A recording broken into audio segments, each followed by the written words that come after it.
Okay, we are live. Sorry. I'm just nervous the ghost will show up again and ruin the internet. But at the moment there aren't any frames dropping, which is good. But oh no. Knocking on the wood makes it go away. Okay. Hi Nehru. Sorry. Yeah, my apologies for last Sunday. That wasn't a very well executed stream. And for that I apologize. But hey, it's not my fault that Papa Louie decided to invade my internet. Ugh. I had to do a whole exorcism and everything. Even in death, he still haunts me. Yeah, I couldn't help it.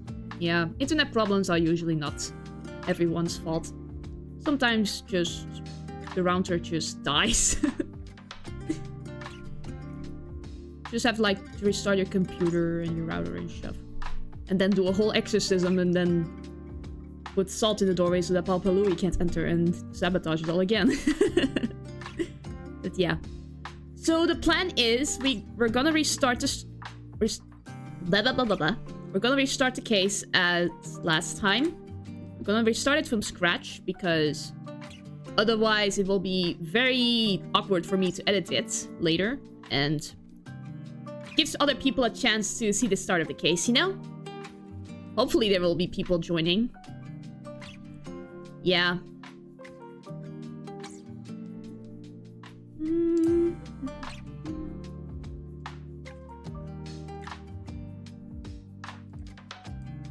Let me just... And that way you also don't have to post the VOD from last stream. Yeah, that was my thought process as well. So, I believe... Well, the game auto-saved to the investigation, so I can't reload from here, but... This is a beautiful image to start out with, so... I can live with it. Ah, beautiful. Let's play Bridge to the Turnabout once again. I'll try to keep my reactions still as realistic as possible. Shishishito. The treasured Crane village heirloom, whose name means seven-branched sword. Okay.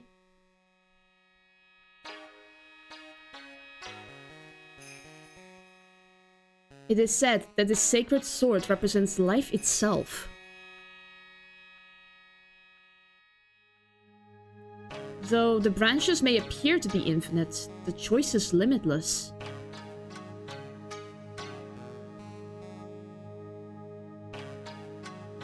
Like our destinies, the sword comes to but one end. One merciless point. Pretty sad considering everything. When the silver cord, the fragile thread that binds us to this world, is severed.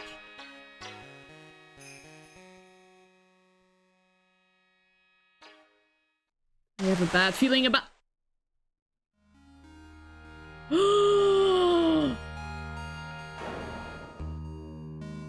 The illusion is revealed, and the implacability of fate is finally laid bare. Wow. Oh gosh, this is not going to go well in everyone's favor. February 6th, 9:48 AM, Radical Law Offices. Hey Nick! Hi Maya! Good to see you again. Yeah, what is it? You know, I've got spiritual powers, unlike you. It's not like you mention that every day. Sure, you are a spirit medium after all. But just like you, if I don't keep my powers sharp, they get dull, right? I guess so, yeah. Glad you agree. Okay, Pearly, you're up! Pearls? So, that's why we need to go on a special spiritual hotspot tour, Mr. Nick? This is like the children getting their dad to take them on a field trip. Huh? I'm lost. What's this magazine you're shoving in my face? But the kids are back at it again, yeah. It's the New Year's issue of Occult. Winter Spiritual Location Special. Occult. Oh, it's a cult! Oh, girls look so happy.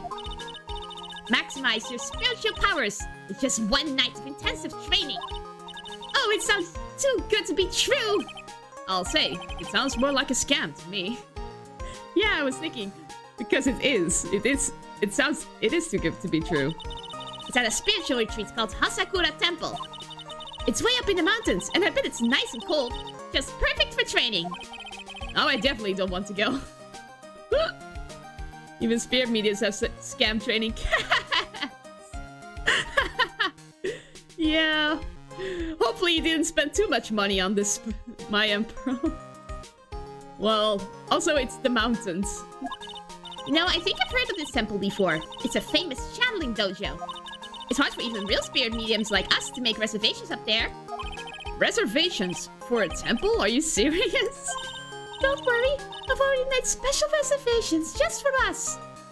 Really? Hopefully not on my wallet. It probably is. There goes my rent. My saved up money for rent. Yeah, and I signed up for this special course. That's nice. And the timing couldn't be better. Since we don't have a case right now anyway. Alrighty then, it's settled. Well, come on! Don't just stand there! Start packing your stuff! Yes, Mr. Nick, you better start packing your stuff! Huh? To me? Why do I have to go? Because you're the dad, Phoenix. Well, we have to be accompanied by someone over 20 years old. Oh! I really am the legal adult. Maya's still 19 after all, I remember that. Hey, I don't have anything to do with spirit power. The only thing I can channel is a TV. So, is there a heated pool at this Hasakura temple? No, but you can stand under a freezing waterfall. Joyous day for me. Oh. Yay. Sorry, but I think I'll pass. I hate cold places. Nah. I prefer warmer... No, that's not what I said. I prefer cold places over warmer places. Like, I prefer the mountains over the beaches. Cold never bothered me anyway. What? No way! How can you be so selfish? Come on, Mr. Nick. Look at this place. Doesn't it look beautiful? Nope, not going. I'm gonna be nice and toasty at home. What the? What is it, Mr. Nick? Yeah. Still, a mountain in winter and you're not even going with skis. Yeah, a ski trip in the mountains always requires skis. Just any trip in the mountain requires skis. Even in summer. Let me see that magazine. Also, I don't know if Phoenix can afford a proper winter coat. Nah, he's just gonna run into the temple the minute he enters. But what's in the magazine? What the? This nun. Dahlia? Is she a friend of yours or something, Nick? More like demonic X, but... This girl... It's... Yeah... My name is Dahlia Hawthorne. I just want to say, it's an honor for me to be here in your noble presence. Honestly, how can any woman ever count on you for anything? You disgust me. But it can't be! She was found guilty and should still be in prison. Mr. Nick? I'll go. Huh? Hasakura Temple. I said I'll go. Yay! Is that great, Pearly? Yes, oh thank you. Thank you, Mr. Nick. You do anything for Mystic Maya, right? Even walk over burning coals, right? Not necessarily. It's more like I have my own agenda to go there anyway. Dahlia Hawthorne. I knew there was no way she could possibly be at that temple, but I just had to see for myself. Is she like... how to explain this? How many years ago was that case again? Doesn't this country do death sentences for murder? How long has Dahlia been on death row? I believe that case was 5 years ago. Because Mia's first case was 6 years ago, and a year later she was in prison. So, she's in prison for 5 years? Well, she's not gonna be released in 5 years, so... Who is this? Who's this nun really was? Oh, good memory. Yeah. I have surprisingly good memory when it comes to playing games. I can pick right up, even like after a month of playing, and I can remember just fine what happened. February 7th, 3:24 p.m. Hasakura Temple, the main gate. It's so cold here, Nick. Maybe you should put on something warmer for a change.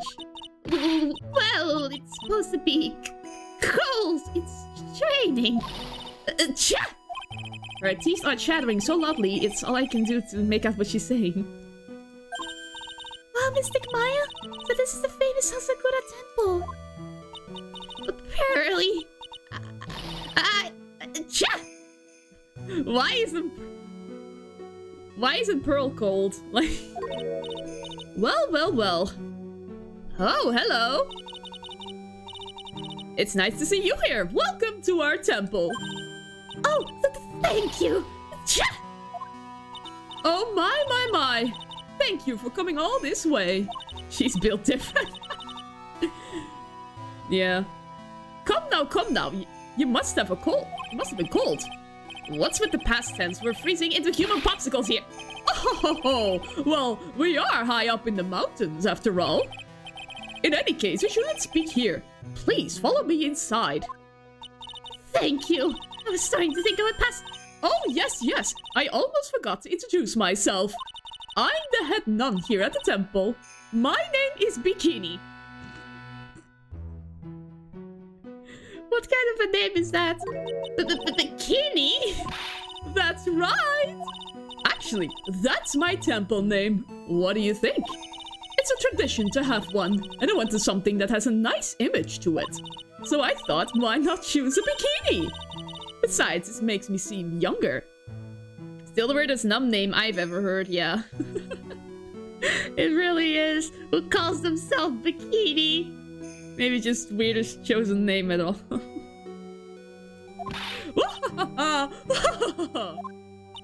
It certainly does. Oh, I signed up for your special course. Well, my. Quite brave of you considering how cold it is. Young people can be so reckless with their health. Don't blame me if you become one with those you channel. Reckless? Bad omen for everyone. Maybe you should take it easy tonight, Mystic Maya. You could come back another day. But you went through all that trouble to get reservations for me. Yes, that's right. You've come all this way, so please enjoy yourselves. There's still time before supper, so why don't you have a look around? Okay. So what's the channeling dojo anyway? Oh my. You don't even know that. Forgive him, sister, for he knows not what he's saying. Well. Just call me Bikini and forget that sister part. A channeling dojo is basically a spiritual power training ground. We have special holy items prepared for you to help people boost their spiritual power. Holy items. If you train an entire evening surrounded by these items, it's quite mysterious. The spiritual power of these items seems to envelop you. Wow, she must have just gotten off the trolley from the land of make-believe. So what exactly is this special course? You must be incredibly devoted to be interested in that at such a young age. It's a training session where you sit on a block of spirit ice and chant a spell. 30,000 times! All while being showered in freezing cold spirit water. Maya is going to die. They even got scam relics and scam rituals like this. What? Maya's going to die. Eh?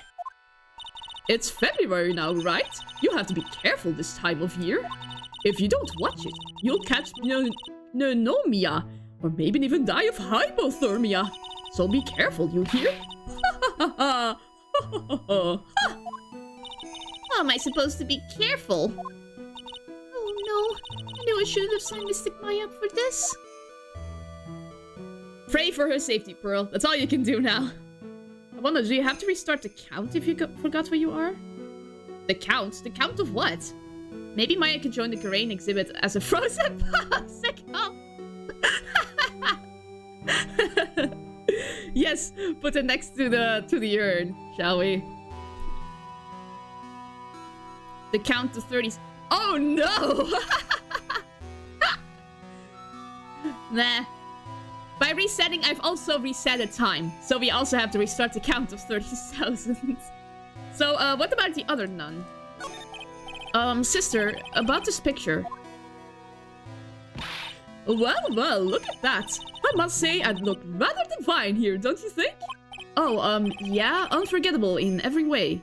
So unforgettable, in fact, that you are blocked by the text bar.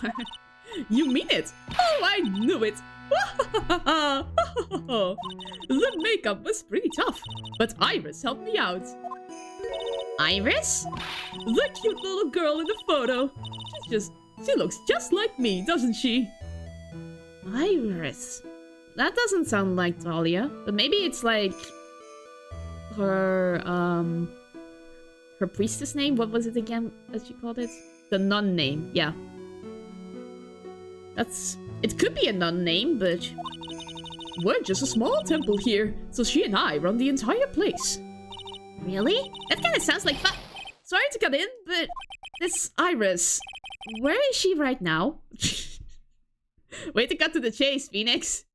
How old would Dahlia be at this point in time? She's about Phoenix's age, so hardly a little girl. Yeah, I think she's an adult. Probably. Hopefully. Nah, they were both in university at the time, so I think they are around the same age. Oh, just listen to you! You haven't come all the way up here just to find a girlfriend!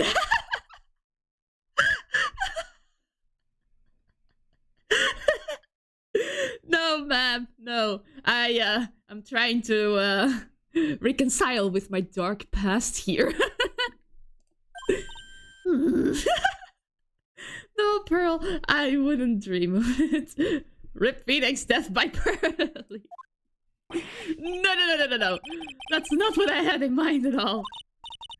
Anyway, Iris is in the inner temple preparing for this evening. Inner temple?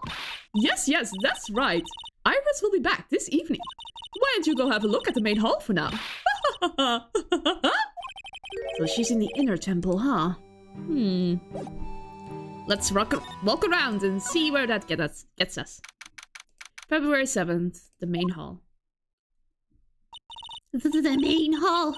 I think it's even colder in here. Cha! Mr. Nick, do you smell that? It smells like meat and gravy.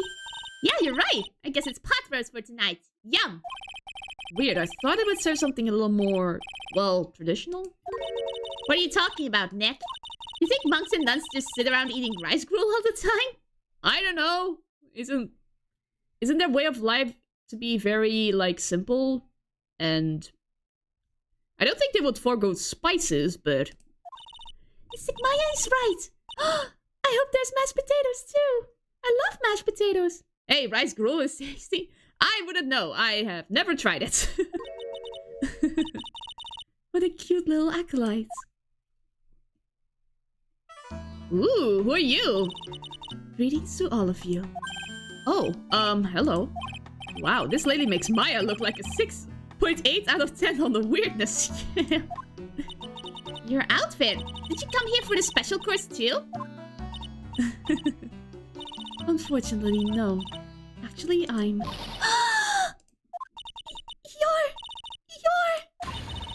You're Miss Elise Donem!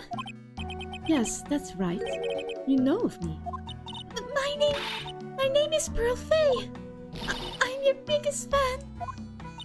Who is she, Nick? I see it now. Swati! A fortune teller? Oh no! The Swati virus! Ah!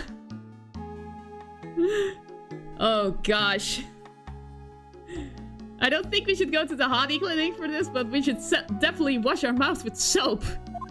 I've got all your bucks, Miss Donem. What a sweet thing to say. And please, call me Elise. Nick's being possessed.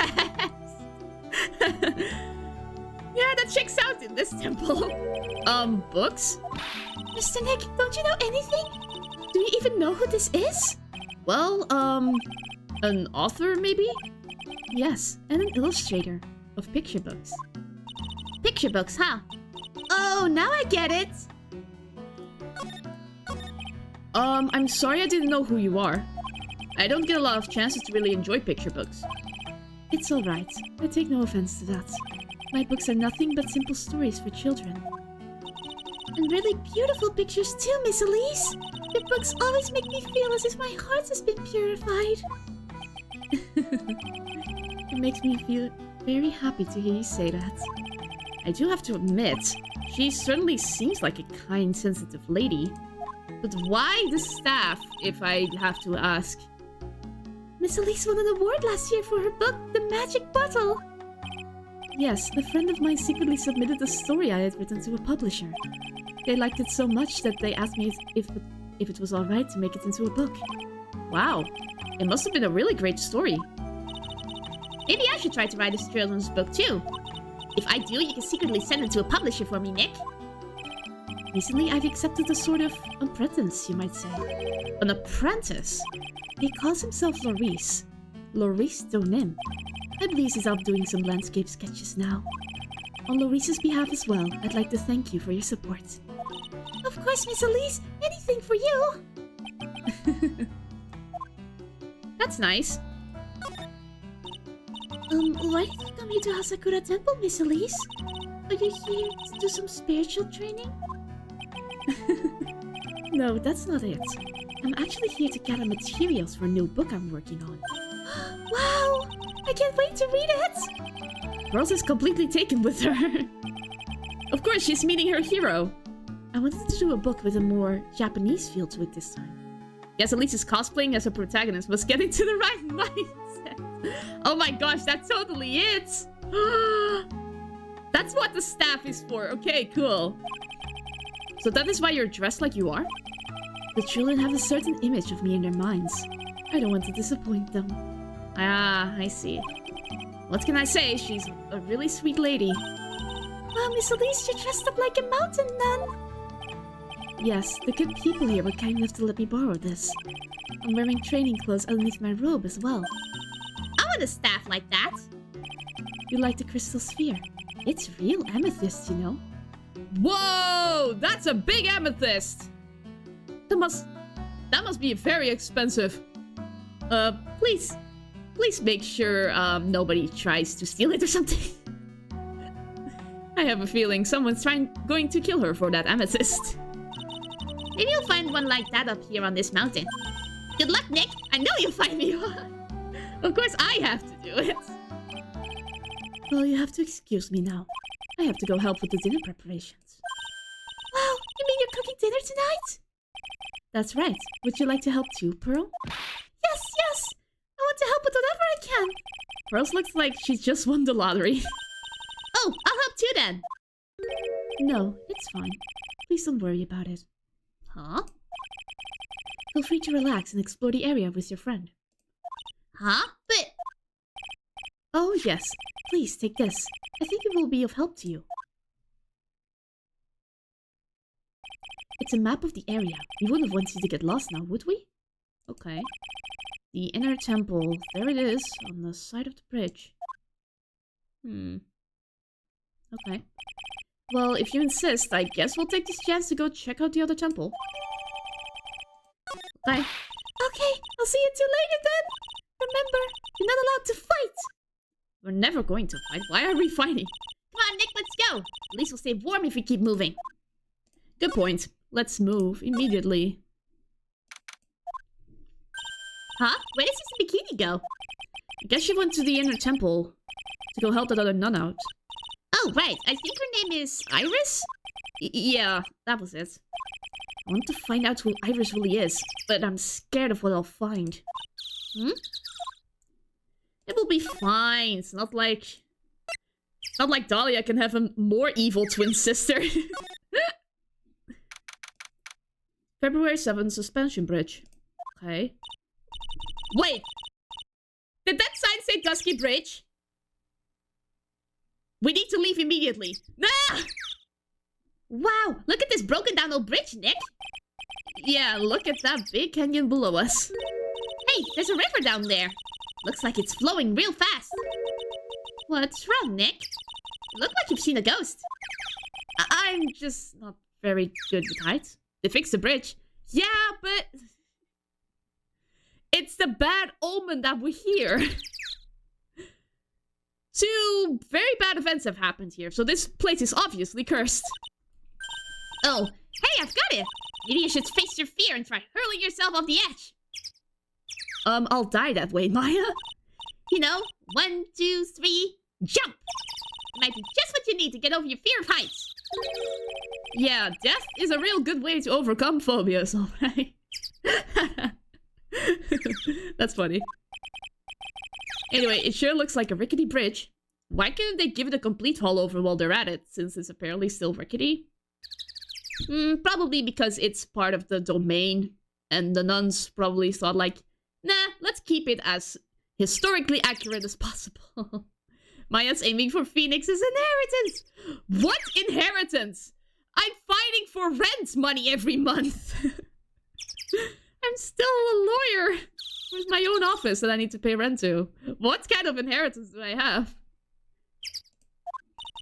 Can't argue there. That's probably why it's called Dusty Bridge.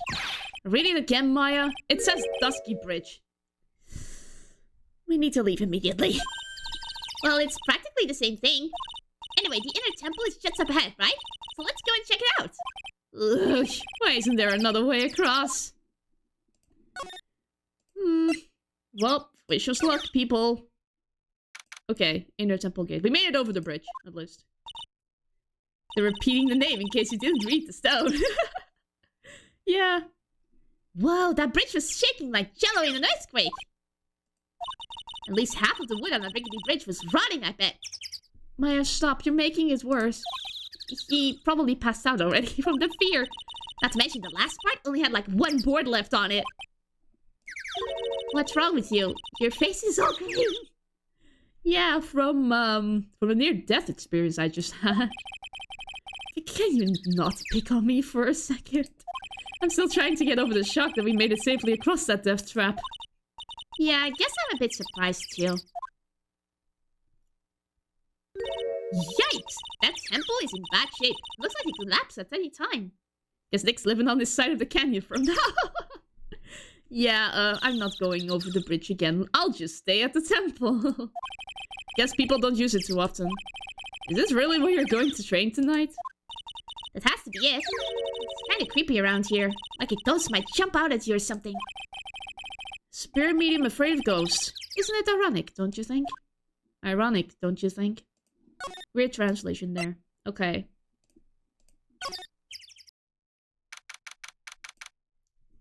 Whoa, this place is creepy. Why are there jail bars?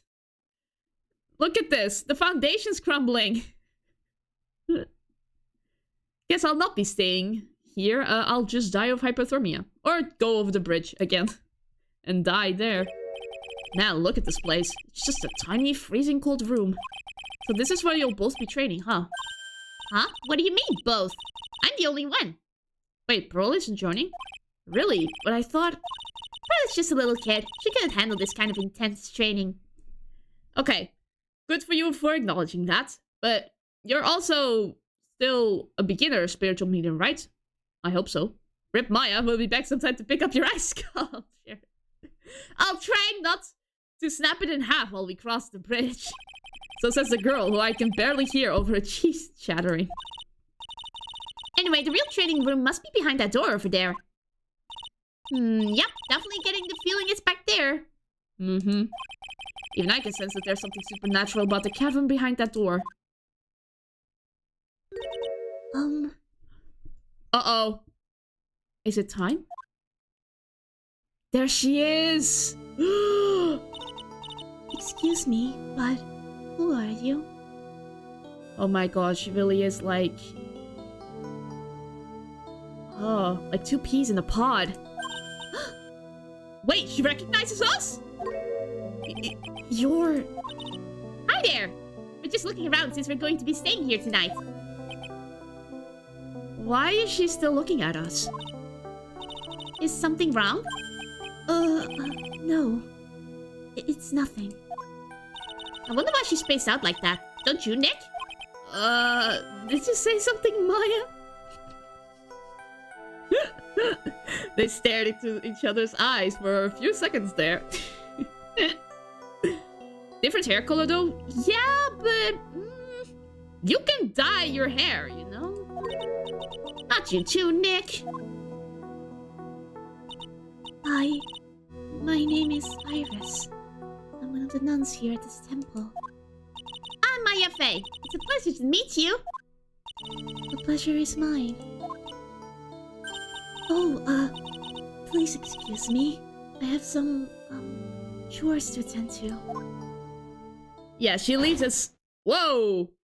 She left her as quick as she could. He sure is beautiful. And a bit spacey, I guess. Uh-huh. I guess she's just not used to talking with urban sophisticates like us. Nick? That girl. It can't be, but... Let's look a bit more at this place. This place is weird. The actual training area must be on the other side of this door. I wonder what it's like. That's locked. Phooey, it's locked. Come on, Nick. You know you want to open it for me. I can't. You've been in kind of a bad mood lately, haven't you, Nick? Svati! I know what it is! IRIS! Yeah, It seems my demonic ex has escaped prison. Iris and Nick, sitting in a tree. KISSING. No, it's the complete opposite. It's like we want to be away from each other, constantly. A hanging scroll. It doesn't look that old either. What is it? Ah! What is it? Why did you scream like that? The scroll! It's my mother. What? What? So that's what Maya's mother looks like. It's Misty Faye, the master of the Crane School of Channeling. Are you sure? Yes. That crest at the top of the scroll. That's the special mark of the master of our tradition. So that's what the mark means. What is it? Nothing. Just that I last saw her over 15 years ago. If it wasn't for that crest, I wouldn't have even known it was her. Aw, that's so sad. My own mother. And I can't even recognize her face. Maya. Okay. Teapot. It's a hanging wall scroll showing Maya's mother, Misty Faye. It's not that old. That crest at the top is the official mark of the master. I wonder if this temple has some sort of connection to the Faye family. I think it does, actually. Supposedly, it was founded by a branch family member of the Karate School. Ooh, interesting. I'll have to ask Bikini in more detail when I get the chance. About Maya and the Faye family in general. Good idea. Let's find her right now. Let's move away from this place, shall we? We have to chase our past after all. Dusky Bridge. Oh, we managed to make it across Dusty Bridge. Nick, you look green. Are you feeling alright? No, I had to cross that death trap twice. That's the definition of a bridge, after all. Hey, what's wrong with you? Ever since we met Sister Iris at the training hall, you've been really quiet. Huh? Oh, sorry. Hey, you! Wait up! Huh? Who is this? Oh, it's probably like, Elisa's apprentice. You think he's yelling at us? Definitely the apprentice. He must be. There's no one else around. Okay, who is Lorice? Would you mind moving? You're standing right in my way. Yeah, definitely Lorice. Ah! Hey! I know you! You're... Whoa! Sorry, gotta run. No! Don't you dare run away! See ya! No! Flee! No! Hey, wait a minute! Oh, nice to meet you.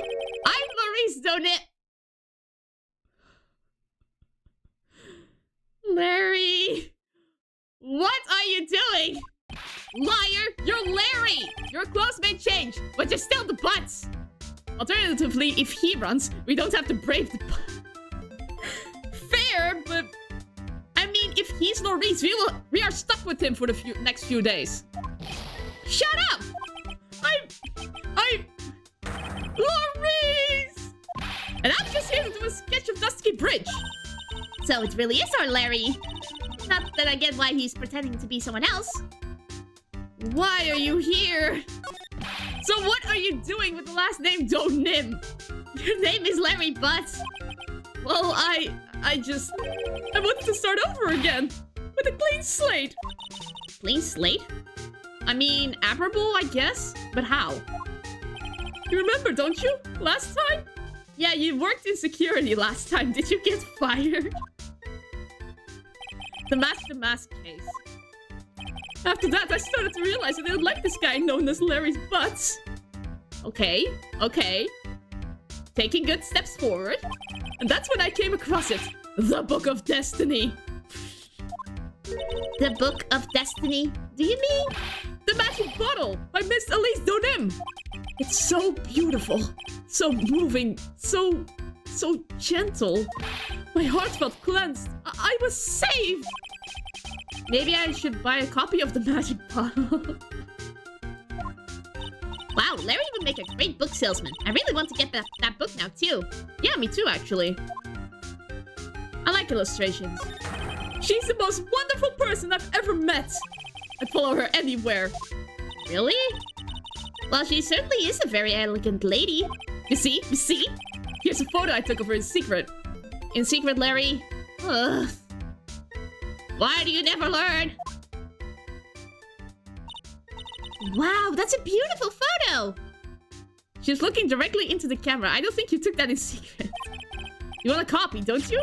It's okay. I just happen to have made extra prints. And why did you make extra prints, Larry? I stick to the idea that he wants to sell it as merch. Actually, good point. Taken by her only pupil, Loris Donim. Picture books. Still, it's kind of hard to imagine you as a picture book illustrator. So tell the truth, you must have some kind of ulterior motive, right? What are you talking about? I don't trust anyone anymore. Especially not women. Not the best step you could take, but... Talk about a bad case of denial. Anyway, can you even draw well enough to make a picture book? Art isn't only about technical skill, you know? It's also about having a pure heart. And that's why I'm asking, can you draw well enough to make a whole book? He really doubts that Larry has a pure heart. I almost said Harry. Harry. It's a better name than Maurice, dang it. In other words, no. Yeah. It takes a while to learn how to draw, you know? Now that you mention it, I wonder. Looks like you still have some doubt in your heart. It's true, I do. But when I first saw her, I felt it. Oh no. Something inside me ended, as something else began.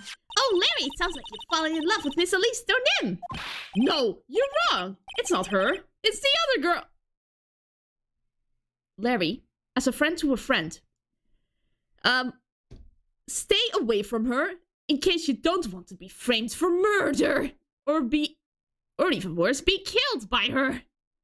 Poor Phoenix, this is gonna be awkward. Oh my gosh. Other girl? Uh-oh. I got a bad feeling about this. Yeah. Do you mean our ex's body double? Ooh yeah, her! My little Iris! Larry, as a friend to a friend. Run! Run right now! She's really pretty. This girl, she's perfect. She's exactly my type. I wonder if she would model for me. I want to draw a portrait of her. Yeah, you always liked those model types, didn't you, Larry? Hey, wait a sec. Didn't you say you were swearing off women? Huh? Yeah, that's right. Of course I have. Yeah, I doubt that. I have. basically, but But... Iris is different. I feel like I still have one chance left at the dream. You'll never learn. This guy will never change. Everyone! Aw. Hi, Pearly. Is dinner done? Hey, Pearly! Dinner preparations are complete. Please come quickly to the main hall. Alright. Can't wait to dig in, Pearly. I'm going to go to the inner temple and call Sister Iris. I also want to have a look at where Mystic Maya is going to be training. But didn't Iris leave the inner temple? She probably just hid behind the building until we left. Okay. Dinner time. Boy, am I stuffed. Are you sure it's alright to eat that much before your training? Well, this kind of training is a battle of endurance. Mystic Maya, please don't do anything that might put your health at risk. No pain, no gain, I guess. I'm still worried about you. Well. Let's not dilly-dally shilly-shally. You must get ready for tonight. Good luck, Maya. Alright, here I go. I'll see you all tomorrow, I guess. Iris, please ring the bell at 10 for lights out, alright? Yes, Sister Bikini. And then, after you ring the bell, I want you to come join us at the training hall. I understand, Sister Bikini. She doesn't say a lot. Maya and Bikini really seem excited about this training thing tonight. But I'm having my doubts. Well, Pearl, what are you going to do tonight? Well, if you'd like, you can come to my room. Perhaps we can read some books together. Really? I'd love to! I'm not very good at reading. Well then, would you like to practice reading with me? I'd love to! Pearls is absolutely smitten with Miss Donem. So, Larry, what are you going to do? Huh? Me? Well... Please don't go to Iris. I'm just gonna hang out in my room. I can't stand the cold at all. I totally hear you there. Yeah. Miss Elise? So, for example, how do you read this? It says gravely. That's kind of a tough word. Oh, okay. And what about this word? That's another tough one. It says roast. What kind of a book is she reading anyway? Well, I'm going to go wash the dishes and help clean up. I'll go visit you when I'm done, Miss Elise. Okay. Well, not much to do except head to my room and huddle under the covers, I guess. I hope there's heating in my room. Please let there be heating in my room. 9:12 p.m. Ugh. It's a whole different type of cold up here in the mountains. Ugh. Why couldn't the nearest bathroom be just a little closer to my room? Mr. Wright? Ah! Oh, Elise. Thank goodness. I thought I was being murdered. Miss Donem, are you going to use the bathroom too? No, but have you seen Pearl? Wait, no, not since after dinner. Is she missing? I thought she said she was going to go to your room. I know, but she never showed up. Oh no, Pearls is missing! I'm going to go look for her. Excuse me. Uh-oh. Miss Elise Donem, a woman as mysterious in origin as her last name.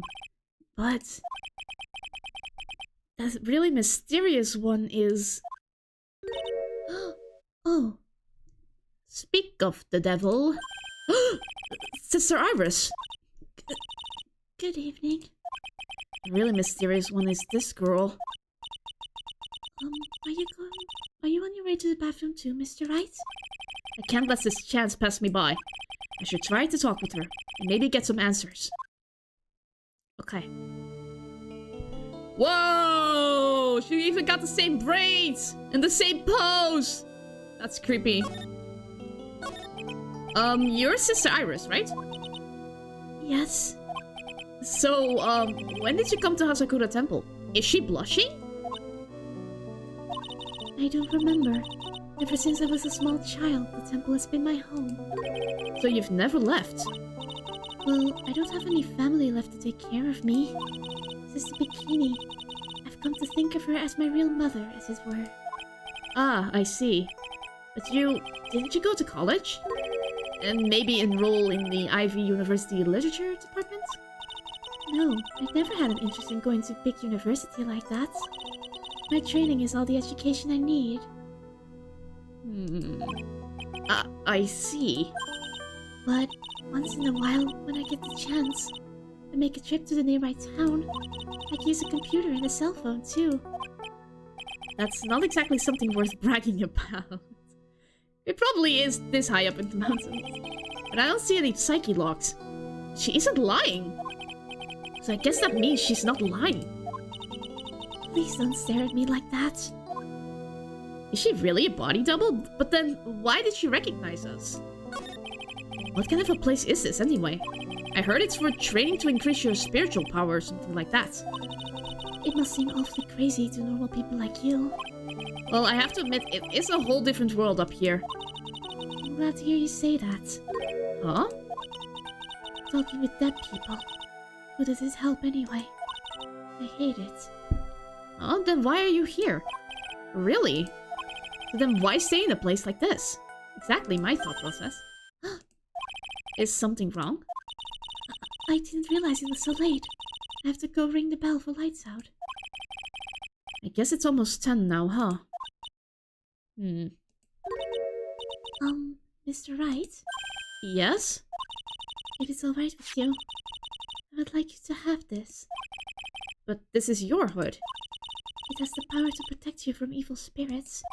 Come to think of it, Sister Bikini was wearing one of these too. I pray for your safety in this dark, cold night. Is this her way of flirting with me? But why do I need this? I mean, I might have... I probably needed this when I had to fight. I had to fight Ghost Papa Louie last time, but... Nah. I'm sorry, but I must bid you good night. Okay, see ya. Wait a minute, Sister Iris. Yes? Just now, you called me by my name. You said Mr. Wright. How did you know my name? I never introduced myself to you. You got her there! What's your answer, Iris? That's... Sister Iris, please, tell me the truth. You and I... Have we ever met before?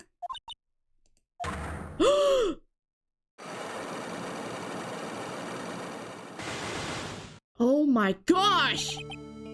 We have! Iris? Oh, it's almost 10. Perhaps we can speak again tomorrow. This gives me very weird vibes. I don't know what to think. Please let the spirits leave me be tonight. So my hunch was correct. She does know me. I'll have to try to talk with her again tomorrow. Okay, I'm asleep.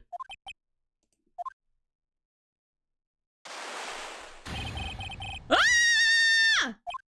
What the? That blood-curdling scream came from the courtyard! What? Oh no, it's the death scene! That scream! I'm sure it came from around here. Someone's there! On the ground! Mr. Nem! What? I just stepped on something soft? Hey! Don't step on my tummy like that! What are you doing lying there in the snow? I was passed out! What do you think? So that blood-curdling scream is you? But forget about that! Hurry up and call the police! Is there even a phone in the main hall? No, but we still get reception up here in the mountains. You must have a cell phone on you, right? I didn't bring it with me. Oh, you're useless! Who doesn't bring their phone with them, Phoenix? I mean, even Iris has a cell phone. We've got no choice. You'll have to use the public phone by Dusky Bridge. Hurry, hurry, hurry! Run as fast as you can. Yes, ma'am. If you don't hurry, Iris will... Oh my gosh, is she gonna die? 11:18. It's farther than I thought. The bridge is just up ahead. I have to go tell Maya what happened too. Okay. What? What? Dusky Bridge! It's burning down! What the heck happened? What is going... Larry, what are you doing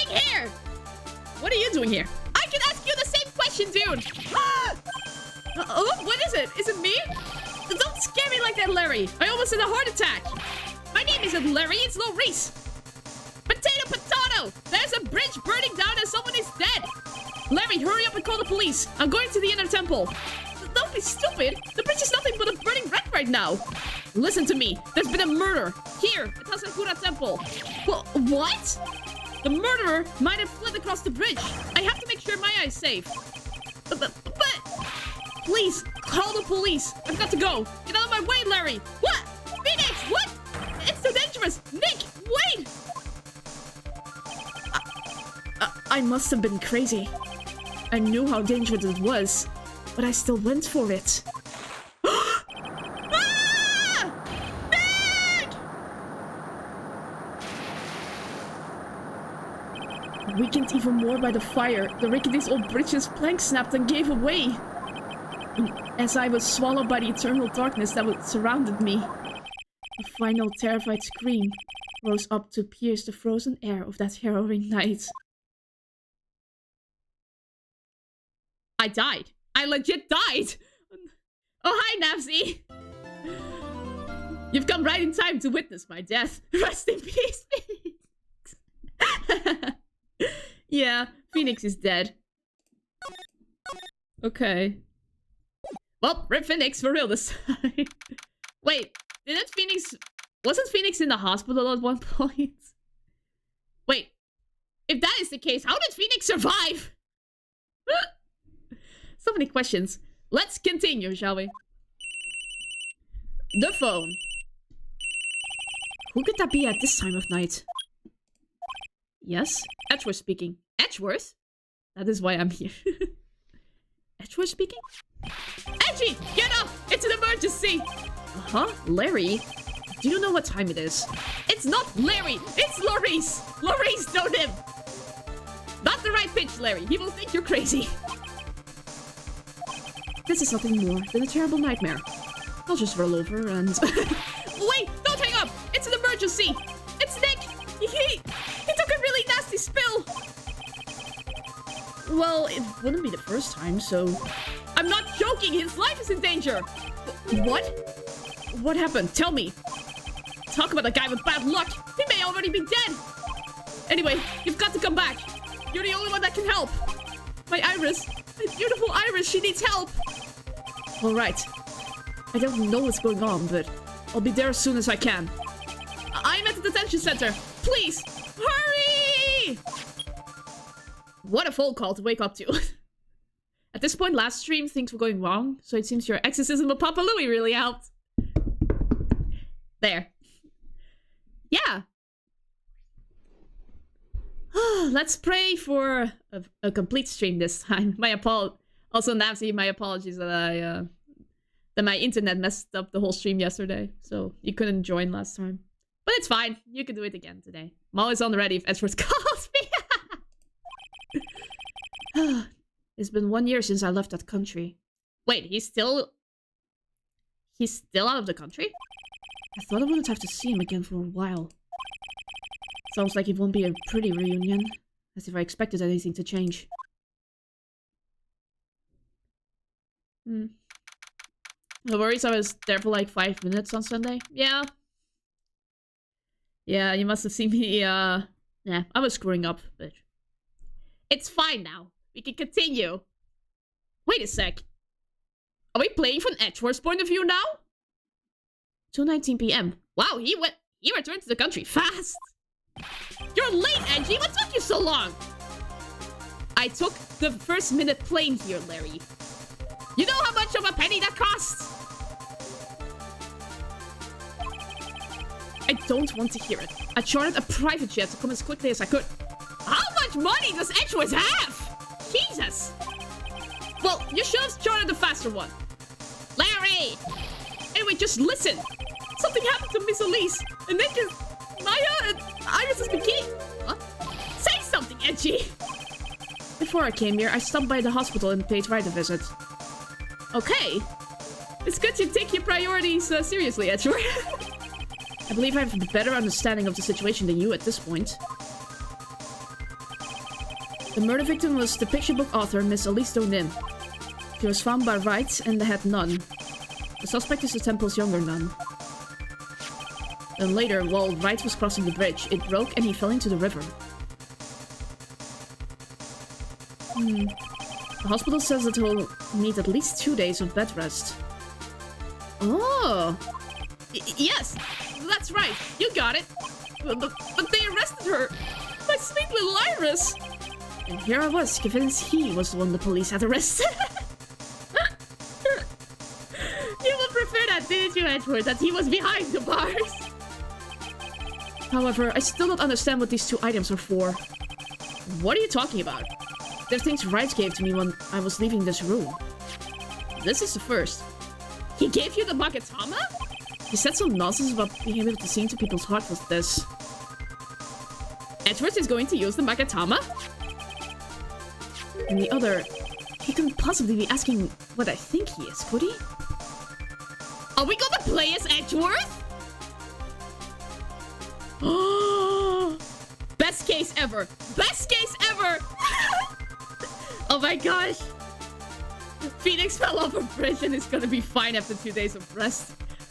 It was a 40 feet drop and he landed into a cold river. Like, it's a miracle he survived. I'm begging you! Iris' trial starts tomorrow! With Nick out of the picture, you're all I've got left! You're the only one that can represent her! Oh my gosh, we will play as Edgeworth. What did you just say? You know, represent! Defend! What were you expecting? Why do you think I called you anyway? I don't know, because Nick was dying. There's a reason the fandom calls him invisible. He only got a cold from all of that. Oh my god, Phoenix really is invincible. He survived being tasered as well. I'm a prosecutor, Larry. A prosecutor. Do you understand what I'm saying? A prosecutor is a lawyer who... Don't talk to me like a kid! I graduated from junior high, you know? Don't worry about it. I promise I won't tell. The court system will disagree with you, Larry. But I mean, I heard a paper badge had no problem fooling an entire court before. I mean, fair. How could this country's judicial system have fallen into such decay? Please, Edgy. At least listen to her. Listen to Iris' side of the story. So Wright wasn't joking when he gave me this badge after all. Larry has a point. He's based. Larry is not based. Thank you for coming. My name is Iris. Edgeworth. Miles Edgeworth. Oh, it's so weird to play as Edgeworth. I don't know if I can be of any help, but I will at least hear what you have to say about the murder. Miss Wright. How is he? Mr. Louise said that he might even die. Fortunately, he will be fine. Larry, you moron, how could you say something like that? He was badly bruised when he hit the water, but otherwise he is unharmed. Thank goodness. But he's caught some kind of nasty cold. A cold? He's running a high fever and is drifting in and out of consciousness. I must be imagining things. This woman, I feel like I've met her before. Maybe, 6 years ago? It's a more vague deja vu kind of feeling. Iris. Pardon me, Iris. I would like to ask you something, if you don't mind. I have the distinct feeling you and I have met before. It must be your imagination, Mr. Edgeworth. After all, I hardly ever leave Hasakura Temple. Hasakura Temple? What's that? It's a place where those who wish to boost their spiritual power come to train. You need to undergo some very difficult training to release your inner spiritual power. Spiritual power? Did you go to that temple for that reason as well? No, I don't have any spiritual powers. I don't need them. In that case, why are you doing at that temple then?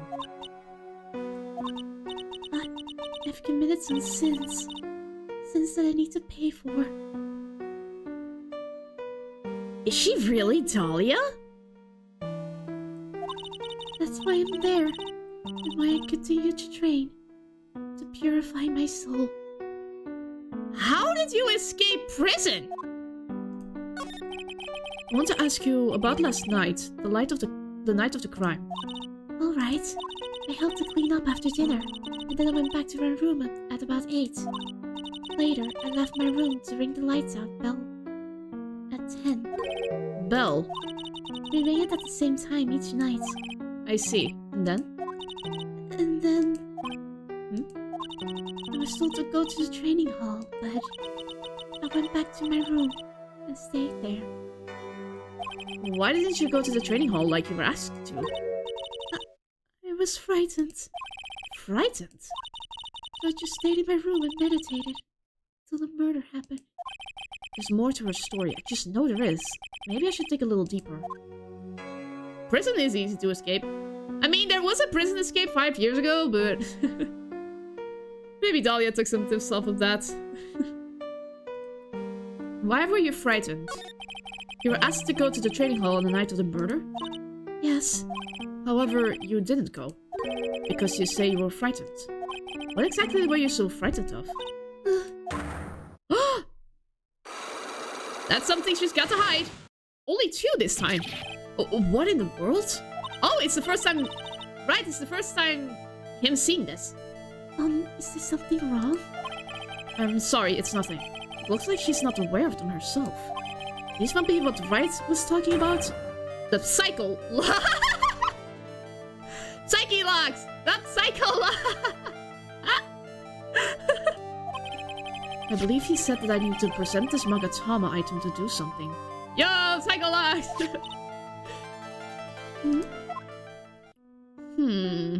Any idea?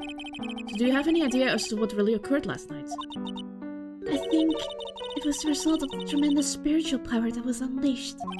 Spiritual power? Yes, spiritual training has been a cause behind many great tragedies. This isn't just another example. Iris, I'm sorry, but I can't accept that. I'm a man of science. I don't believe in spiritual power. Yes, I understand. Most people don't. And I am certain that the thing that killed the victim was a human. So please, answer me this simple question. Were you the one who killed Elise Donim? No. I'm not the one who took her life. If psycholock things aren't appearing, I suppose that means I can believe that she's not lying. Huh. What's wrong? Can't believe what I'm thinking. He's gonna do it. He's gonna do it. And here I just finished saying that I don't believe in spiritual power. It appears that's about all that you could tell me. Thank you very much for listening to my story. I visited Wright at the hospital before coming here. He asked me to take care of you. That sounded so weird! Me? Yes, at the trial tomorrow. He asked me to defend you. If Mr. Wright has that much faith in you, Mr. Edgeworth, then I will gladly entrust my fate to your capable hands. But before that, I have but one question. Yes? Do you know Wright? Why would you ask that? Whenever you came up in our conversation, he would begin to act a little strange. Mr. Edgeworth, what is Mr. Wright to you? Maybe a boyfriend? She only knows left. Funny pun, but... Nah. What is Phoenix Wright to Edgeworth? He's a very dear and indispensable friend. Not more? I should stop. It was 5 years ago. That's when I deceived him. You deceived him? I heard that he was in a lot of pain afterwards because of what happened. I know what a weak person I am. That's why I thought it was best if he never saw me again. I wanted him to just forget about me, without learning the truth. Well, if you ask me, Wright is still suffering. And until he learns the truth, I don't think he will ever be able to truly recover. Iris, it's not too late. You should go to him. Tell him the truth. I'll defend you, but only if you agree to that one condition. Alright, Mr. Edgeworth. I promise. Very well. I'll do everything in my power to get you an acquittal. Heck yes! Edgeworth is a defense attorney, just like his papa always dreamed of. Well, I should have mentioned his father. That's enough information gathering for now. I should head to the crime scene. Alright. Suspension bridge. It's locked. Sure is cold, alright. So this is it. The ski bridge. Oh, wow! It's you, Mr. Edgeworth! Gumshoe, hello! Ugh, Detective Gumshoe. Long time no see! It's been about a year? Or has it been longer? It doesn't matter, Detective. What does matter is why you're shuffling around up here. Oh, ouch! And there's that sharp left jab! Well, I'm happy to see you anyway, Mr. Edgeworth. Let me guess. You were transferred by HR to the local precinct? A wise decision. The vast amount of nothing up here should be quite easy to guard. I heard you were back in the country and arranged to come all the way out here. Everybody was real nice. They even let me take charge of the investigation, sir. Gumshoe indeed. Like gum on your shoe, he's impossible to get rid of. Oh my gosh, he finally revealed the pun of his name! Cool. I'm supposed to report on the details of the crime scene, sir. Anyway, here I am, Detective Dick Gumshoe, reporting for duty. Right. Thank you, Detective. I thought Prosecutor Gatto was going to get here before me. That guy's a real mystery, I tell you. Prosecutor Gatto? What happened? I just got back into the country, so I don't really know much about the case. It's simple. Well, simple is as simple does, as they say. Oh, you've got no idea how much I've missed that biting sarcasm of yours, sir. But seriously, this one's a piece of cake. There's a witness that saw the whole thing. A witness? Yeah, that bikini lady. Bikini lady? Here, on this freezing cold mountain. Well, you should talk to her yourself if you want the details, sir. I may have to talk to this bikini lady. I mean, the decisive witness myself. So this is a bridge that Wright fell through. Yep, I can't imagine being that reckless myself. Look before you cross is how it goes, right? Or was that leap? And is there something on the other side? Yeah, some old building they call the Inner Temple. But we can't get over there without a bridge, sir. What? Nobody lives there, so it's usually not a problem. But someone was at the Inner Temple doing some trading, and now they're stuck there. Yes, I heard that from Wright. It's Maya Fey. Oh no, her again! Even Gumshoe knows she's cursed. Anyway, the air is really turbulent right now, so we can't do an aerial extraction. No one's going to be able to reach the Inner Temple until tomorrow, sir. Will she be alright in this cold? So how did this bridge burn down anyway? We're almost 100% sure it was lightning. Lightning? Lightning? You're telling me the bridge caught on fire due to a fluke bolt of lightning? Yep. Last night it snowed for the first time in 3 days. It's a little unusual for lightning to occur during a snowfall like that. But according to the weather data, lightning definitely struck. Okay, weather report. I see. This is a very detailed weather report. Almost too detailed. It even has the exact time that the lightning struck the bridge. Oh, that! We got that information from the witness's testimony. Dawn actually saw the lightning hit the bridge? Who is this witness? Sorry, I'll go ask one of the local cops later, sir. Okay. Maya can't catch a break. Got accused of murder, got kidnapped, and now is stuck in the freezing land. Thanks to a lightning bolt attack. Maya really is cursed. The universe wants to see her dead, I suppose. So who's this Prosecutor Gatto? I've never heard of him. Yeah, he's the new guy. Showed up after you left the country. He's a complete rookie, but nobody can say a bad word about the guy. What kind of a man is he? He just became a prosecutor recently, but he's good, sir. Real good. If he's so good, how is it that I've never heard of him? Is he the lead prosecutor on this case? You bet he is. After all, you know who is right in the middle of it. You know who? Phoenix Wright, of course. For some reason, Gatto has really got it in for Mr. Wright.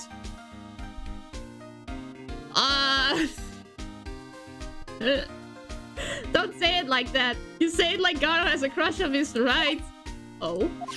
Yeah, he seems to have some kind of a grudge. Okay, thanks you for explaining further. And what would be the cause of this grudge? I don't know. Maybe he made fun of his mask or something. Didn't Gumshoe say Edgeworth was the one who recommended Gato? No, what was it again? That look at me guy was praising Gato to high heaven, but I don't think Gumshoe ever talked about Gato. Nah, Shoshit has it in for with the grudge. Okay. None of this is making any sense. I better look into this Gato myself.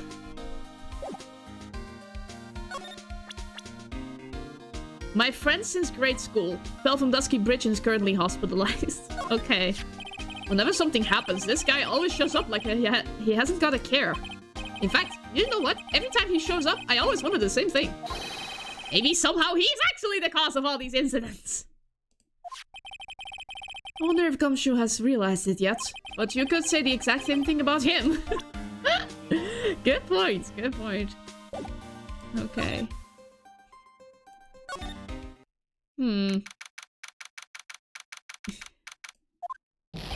Yo, Edgy! What took you so long? I'm so cold, my brain's turned to sherbet. I know it was a mistake to race back to this country. Oh my god, if Phoenix hated Larry, Edgeworth hates him more. Can we read Edgeworth's opinion on all of the profiles? Okay. Homicide detective at the local precinct in charge of the initial investigation. My friend since grade school. I don't remember how we became friends. Edgeworth is like, why did I ever become friends with this guy? Victim of this incident, picture book author of unknown age, Larry's teacher. The defendant, a nun from Hazakura Temple, doesn't seem to have any spiritual power. Prosecutor for this case, he apparently holds some sort of grudge against Wright. Okay. What do you mean? Wright is going to be fine, and the case itself isn't anything unusual. And I find myself taking a request to defend a woman accused of murder. Hey, wait a sec! Hold it! Objection! What's going on here, Mr. Edgeworth? It's hard to explain. Of one thing led to another, and... What kind of lame excuse is that? You call yourself a defense attorney? Prosecutor Edgeworth is a prosecutor, and that's why he's Prosecutor Edgeworth. Prosecutor Edgeworth, defense attorney, just sounds plain old weird, pal. Right, Prosecutor Edgeworth? I'm not sure what role I'm supposed to be playing anymore. Dude, Edgy, I don't see you for a couple of years, and your heart turns to sherbet. I'd say it's more like sorbet. It's rather cold here. Iris didn't murder her, someone else did. I just know it, okay? So trust me on this one. Ever the romantic, aren't you, Larry? Nevertheless, I'll do whatever I can to prove her innocence. At least until I pass the baton on to Wright, that is. Oh. Aw, it's temporary! That's a shame. Oh well. Man, I'm telling you, Iris is so cute. Right, Edgy? You think so too, don't you? No.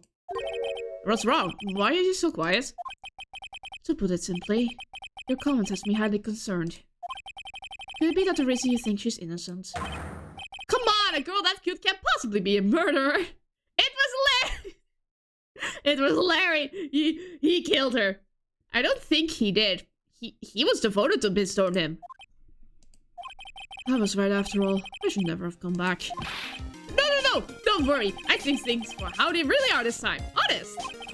If I had a penny for every time he said that. It's just that, well, Iris is a delicate flower. You can't force things too much. Know what I mean? Huh? I have no idea what you're talking about, Larry. Oh. Forget it. I didn't say anything. Larry, where were you and what were you doing on the night of the crime? Larry? What? Don't tell me. You think I might have done it? What? Get lost! Go back or you're trying to get out of my sight, you creep. And I hope your plane crashes and you die. Larry, how can you say that? I'll ask just one more time. On the night of the murder, where were you and what were you doing? There we go.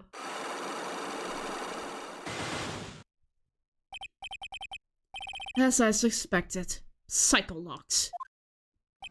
I'm sorry, man. You know me, I just don't remember. My short-term memory's a wreck, dude. Ugh.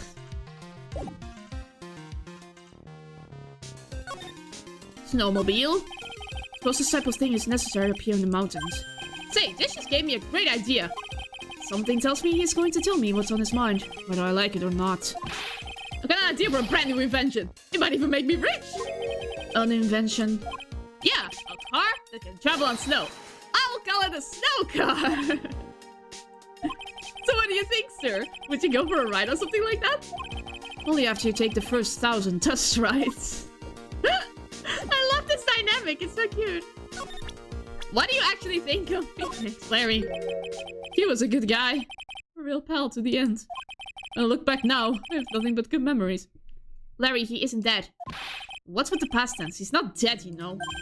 Yeah, you're right. Anyway, the guy owes me. After all, I saved his life. No. What is that supposed to mean? If I hadn't called for help so quickly, he would have died. No surprise, though. I used to be a security guard. It was all instinct, baby. You looked at a burning bridge and didn't bother to call the police. He has a point. He called me pretty quickly, too. I think Larry's pretty good at motivating people. I just wish he would try motivating himself once in a while.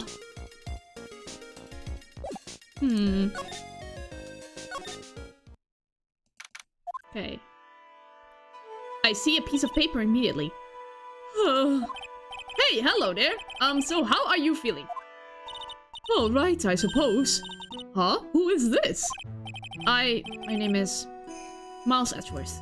My! A handsome boy such as yourself is always welcome. If circumstances weren't so tragic, I might just... Please don't call me boy. I'm sorry to trouble you, but I'm looking for a woman in a...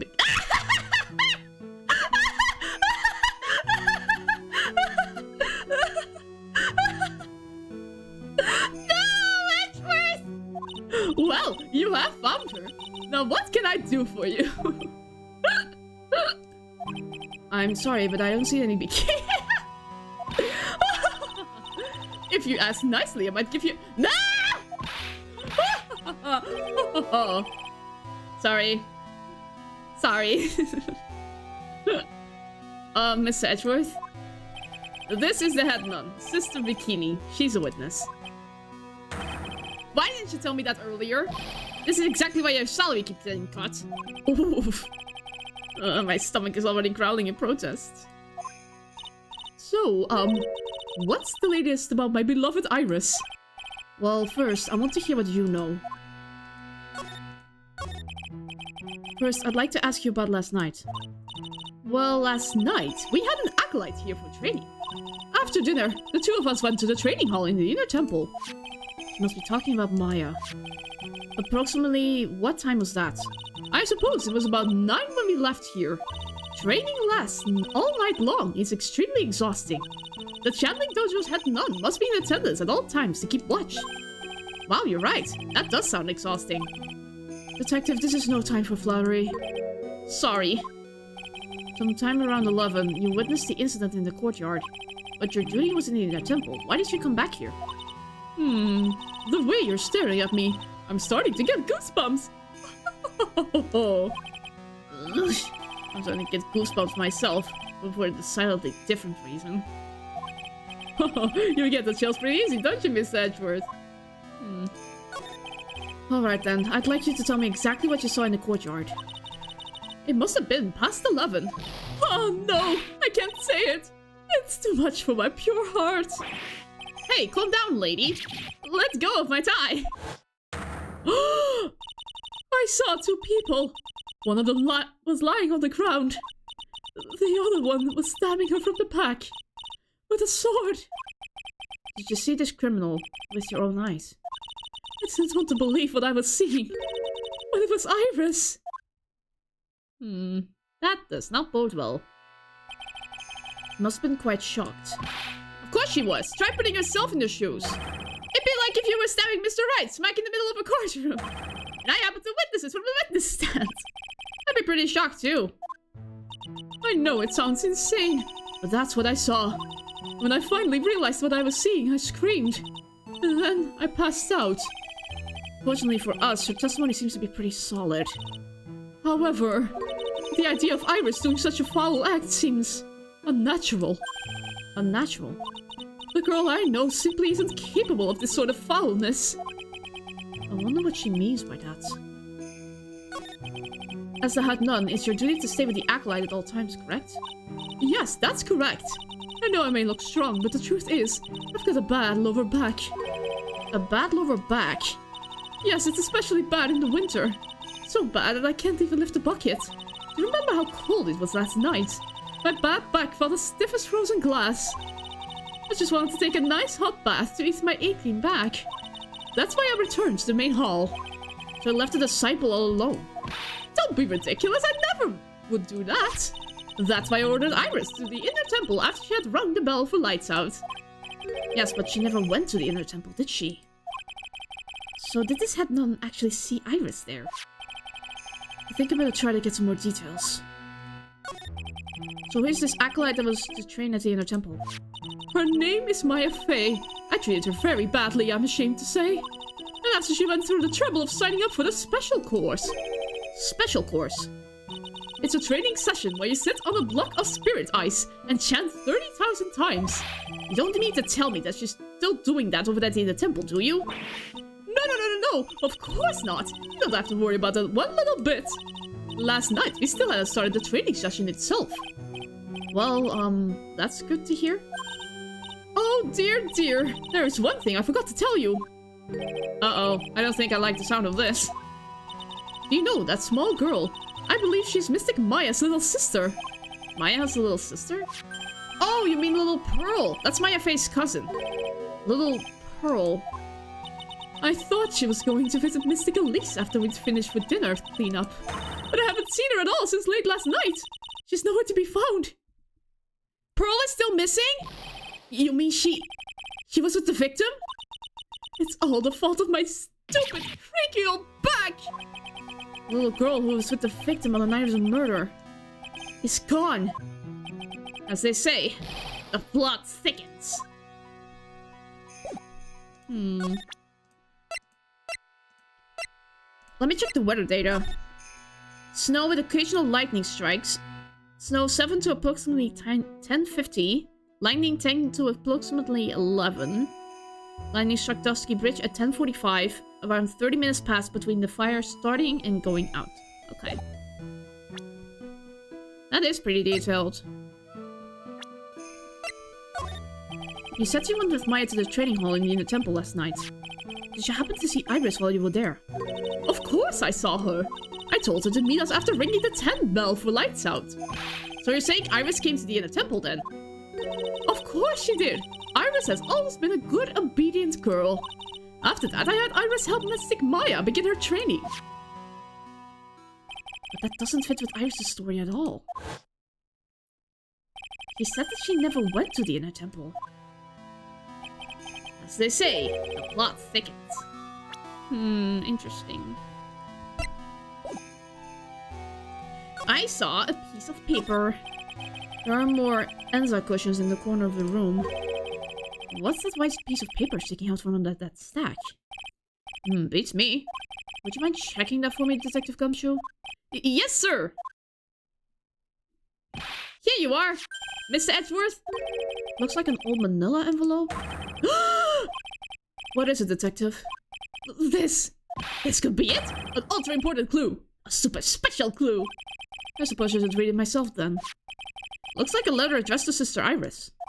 Tonight at 10 at Heavenly Hall, unless you want your secret to be exposed. What? This sounds like a blackmail letter. Nice going there, Miss Edgeworth. Why can't I ever find clues like that? You're an ultra-important prosecutor. A super-duper prosecutor. Well, I suppose it takes a super-duper kind of dumb to miss a clue like this. Okay. Crime scene it is. And this is where the murder took place, sir. Other than removing the body, we left everything else untouched. Thanks, Detective. I'll just have a look around. Looks like the police are still investigating. Oh yeah, by the way, I thought I'd better ask, just to be sure. Are you really gonna defend that non-Iris at the trial tomorrow?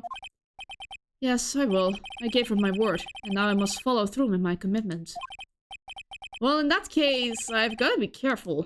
I gotta make sure I don't leak the prosecution's whole investigation. Don't worry about it, detective. Just keep your mouth closed, and I think most of it will flow out on its own. You got it, sir! I'll make sure it flows out like water from the tap! Yes, you do that, detective. Just how much has your runny spout leaked over the years? You have no idea how many. Let me check. Let's check the place. So the sword from this gold statue is actually the murder weapon. It sure is. It's called the Shishishito, by the way. Nasty piece of work, sir. There's still blood on it. I suppose this is the victim's blood? Yep, it's all over the blade. And speaking of all over the blade, there are fingerprints all over the hilt of the Shishishito, too. Fingerprints? Naturally, they match the prints we got from the younger nun, the defendant. Her fingerprints are on the murder weapon? What's wrong? You're looking really solemn. Is this how it is for Wright? Is this what it feels like to be a defense attorney? Yeah, I figure it doesn't feel really good. To be honest, it feels more like it's detrimental to your health. Yeah, it maybe is. Maybe that's why the cold has gone so out of control. Maybe that's why he has a cold, not because from the water, but just from the stress of being an attorney. The apparent murder weapon has the victim's blood and the suspect's fingerprints on it. What's this? What's this? It looks like a wizard staff. That belonged to the victim, Miss Elise Donim. There's nothing strange or magical about it. Oh yeah! Listen, this is just between us, okay, sir? Yes? What? This is top secret stuff. Don't tell anyone about this. Alright. The truth is, when I was a kid, I wanted to be a wizard. Aww. Why is this relevant to the case? Oh, Edward will not like this. That's it. That's what you wanted to tell me? That's it. This staff was made from a very strong kind of wood. What about fingerprints? Were there any on it? Just the victims. Carried by Elise Donim when she was alive has her fingerprints on it. A ladder. The main gate must be just over that stone wall. Ah, stone walls? I jumped over a few of those in my time. Most of them are good memories, but not all. Detective, perhaps someone should introduce you to the concept of paucity of words. Skis! I just love skiing! Something we have in common. Really, you don't, seem like the type. Well, what about sleds? Sleds? Nah, they're a little too kiddie, you know? Messes with my hard-boiled image. What's with the silence, Miss Edgeworth? Is the world starting to go mad? I don't think he's used to investigating with Gumshoe. I think he just lets Gumshoe do the investigating for him. It's a lantern. I suppose they light it at night. There's something elegant about the light of a fire. At the end of each month, I always like to relax in my room by candlelight. Detective, can you not afford to pay your electricity bill? How did you... Aww! This is what happens when you cut his pay so much, Edgeworth. My goodness.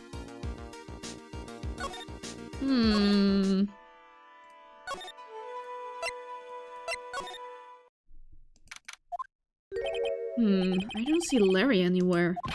Maybe we scared the poor kid away. His heart was shut tight with a number of psycho locks. Guess I'll have to look for him now. What a thorn in my side. Where is Larry? Are you here? No. But I think I have enough for Iris. Looks like Iris is being interrogated right now. This place certainly brings back memories. Yeah, you were in the seat once. Oh yeah, come to think of it, you got thrown in here once too, didn't you, sir? But you know what? I'll never been in jail a single time. I just think it's hard to land in jail when you're so harmless. Yes, well, if you're in jail, you don't have to pay for your meals, you know. Is he really considering going to jail? Is he that desperate? Don't get any funny ideas, detective. Too late. I already did. In any case, I guess I'll have to come back here later. I hope they'll re-release the spin-off game sometime. The way you could play the investigation games with Ashworth as the protagonist. He has his own games! Wait. Is that really true? He has his own games? Wait. I can't play them. I can't play them. Well, time for new Gumshoe. It's time for Gumshoe to go into his criminal arc. Oh yeah, he does. Oh my gosh. Why? There's 2 of them even? Oh my gosh! I have to play those. When did... They're probably like really old. Because the original Trilogy are from the GBA era. So... It's probably like DS games. Ah. That's a shame. I hope they really release it as well. I missed something? But what?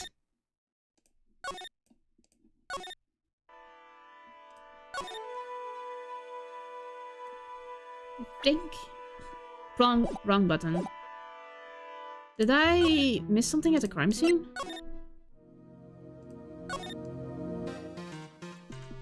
The main hall of Hasakura Temple is above us here. Hey, you're right, but I'm pretty sure the main hall didn't have a second floor. Hasakura Temple was built on a steep part of the mountain. Front and back of the main hall are on different levels. Oh, that makes sense.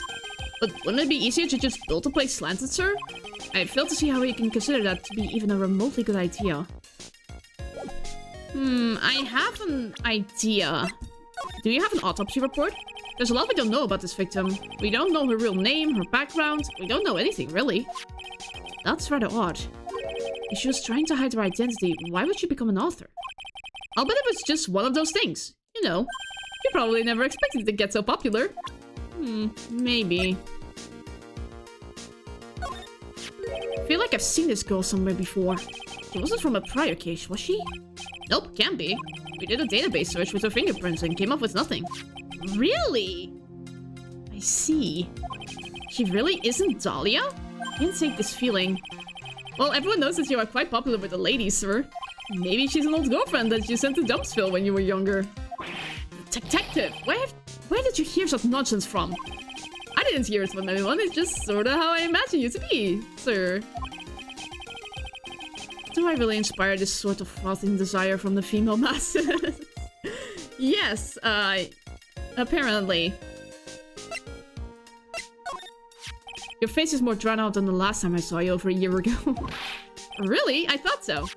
No, wait. It's not so much drawn out as weary and tired, or maybe just plain old thin. I thought that too, sir. My salary's been kinda on the low end. So yeah, my food options have been kinda non-existent. Off-brand chicken soup, off-brand spaghetti, off-brand bread, that sort of stuff. I thought you were really into instant noodles last year. I got really sick of the stuff after a while, sir. Aw, too much salt, probably. Poor Gumshoe. He's supposed to be Miss Elise Stonham's apprentice or something. I see. Yeah, he drew a nice portrait of me. That's nice. But he made me pay him 50 cents for it. I'm sorry about that. You don't seem very interested in him, Mr. Edgeworth. I really don't want to talk about him. That's why. Wonder if Maya is alright. I can never show my face to Wright again if something were to happen to her. Sorry. Aw, it'll be okay. If that ever happens, you can just show him my face. How's that? I didn't mean it like that, sir. It was just a silly little joke. I wonder if there's another way to get across the other side. Support wires from the bridge are still intact, correct? The bridge is almost 20 yards long. I know I may look like it, Mr. Edgeworth, but I'm no superhero. In any case, I just hope Maya's alright. I don't have an autopsy report or something. Sakura Temple map. The sword represents the multiple branches that life can take, all ending as one. I've never heard that one. You know what I think about sometimes? What kind of life would I have had if I had joined the homicide division? Do I think about that kind of thing too, huh? Of course I do. I think about it a lot.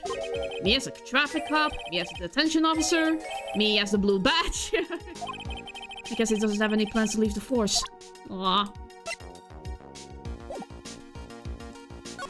Ah, there we go. I just hadn't talked to him. The victim is the famous picture book author Miss Elise Zonim. Her entire past, up until she won that writing award last year, is a total mystery. It's hard to believe in this day and age you can still find people like that. The estimated time of death of the victim was between 10 and 11 p.m. on February 7th. Yay! Autopsy report! I knew I was missing something. Cause of death was blood loss resulting from a stab to the back by the murder weapon. The murder weapon. The victim was found skewered with a giant sword, sir. That's terrible. Yeah, but there's one strange thing. Yes? The victim's entire body was covered with bruises. The bruises are consistent with falling from the height of a two-story building. A two-story building. That would be about the same height as that room in front of us, correct? Hey, you're right! Way to go, Miss Edgeworth! It just happens to be the room that Elise Donet was staying in. Maybe she was pushed out the window after we were stabbed by the sword? Maybe. An autopsy report. Edgeworth needs to get it updated. Yes, that will throw off the prosecutor. What happened? Now then, detective. Let's see if we can summarize what we've learned so far. Okay, let's take a look at the map. According to the testimony of Sister Bikini, the head nun, right after they finished dinner, she and Maya Fey headed to the inner temple.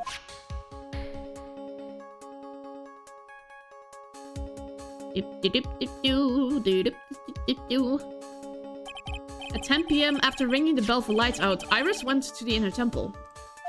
Be right back. Okay, see you soon. When she got there, Bikini had her takeover while she went back to Hazakura Temple.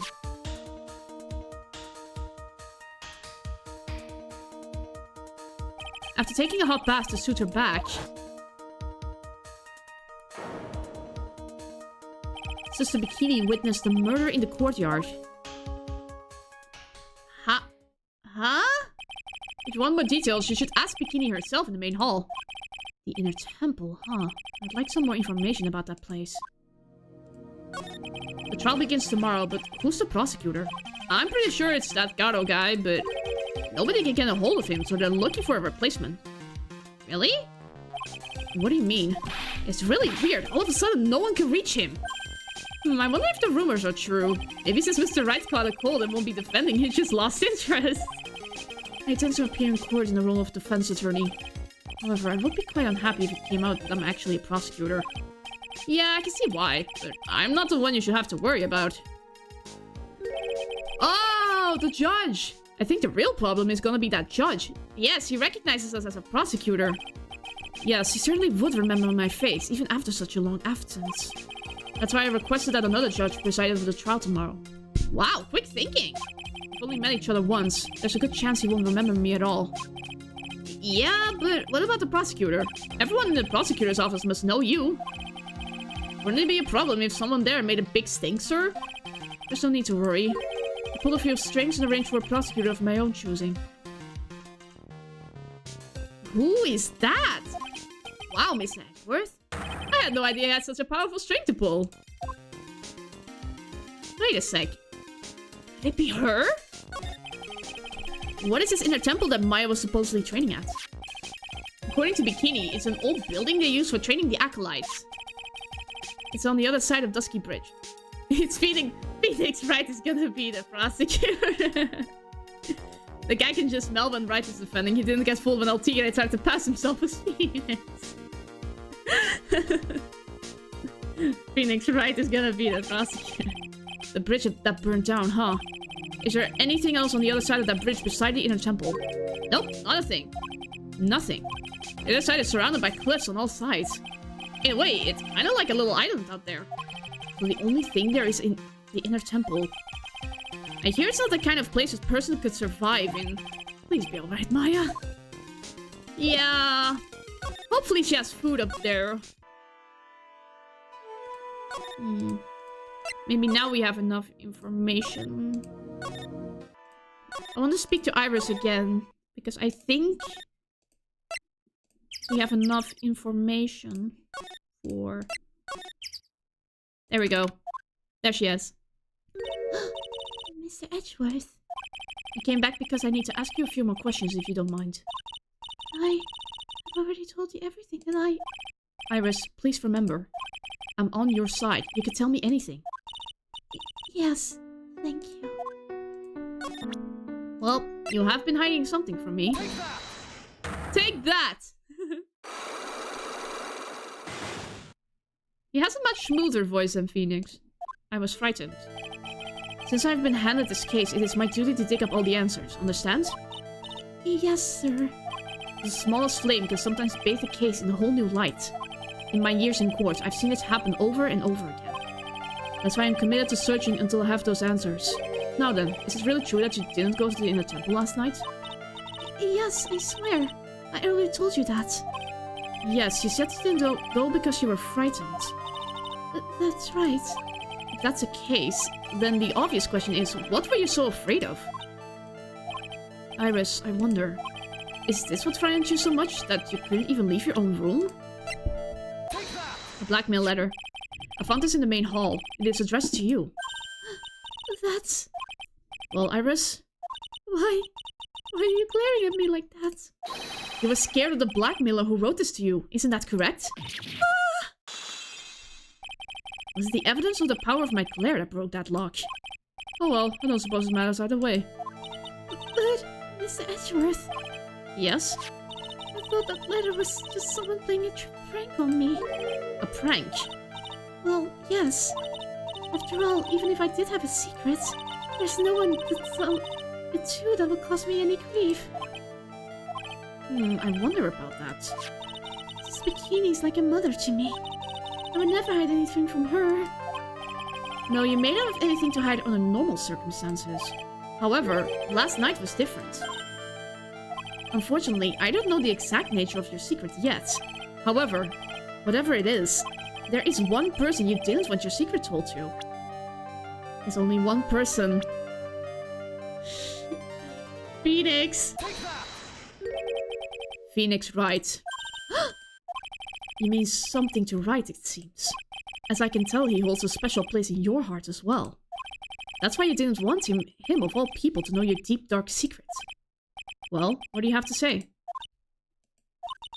I should have expected as much. Especially from a friend of his. She really is in love with Phoenix. After dinner, this letter was waiting for me in my room. As I said, I was frightened by it. What is this heavenly hall the letter mentions? It's a small mountain shack at the base of Dusky Bridge. A small shack, huh? It's more like a broken down shack no one would ever want to go near. Where is it on this map? It's around here. To get there, you must follow a small path down for Dusky Bridge. The reality is, to get to the inner temple, I had no choice but to cross that bridge. But the thought that such a terrible criminal could be lurking at Heavenly Hall. I was so scared by the whole affair that I didn't even want to think about it. So this is a secret that you locked away in your heart. Yes. Looks as though I may have to visit this Heavenly Hall now. Maybe I'll find some sign of our mystery blackmailer. In any case, you still claim to have never left your room last night. Yes, that's exactly right. Rang lights out bell at 10 and was then in her room until the murder was discovered. It was... Oh my god, did you mean to say it was Larry? Oh my gosh, if it really was Larry, I will be so mad at him. The trial starts tomorrow. I promise you, I will win. I'm going to win so that you and Phoenix Wright can see each other again. Are you playing matchmaker, Edgeworth?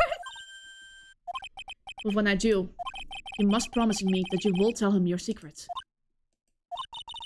But it's pointless. Why would you say that? Because I may know who Phoenix Wright is. But he has no idea who I am. What? I mean Terry from the previous... Oh! He did talk about the Heavenly Hall. Oh my gosh, he actually did.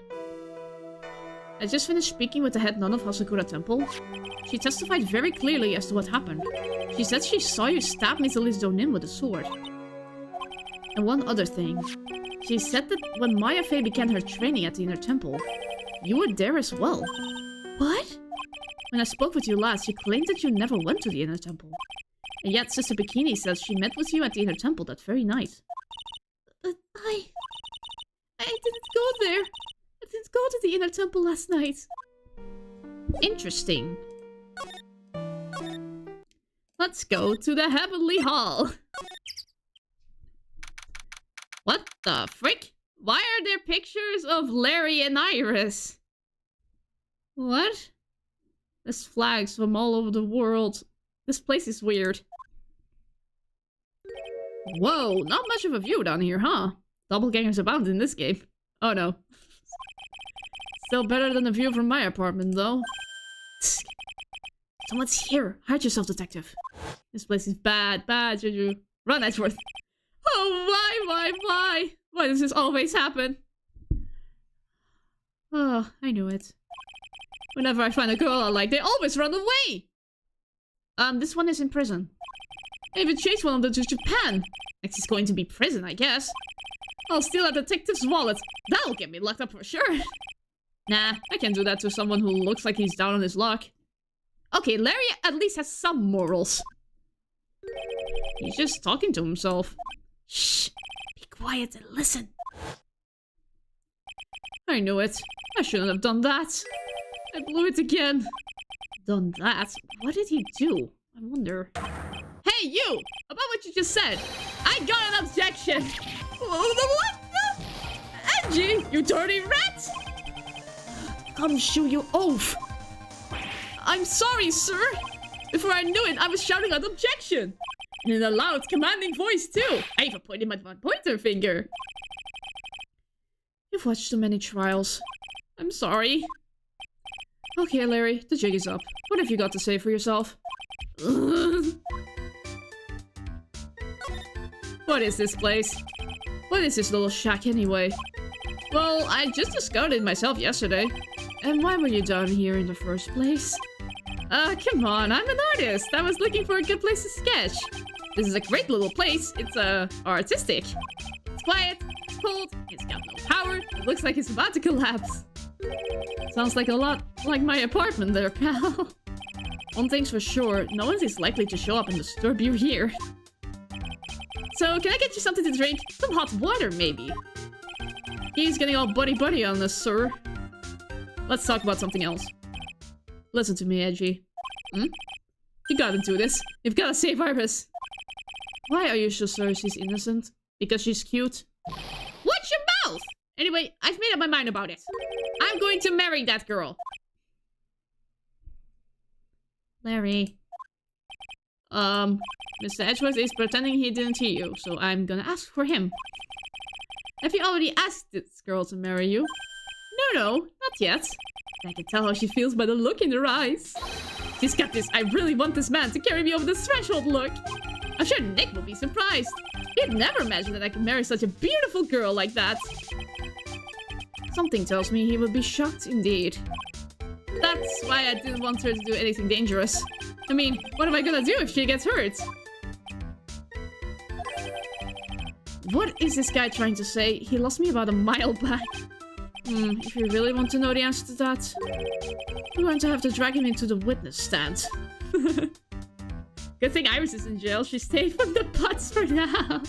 Yeah, she's truly dodged the bullet there. Has the girl made her mind yet? I don't think so. Come to think of it, you still haven't answered my question. Where were you and what were you doing last night? Aw, man! Don't you have anything else to talk about? With that kind of attitude, you'll never be a ladies' man like me. Okay, chill out with those scary eyes. I got it. If you really want to know last night, I saw something incredible. Something incredible? There we go. 3. Yeah, but let's not talk about that now. Let's talk about the good old days. What do you say? Come on, I'll pour you a nice cup of hot water. Why hasn't he realized that I absolutely despise talking about the good old days? Especially with him.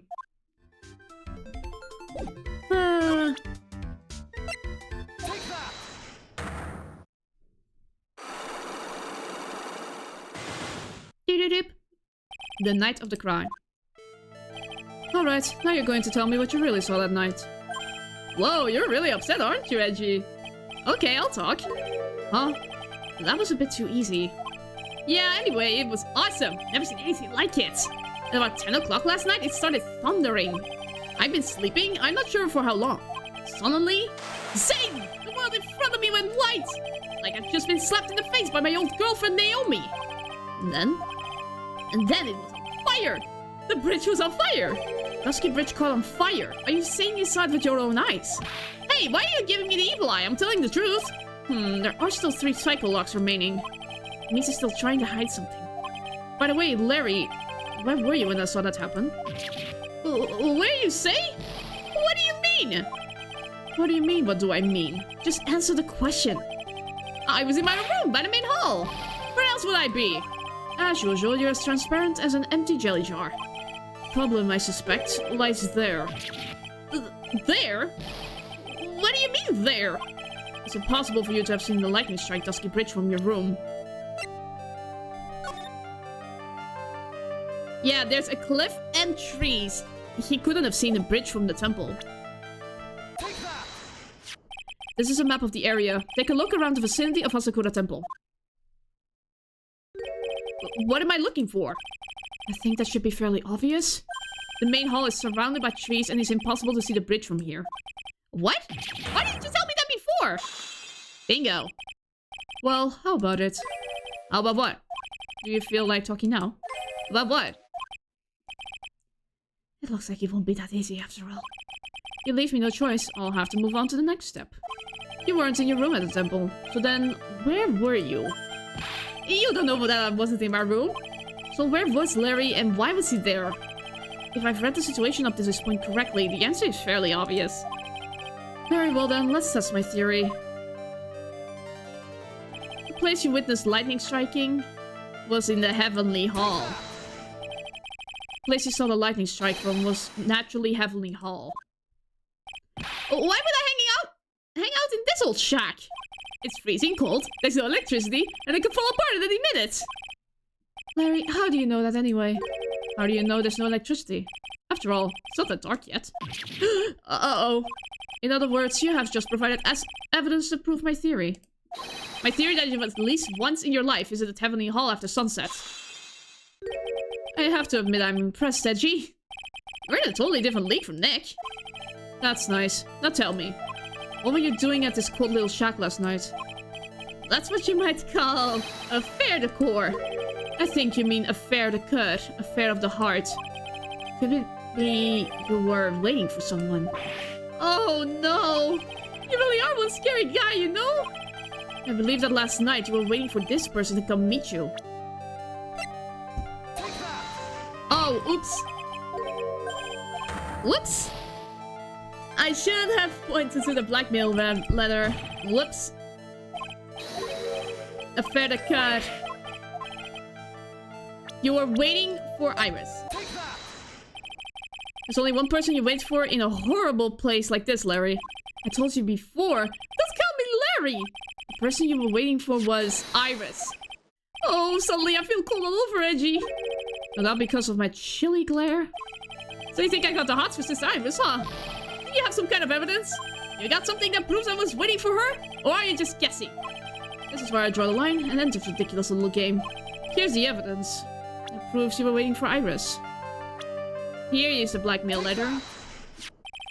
Here's your evidence. You called to do this spot with a pathetic blackmail letter. Oh, hey! Give that back! You're embarrassing me! What are you doing with that anyway? That's not important. I misjudged you, Larry. What do you mean? Taking advantage of a woman's frailty like that? You should be ashamed of yourself. First of all, what's this at the top of the letter? It's a salutation here. Well, that's what it said in that book, Letter Writing for Dummies. You're not supposed to actually write that. That's why you're supposed to write, Dear Iris. I'm so sorry! Ugh, at least bingo. My gosh! Larry's always so exhausting. So you were here in Heavenly Hall last night, weren't you, Larry? And you saw the lightning hit Dusky Bridge, didn't you? Sorry, Edgy. Sorry that the Cuddy, you scumbag, threatening a young lady like that? Ugh. Wait, hold up. What now, pal? What are you talking about? What threatening stuff? I'll tell you once. You tried to scare Iris by threatening to expose her secret, pal. What do you mean threaten? When did I threaten her? Unless you want your secret to be exposed? That sure sounds like a threat to me, pal. Blackmail, in fact. Give me a break. It's a love letter. Haven't you ever been in love? What did you just say? My love for her burns so hotly, it can melt all the snow on this mountain. Oh? Then what is the secret you mentioned? Come on, Edgy. Don't you get it? I'm talking about the secret love between her and me. Larry, I want to throw you off the bridge. Obviously, you wouldn't want old lady Bikini to know about it, right? About our hot and sour bittersweet love affair. Alright, then why don't you send a love letter in a business-like manila envelope? Give me a break! It's not my fault I didn't have any other envelope, sheesh. Then why were you so quick to apologize, pal? It's because Edgy gave me that scary look of his. Edward is officially done. What's wrong, Edgy? Why are you so quiet all of a sudden? That's it. That's what all those huge locks were about. I don't understand why you were so defensive. Well, I don't know either. Guess the thing is, you shouldn't expect too much from a guy like me. Hey, come on, don't let it get you down. But Mr. Edgeworth, this guy's still hiding something, I know it. What do you mean, detective? Don't forget what this guy said just a minute ago. You really want to know last night? Yeah, I saw something incredible. He's right. Larry. What? You're looking at me like a hungry dog that just found the bone. What was this something incredible you saw last night? You're going to tell me, Larry, one way or another. Edward's going nuts from the Psycho-Lux already. He's getting psycho from the Psycho-Lux. I already told you, didn't I? I saw lightning strike Dusky Bridge. Yes, and I believe it was the incredible sight you saw. But now that I think about it, something doesn't quite ring true. What doesn't? If that's all there is to your story, your heart wouldn't have had all those locks. Therefore, Larry, I do believe you saw something last night. Something more incredible than lightning. What? Where? Why? How? Hey, what do you think you're doing? If you hide anything from Mr. Edward, I'll arrest you on the spot, pal. Again? Larry, again? 5? No! What's wrong, sir? Does this mean I have to do it all over again? Why are you glaring at me like that when I'm next to be hit by a bolt of lightning? I was just about to have it with this Harlequin. If I really want to drag the truth out of him, I'll just have to drag him to the witness stand. He's gone insane. Yeah. Larry deserves to be on the witness stand. Okay, I will take a quick disappearing act so I can recharge. It'll take just like a few seconds. See ya.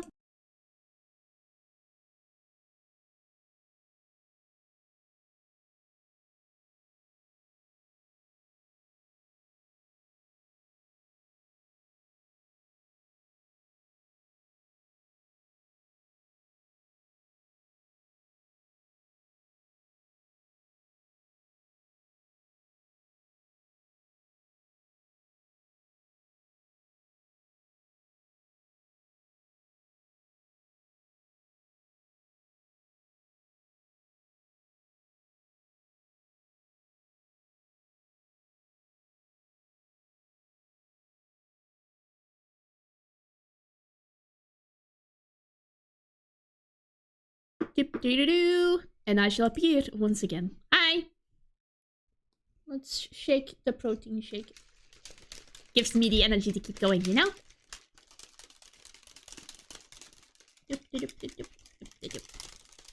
Okay. Take a sip of this and we'll move on. Man, I needed that. My hands were shaking. Sheesh. Okay, let's continue. time for the trial after all.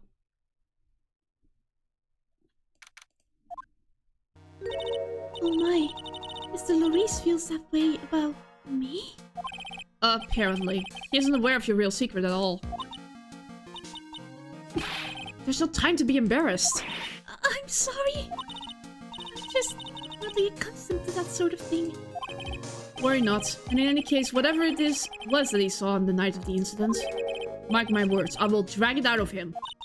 Does that mean Mr. Loris is a witness today? No. I believe that none will be the first to take the stand. Sister Bikini. She claims to have seen the very instant in which you carried out the crime. I just want to ask you one last time.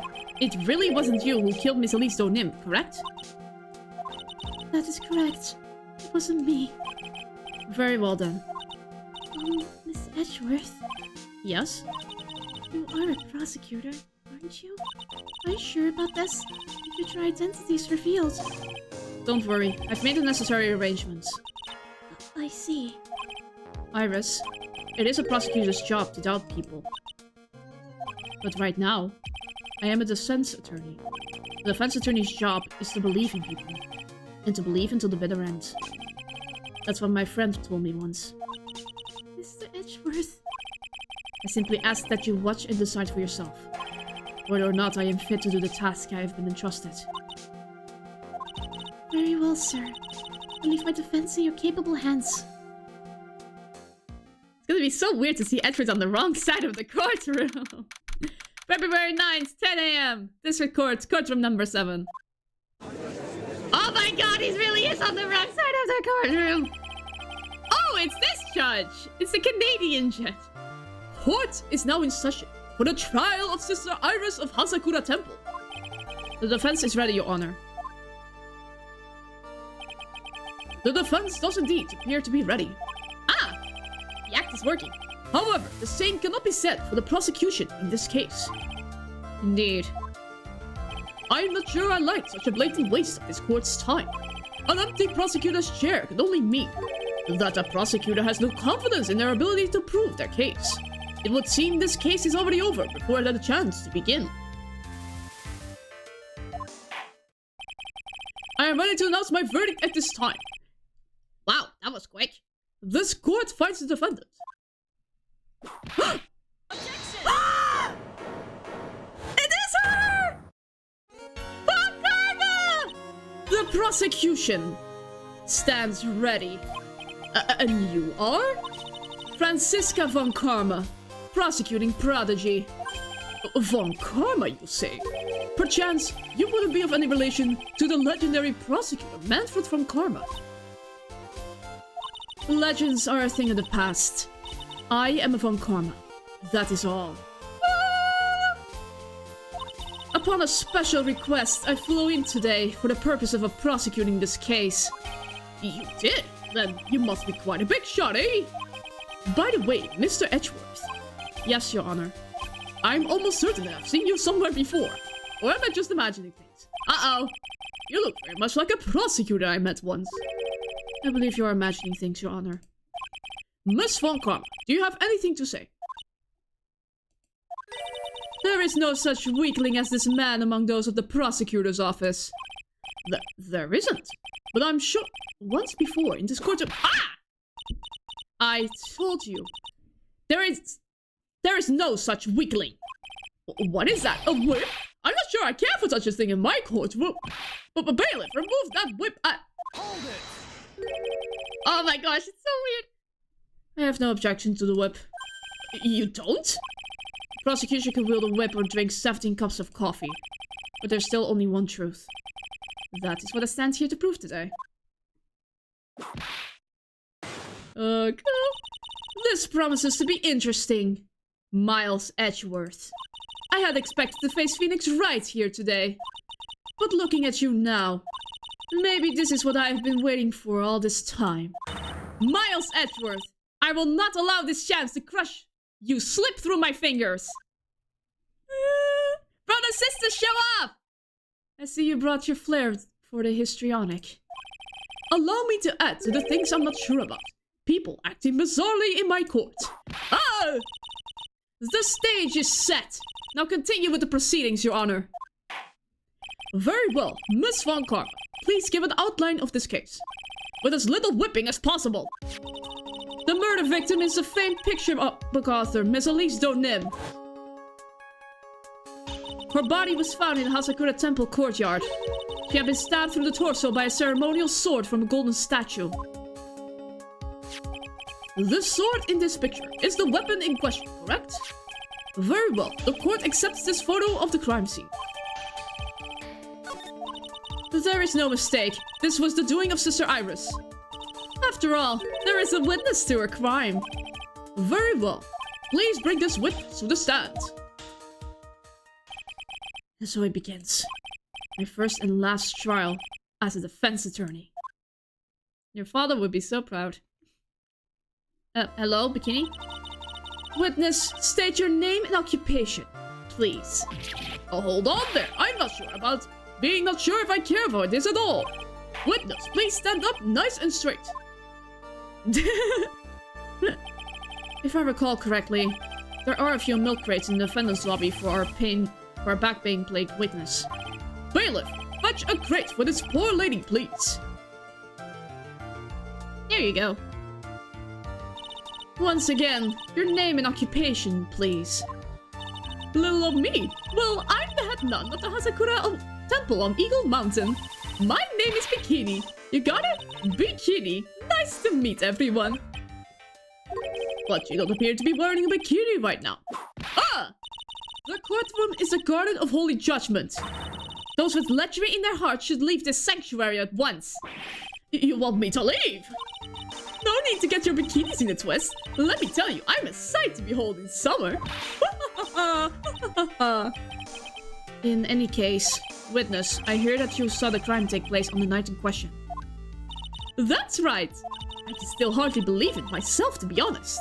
There's no way dear little Iris could do anything like that. Let us hear what you have to say then. First, tell us about your own movements that night, eh?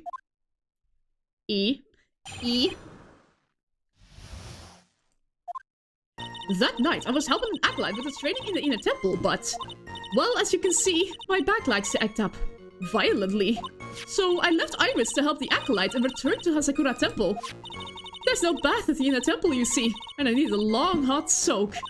It was after that I had finished, just as I was heading back. That's when I saw it.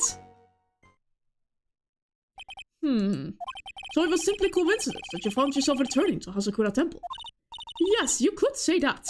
If my back hadn't been in so much pain, I wouldn't have stayed at the inner temple.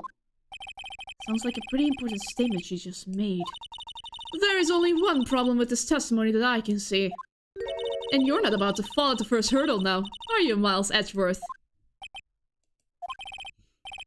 Mr. Edgeworth, please begin your cross-examination.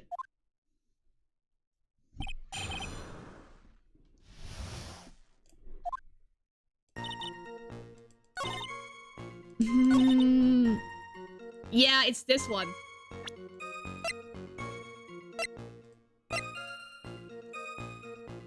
This one is the most obvious. Bingo! Witnesses have to undergo their own trials, I'm afraid. The defendant's fate rests on their powers of observation and memory, after all. Well, don't worry. I'm more than up to the task. I'm a woman of faith, after all. The head honcho of Hasakura Temple. In that case, Miss Honcho, I'd like you to explain something for me. The discrepancy between your testimony and that of the defendant, Iris. She claims that after ringing the lights out bell, she went back and stayed in her room. Which means she did not go to the inner temple at all. No! She said that? A defendant or a witness. Who is more likely to lie, do you suppose? The defendant is simply lying to cover her back. But that is completely illogical. The murder was committed in the courtyard of Hasakura Temple. Claiming that she went to the inner temple would make for a much better alibi. That's actually true. But that is odd. Whatever the reason, I can't believe that she would lie. She does indeed have honest eyes. Don't be fooled, Your Honor. All people lie. That is my belief. Why am I the only one being whipped in here? Anyway, neither the witness nor the defendant have any reason to lie. which means we must call your memory into question. Dear, dear, dear. You're older than me, yet you want to play that game, do you? Oh, well, that isn't exactly what I... Well, my memory is perfect. Crystal clear, especially in winter. Then I suppose it's too early to end this cross-examination, eh? Mr. Edgewood, if you are going to question the memory of this witness, you will need to show a more decisive piece of evidence. Understood, Your Honor. I was naive to think that alone would do the trick. Then please add your comments about Iris to the testimony. And boot. And let us return to the cross-examination.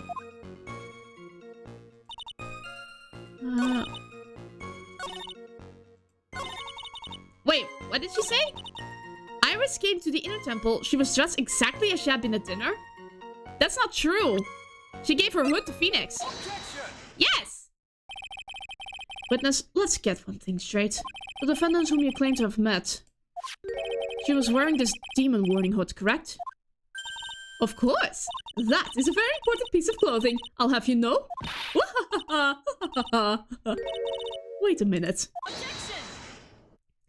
Hold it right there! Why do you have that? That's the question of the day, now isn't it, Miss Von Karma? I'll have you know that this hood was given to someone as a gift that night.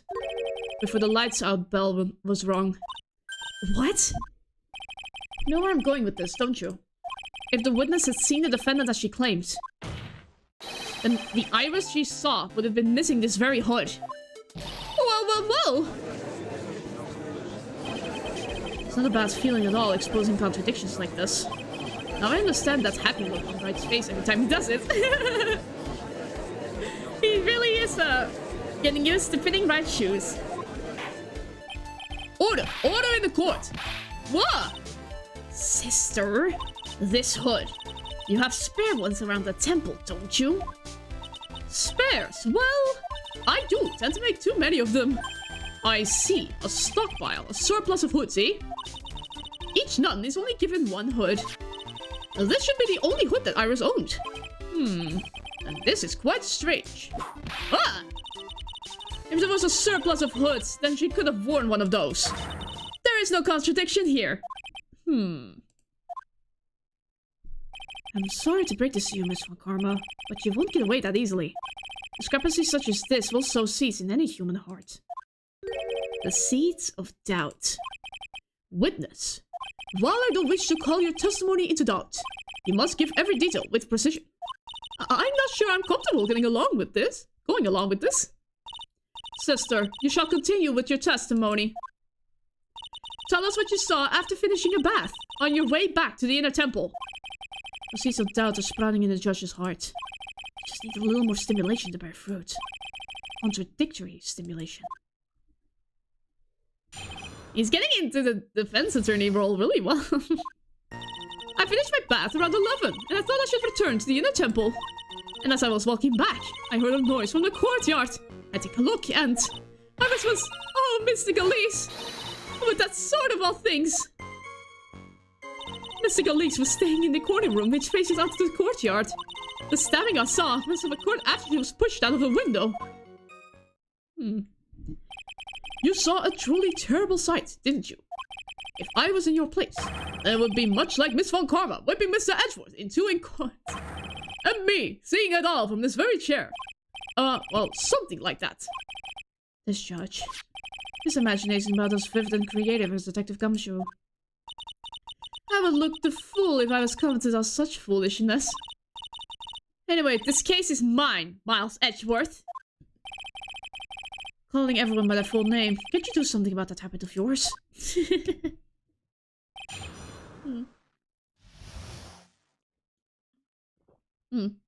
My apologies.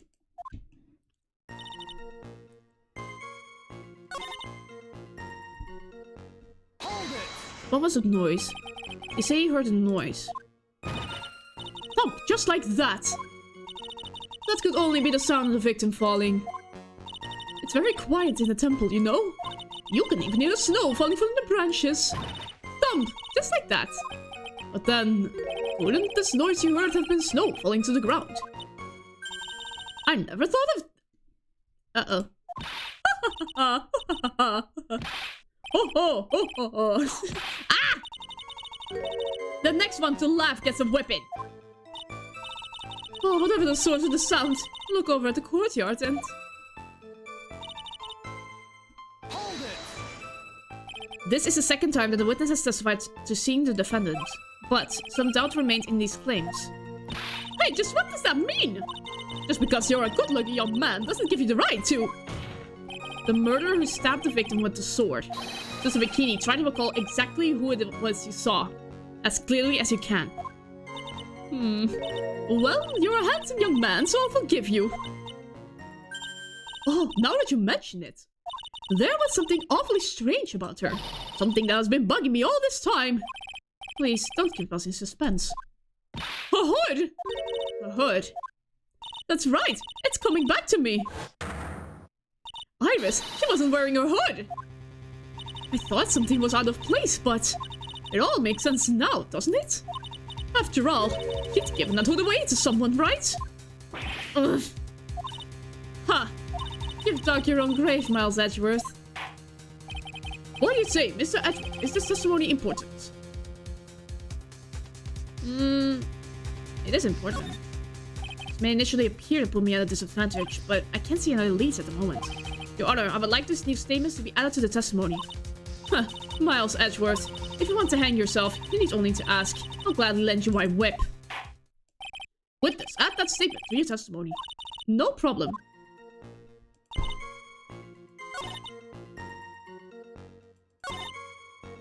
Hold it!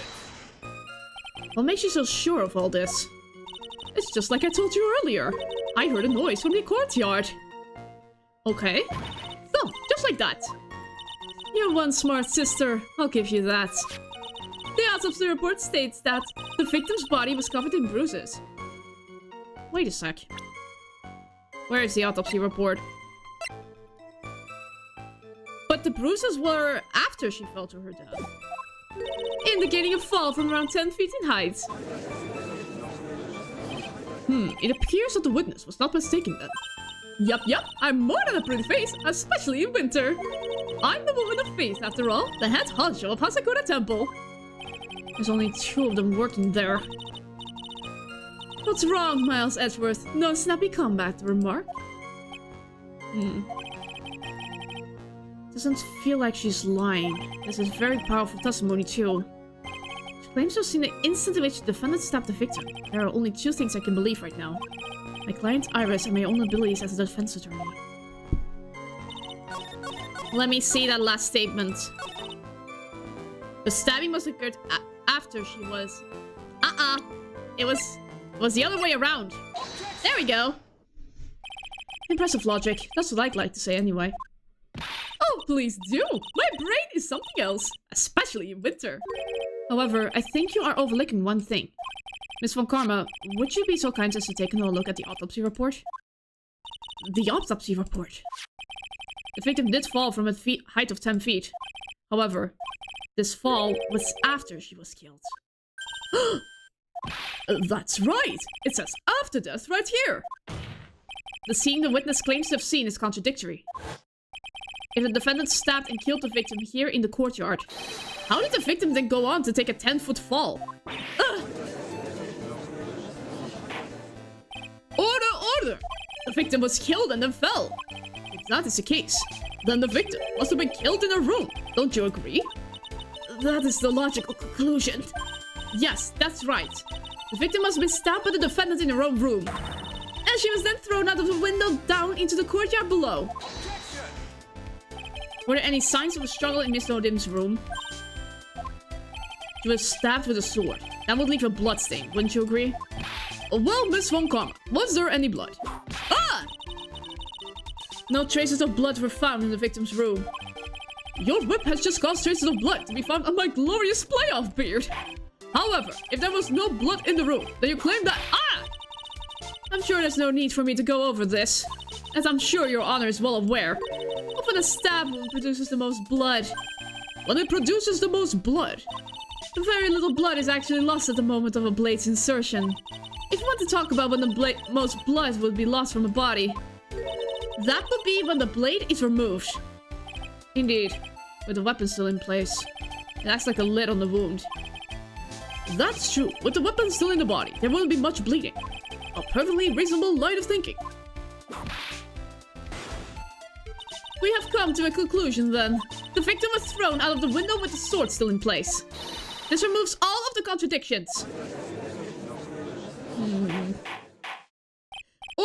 Order. I must admit that this is a probable version of events.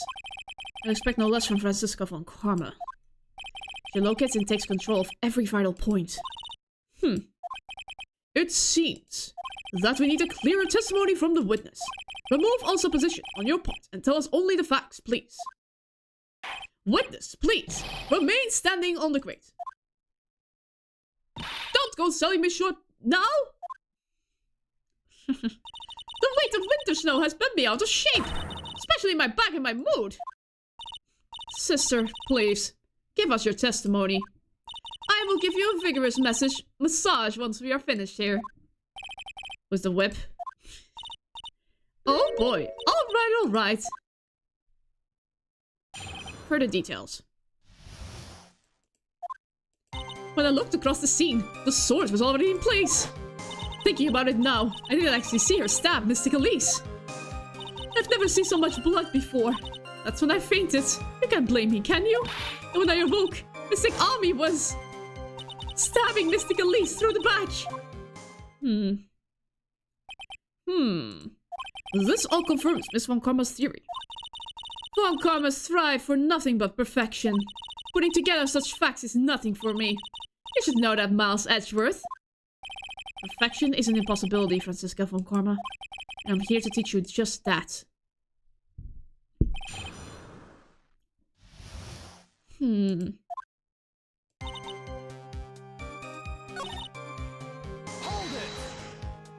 Think carefully. This is very important. It's Iris we are talking about here. I'm thinking for all I'm worth. No, when I looked over, the sword was already in Mystic Elise's body.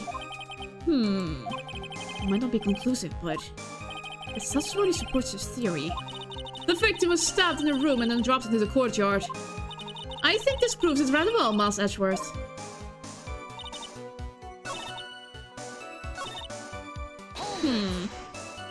By Mystic Army, you are referring to the golden statue, correct? Just stabbing someone with a shishishito, a sacred treasure, is terrible enough. But to then be Mystic Army hold the blade? Truly, a heinous, despicable crime. It is easy to spy something. Anyone can do it. However, there is something that cannot be done so easily. Whatever it is, I'm sure it's doubly hard for you. Anyway, what is the problem? Exactly why would the killer set up this gruesome scene? Can anyone explain the reasoning behind that? No, I don't think I can. There is always a logical reason behind why someone acts. That's true. So true. In early spring, for example, I often find myself... There isn't always. That phrase might come in handy someday. There are too many unnatural elements in this case. Why was it necessary to use the shishishito from the Ami statue as a weapon? Why was the weapon ultimately placed in that backhand of the statue? If I can expose the flaws in his testimony, perhaps then I will begin to find the truth.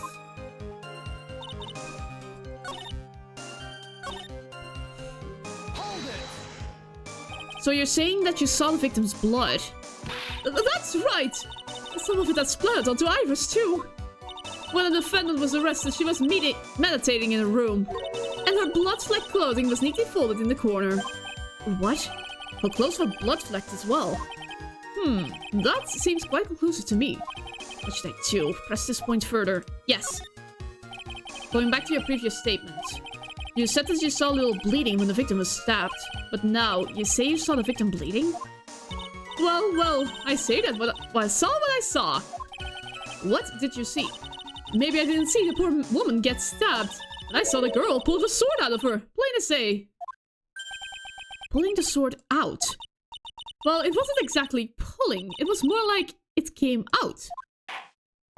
Witness, you will add this statement to your testimony. Oh, was that important? More important than you can imagine. Okay. Smoothly. So the invoice... Blah, blah, blah, blah, blah. Here, murder weapon.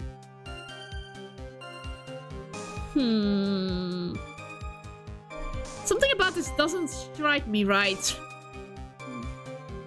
Is it the sword? Oh my gosh, it is! Oh my gosh, it is the sword. Give me 1 sec, I'll take a sip.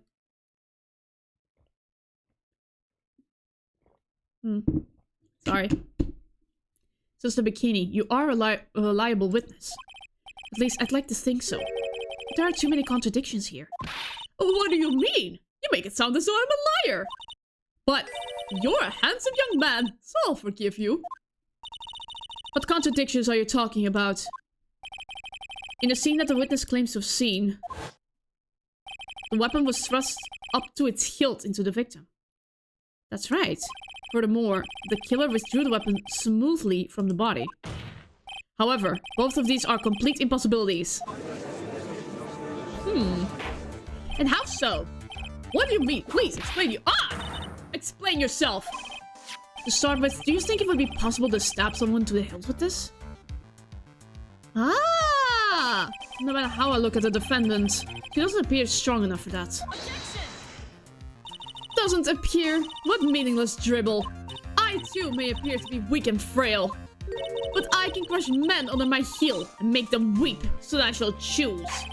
The objection stands. I wept a little back there, I must admit.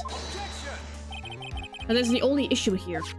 If this sword was truly stabbed into the body up to the hilt, well, just look at all the branches on it. It certainly wouldn't come out smoothly. You also have the problem of the amount of bleeding. It's true that when a blade is left in the body, it acts as a plug of sorts. However, when a weapon is shaped like this, it's an entirely different story. The wound will be too large for the blade to completely stop the bleeding. That's nothing more than a conjecture. In reality, the victim was stabbed with a shishishito. Even a weapon of this nature may still sometimes slide out smoothly, and may still sometimes stop the blood loss. I'm not finished. There's still one more conclusive contradiction. You still got more! This one is simple. If the sword really was thrust in all the way to the hilt, then why wasn't the sword completely bloodied? Why is there only blood on the tip of it? If this witness is telling the truth, then there should be blood along the entire length of the sword. No! Order! Ah! Bravo, Miles Edgeworth. Raising this many contradictions from a single piece of evidence. All the other attorneys I know could maybe manage one, if that. But what does this all mean? If you have proven contradictions regarding the murder weapon, but having come this far, there can only be one answer. And that is... the weapon used to kill the victim was not the shishishito. What? A foolish idea born from the foolish mind of a foolhardy foolish fool. Let's examine this again. What was it that made us think the sword was a murder weapon? Well... it's because Mystic Army was holding it. Exactly. However, if you reflect on this, that is the only basis we have to assume such a thing. The impression left by the scene was just too strong. That is what influenced us. It's influenced us to believe that the shishishito was the murder weapon. Shishishito!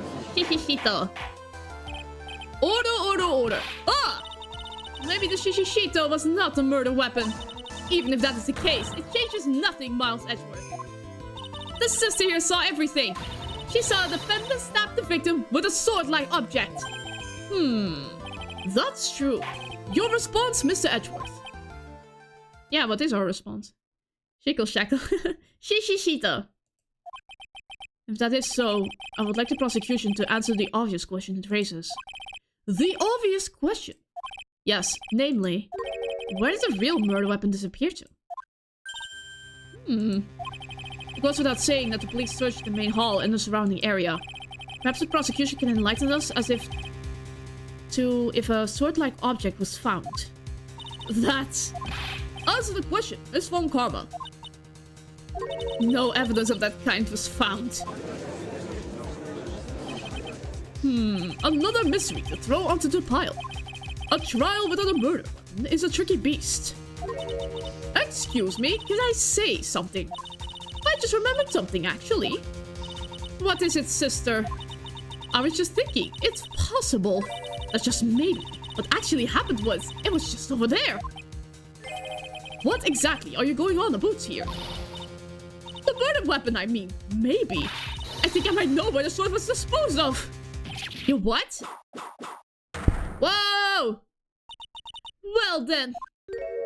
I think we need to hear testimony from you one more time, sister. Impossible. What else? What else could this old woman have seen?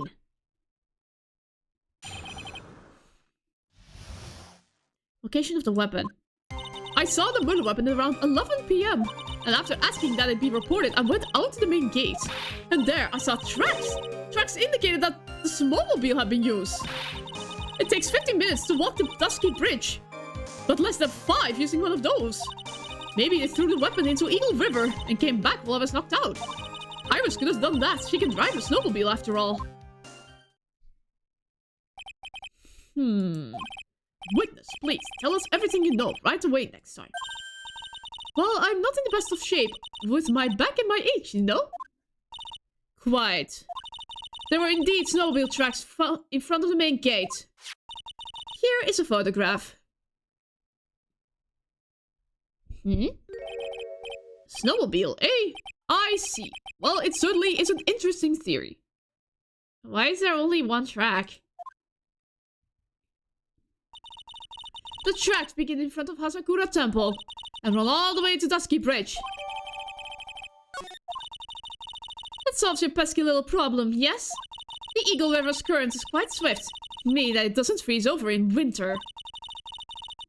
Making it a perfect place to dispose of the murder weapon. Did she really go to the river to dispose of the murder weapon? Mr. Edgeworth, your cross-examination, please.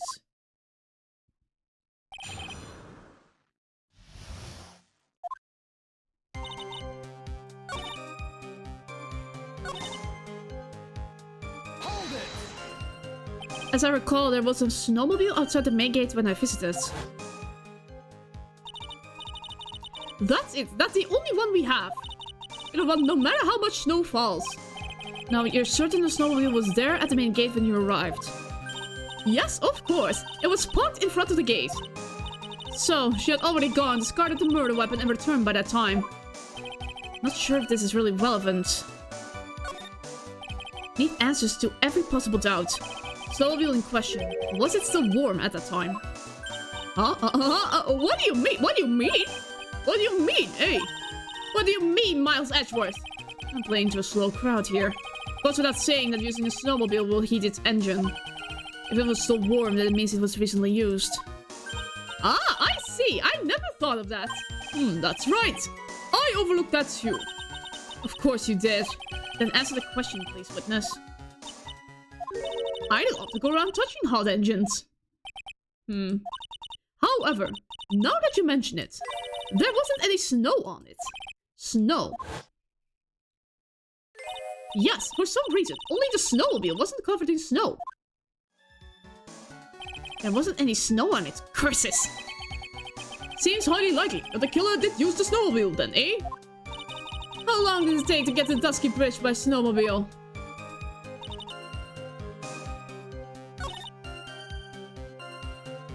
Hold it! Professor Memory, how long were you knocked out for? Like I said, somewhere between 10 to 20 minutes. It's possible to get to the bridge and back in 10 minutes using the snowmobile. I have to concede that is more than enough time. Is that all you wish to concede, Miles Edgeworth? But then... why is there only one track? Objection! Bingo! I admit this photograph proves something. Proves that the snowmobile was used on the night of the murder. You finally accepted the inevitable, it seems, Miles Edgeworth. However, if what the witness says is true, then why is there only one set of tracks? Yeah? What do you mean? Iris left Hasakura Temple, threw the weapon into the river, and then returned. If this was the case, then naturally there should be two sets of tracks in the snow. Those from heading to the bridge, and those from coming back. You're right! You are forgetting one thing, Miles Edgeworth. On the night of the murder, it was snowing. The tracks leading to the bridge were erased by the snowfall. This removes your precious contradiction, now doesn't it?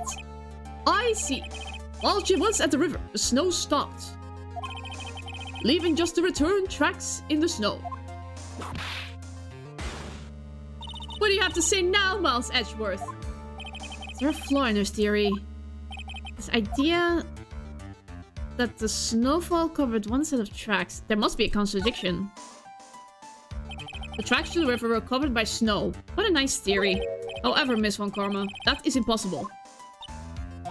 Would you care to explain why there's a rude index finger currently pointing in my general direction? No need. The evidence will do all of the talking for me. On the night of the murder, the killer went to and returned from Dusky Bridge. In order to dispose of the murder weapon, the outgoing tracks were erased by snow. Or so claims Miss Von Karma.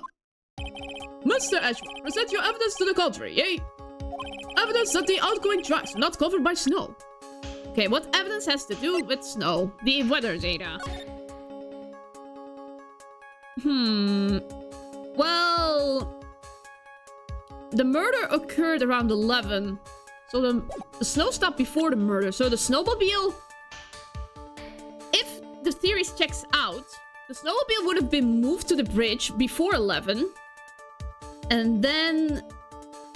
it came back after 11? But who did that? But it's this. Witness, please tell us again what time it was when you witnessed the crime. Like I said, it was around 11. Of course, this means that the weapon was thrown away after that time, correct? On that note, please take a look at this data. It is the weather report for Eagle Mountain on the night of the murder. The weather report? Snow started to fall at 7 PM, but it stopped at around 10:50. Therefore, when the sister witnessed a crime at 11 PM, the snow had already stopped falling. It is impossible for any tracks made after that time to have been covered up. But then why was the snowmobile out before the murder? Order, order. Very well then. It looks like Miss Von Karma's claim has been snowed in. Ah! It's too soon to be closing this trial to the snow. Miles Edgeworth, how pathetic of you to rely on the weather of all things. Answer me this then. When is a weather report ever correct? No. You've got it all wrong. This isn't a forecast. This is actual data. Ah! Forecast data. All weather reports have some inaccuracies. It may still have been snowing in the vicinity well past 11 PM. It's true. We cannot be totally sure, eh? What? How did she pull that off? It had stopped snowing at Hasakura Temple when the murder took place. You need to provide conclusive evidence of this. Come this far, there's no turning back now. Very well. I too cannot allow any doubt to remain concerning this testimony. Huh. You can't back down, can you? Such a perfectionist, Miles Edgeworth. Very well then, Mr. Edgeworth. Where is your evidence that it had already stopped snowing when the victim was killed? Okay. Nothing about snow there.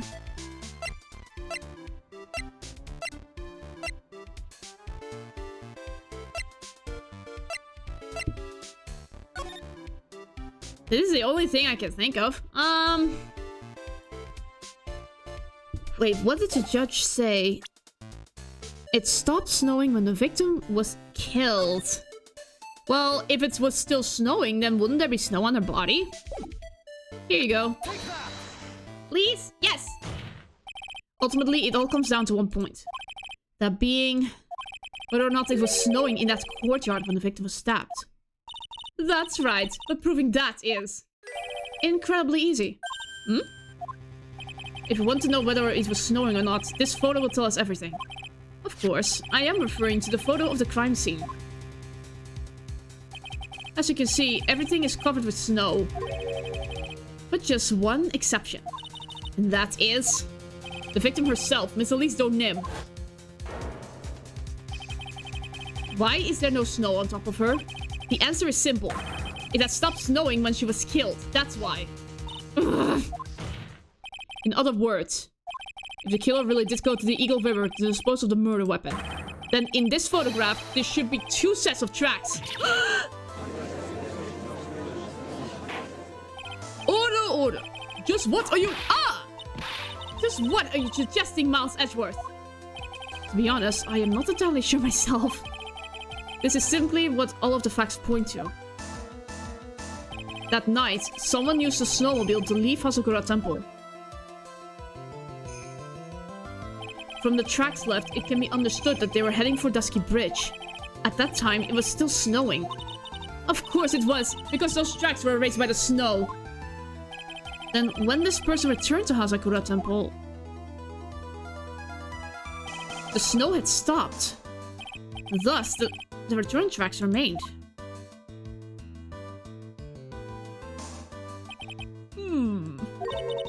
Can I say something? This all sounds a bit fishy to me. What does, sister? There is only one key for the snowmobile. Huh? Furthermore, on the night in question, we know that the defendant had it. The key was found in her room after the murder. What? What was she doing? Which can only mean that night, Iris used the snowmobile to go to the inner temple. But Iris said that she never went there. I should probably press on this point some more when I get the chance. The snowmobile can cross the suspension bridge. So she must have left it on the Hasakura side of the bridge and crossed on foot. That sounds right. But what's odd is, when I left Iris and returned to Hasakura Temple,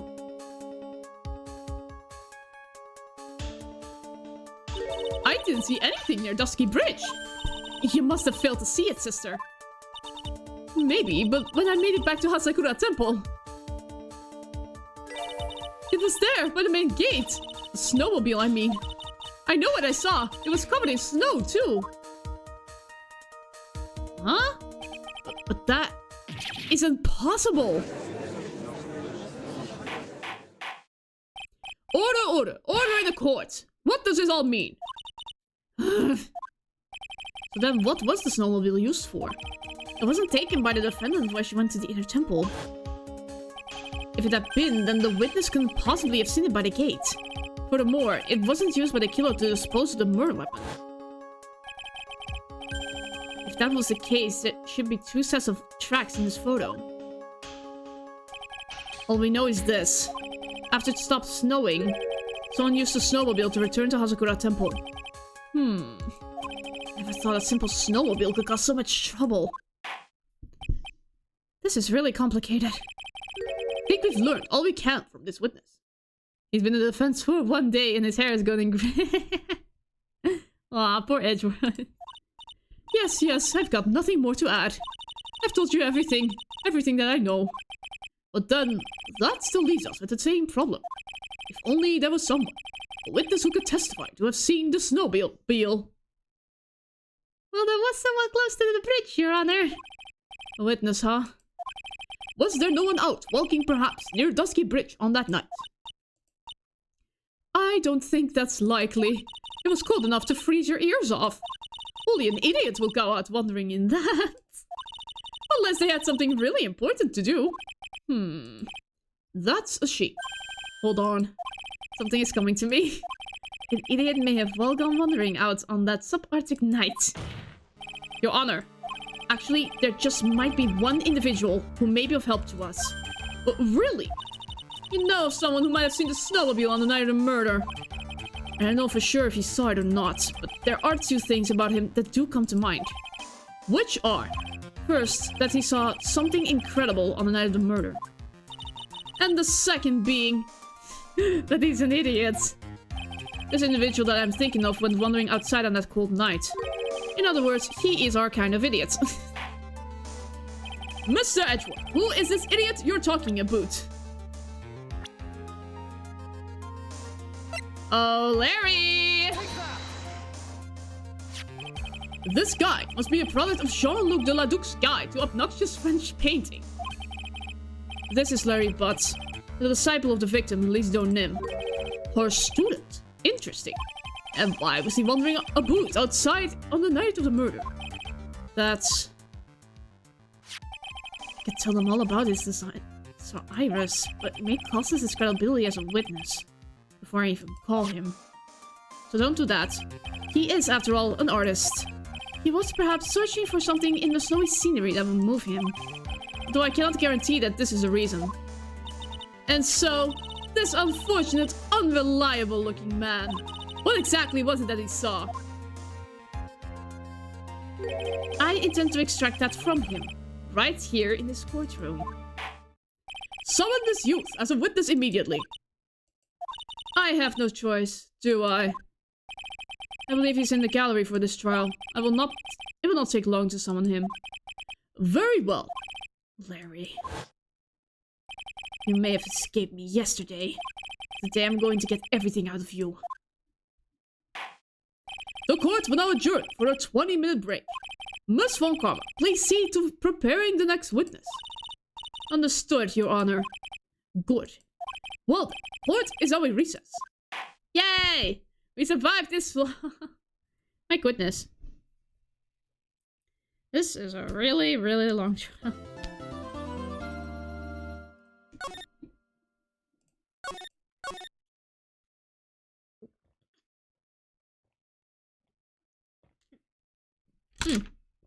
Oops. Malo glitched. My apologies. Yeah, this poor courtroom. To be 42 exposure to the butts. This is very long, but very good. I agree. Just playing as Edward has been has been so much fun. It has been a blast.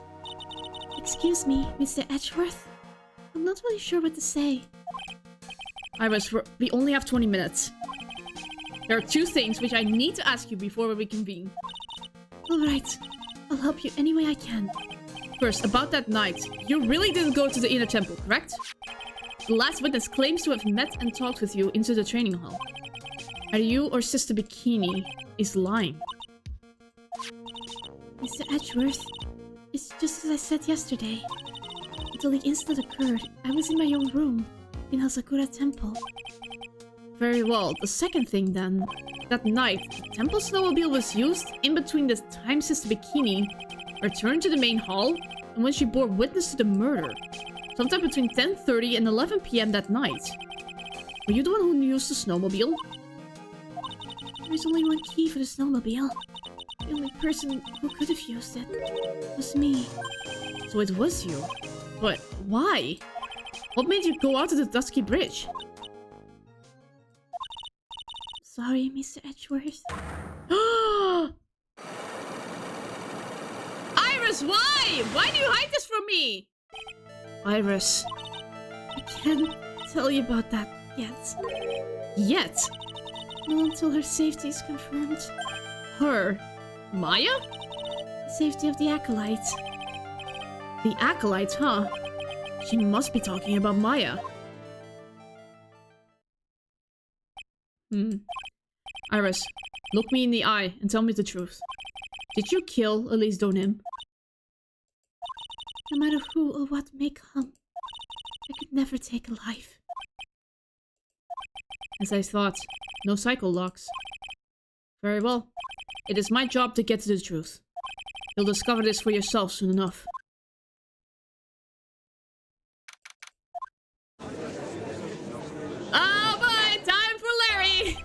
Court will now reconvene. Miss Von Karma, where is the witness? During the break, a man was detained for suspicious behavior in the gallery. Suspicious behavior? He was sketching something very intensely. Dare I ask what the witness was sketching when he was detained? He drew a terrifying woman, armed with a demonic face and a vicious weapon. Oh no, Larry!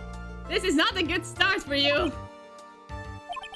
I can only presume that his intention was to capture you. Ah! Anyway, it's time to drag out this pathetic excuse for an artist before the court. Elise Donim, I hope you're ready. Get in here. Noticing that whip is going to see plenty more use today. Oh, hi! Ah! Your sketch is in contempt of this court. Hey! I was just artistically rendering. Ouch! You tried to run away from the bailiff who was trying to hand you your subpoena, correct? Oh, look, I'm nothing but a fledgling artist, trading out in the mountains. I'm only down here in the city because I ran out of green paint. Well, to use the technical term for the color, viridian. Larry, this isn't an art store, no is it? I know, I graduated junior high, okay? Look, art is all about working in the fields, isn't it? Working in the fields. I presume he wanted to say field work, I hope. That's it, thanks, buddy. It's kind of sad that I was able to understand this mangled train wreck of a sentence. I just happened to stop in here and found a wonderful new model. So see? I've got nothing to do with this trial, at all. I expect all of your faces to be red when you realize this mistake. Right, red. Or to use a technical term, Crimson Lake. Ouch! Ouch! Ouch! Ouch! Ouch! What? Why did the judge have to be whipped? Stop your pathetic blabbing and testify like a man. Refrain from whipping me, Miss Von Karma. Cross-whipping is as bad as cross-checking. Witness, that was all your fault. Testify now. This is too much for me. Larry. This is so exhausting. He's not even 5 minutes in. I was at that lodge out in the mountains looking up at the stars that night. I walked to the bridge a number of times, but I didn't see a snowmobile. I didn't see anyone at the bridge that night either. The girl I was waiting for didn't show up. My teacher died on me. I'm all alone now. Aren't I edgy? Witness, please refrain from talking directly to the lawyers during your testimony. I'm just a nobody. Nothing but a small, worthless man, aren't I? And why wasn't I asked for my name and occupation or anything else? Mr. Edward, this man seems to have quite severe inferiority complex. Aw. He's recently been the cause of numerous incidents. I think he's finally realized for himself just how much of a nuisance he has been to other people. Yeah, that's right. I'm behind everything. Every case. Watch out, okay? Just touching me will make you eternally unhappy. He's claiming he's cursed. Well done. Let us proceed with the cross-examination. With no touching, thank you. We can delve into other details at a later time.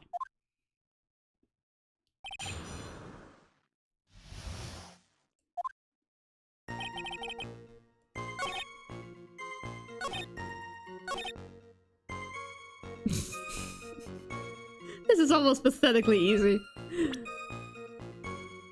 Well, you might have not seen someone, but someone did see you! Larry Butts, I can understand why you might want to throw your old life away. You're pretty pathetic, and you cause all sorts of trouble. I'm sorry! But, having realized just how much of a nuisance you have been, it could be considered a step in the right direction. Edgy, are you trying to console me? It certainly doesn't sound like that way to me. However, I cannot forgive you for simply turning away from the incident you create. You're totally pinning this on me! Now then, let us talk about the night of the murder. Sister Bikini, after seeing the murder take place, asked Phoenix Wright to report it. Thus, he headed for the public phone by the bridge. There, he happened to cross a certain nefarious individual. You, Larry Butts. That's right, me, in the flesh. Listen carefully, witness. It doesn't matter if you change your name. So long as you remain pretty pathetic, you will continue to cause these incidents. That reality will not change. But what do you want me to do then? Larry, what you need to change is your inner self. But for now, what you saw that night, testifying truthfully about this one issue, is all I need from you. Edgy, I think I've finally woken up. Well, I guess I could still be sleeping. But anyway, I'll do it. I'll testify. Well, I'm not sure this will go especially well. I'll ask again then. Witness, what did you see on the night of the murder? He's getting a lot of life advice in the courtroom. I'm actually surprised. But if it gets him to stay calm, then... I went to the shack at around 9, so it would have been about 10:30 p.m. I was lying under my bedding when a white flash almost blinded me. I looked out the window and Dusky Bridge was on fire. There was still some thunder, but I went right away to check it out. That's when I ran into Nick. You certainly saw quite a lot, didn't you? So, what happened to the bridge after it caught on fire? It was like me after a 3-day stint chasing a girl. It totally burnt out. Like, almost totally gone. I mean, trying to cross the burning remains was what caused Nick to fall. What did you say? Oh, don't worry. It's nothing life-threatening. It just got a cold. I never know with that man if you should be called lucky or unlucky. Now, Mr. Edgeworth, please commence your cross-examination.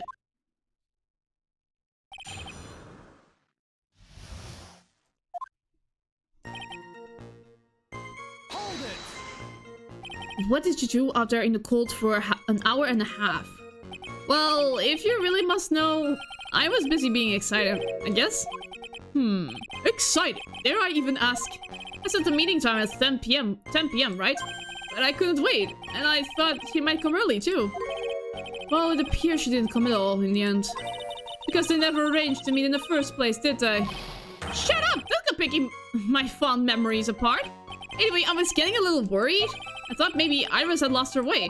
So every 20 minutes or so, I went out to the bridge. But I didn't see anything particularly suspicious. I didn't have anything else to do, so I went back to the shack to wait for her. Hold it! This light was, of course, lightning! Like a pow! Like a slap from Naomi, honestly. A big bada boom!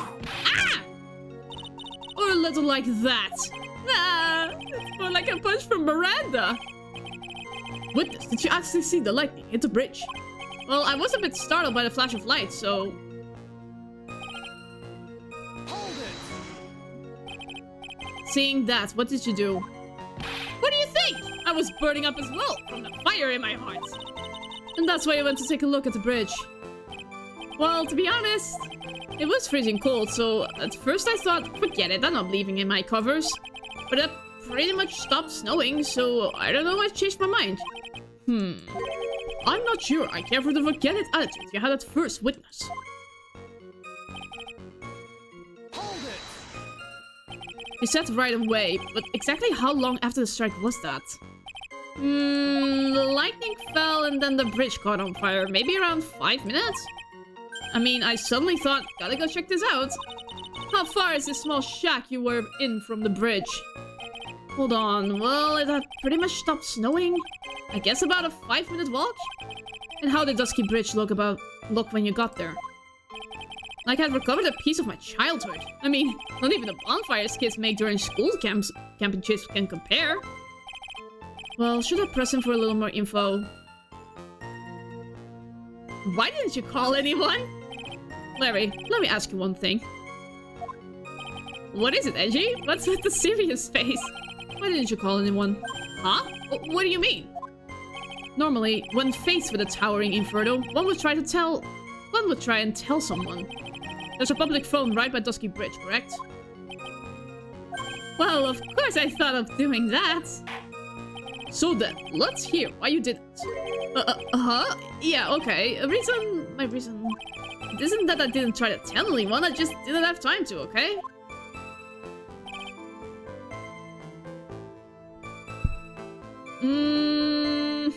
But... Wait, Nick arrived when the bridge was like charcoal, so it was at the end. But Larry saw the inferno, so why was he just standing there for 15 minutes? Objection! Bingo! Your very existence being a contradiction, I'm not sure if you can grasp this or not. What the hey, Edgy? Maybe sound like some sort of alien. But your testimony is conclusively contradictory. Problem here is time. I've never been the best timekeeper, you know? 3 minutes after Billy leaves on foot, you follow him on your bicycle. How long does it take for you to catch up with him? Terrible at those. Larry, during the 15 minutes, just staring at the inferno. This is much more simple. You saw the lightning strike Dusky Bridge. lightning strike Dusky Bridge and immediately went to see what had happened. Is this correct? Yeah, well, I whistled about 5 minutes first, but more or less. I have the weather data from the night of the murder here. According to this, the lightning fell at around 10:45 p.m. You say it takes less than 5 minutes from the shack to Dusky Bridge. Meaning you probably got there around 11 p.m. Meaning, that all sounds about right, I guess? And then Nick showed up and did his falling act. No, he arrived later. That is impossible. What do you mean? 11 p.m. is when the murder occurred in Hasakura Temple. Thus, Wright was still there, in the courtyard. There is no way that Larry could have encountered him at Dusky Bridge at that time. Excuse me, I have an objection. You do? Edgy, how many times do I have to say this? I'm not Larry. I'm Laurie's daddy. Ah! It has not been proven that the murder occurred at 11 p.m. The sister only said around 11. In which case, it could have been earlier than that. Watch your footing there, Miss Francisca von Karma. The slope ahead is slippery. But there is still no way that Wright could have been at Dusky Bridge at 11 p.m. And why not? It's clearly written here in the weather data report. It took around 30 minutes for the bridge to burn out. Therefore, the bridge must have been burning until at least 11:15 p.m. Which means, what exactly? Wright did not see the bridge while it was being consumed by the flames that night. In fact, he did not arrive on the scene until after the flames had died down. Larry, you arrived at the bridge at 11 p.m. But Wright did not make it there until at least 11:15. I suggest you to stop hiding things and just tell us the whole truth. Now then, what happened during those missing 15 minutes? I feel like I just got brutally woken up by toilet splashback. I guess I was still sleeping after all. Fetch me! Eh. Order! Ah! So there was a missing 15 minutes prior to meeting Phoenix Wright. I hardly see that much of a problem. Yeah, not much of a problem at all. Really? The bridge is burning before your eyes and there is a phone right next to it. Why then, did you not report the accident? Yes, witness, why didn't you? Were you there simply to watch the bridge burn? And therein lies the problem. For even after the bridge had burnt out, he was still there. Staring into space. This witness didn't even attempt to fulfill his civic duty. That's what it sounds like. But this is Larry we are talking about, and even he is incapable of being so stupid. Which means there has to be a reason for his inaction. Gee, I think it's about time I got serious with you, dude. Just as I thought, you've been playing with us all this time. Listen, I'm going to tell you everything. Are you sure you want to hear it all? Yes? I may really say it this time. Everything. Ah! Then say it! Very well. I have a terribly bad feeling about this. However, let's have the witness finally give us the whole truth. Now, for this 15-minute gap, what were you doing, witness? Yeah, what were you doing, Larry? I'm a donim. I'm an artist. What do you think I was doing? Sketching in front of the bridge. I was whipped up into a frenzy of art. The shock and awe that I was feeling, I transferred it directly onto the page. Before I realized it, the flames had gone out and then he came running up. Wait, you painted something? Where's the picture? I suppose artists can be strange folk. That's right, I'm willing to sacrifice everything in order to draw the perfect sketch. Including the truth from the sound of it. Mr. Edwards has just removed the last of your doubts. Not at all, Your Honor. One very large doubt still remains. And what would that be? This is a surprisingly believable story, especially considering the source. So why did you think he needed to hide it from us until now? I intend to drag the reason out of him. Ha ha ha. You'll regret this, Edgy. What did he see? What the frick did he see? What did you make? Sketching the burning bridge. The burning bridge and everything that came with it. What? What came with it? You want to hear this from my lips? Do you, Edgy? You'll regret this! That sketch of mine is... Ah! Enough. Just take that ridiculous sketch of yours out already, witness. He's nervous. What are you talking about? I don't know what you mean. Oh my gosh. Why are you so hesitant? That does indeed appear to be the fastest solution. I'll leave it to you, Mr. Edgeworth. What should I do? Got a terrible feeling that the instant the sketch is revealed, the entire world may be changed by what is depicted there. I'm too curious. Look at the sketch. Larry, I wonder if you could show us your sketch, please. Well, well. Even I couldn't have imagined it turned out like this. Imagine what? That Lofi Song's debut would take place here, today, like this. Ouch! Show it, now! Okay, but feel yourselves. This is the world of Lofi Song! Ah, well. So this is Dusky Bridge? Why is there a woman floating? Why is she on fire? Quite a large bridge, isn't it? Your response, Miss Von Karma. Yes, well... It's not that bad of a sketch. No, it isn't, but... Like, why? What?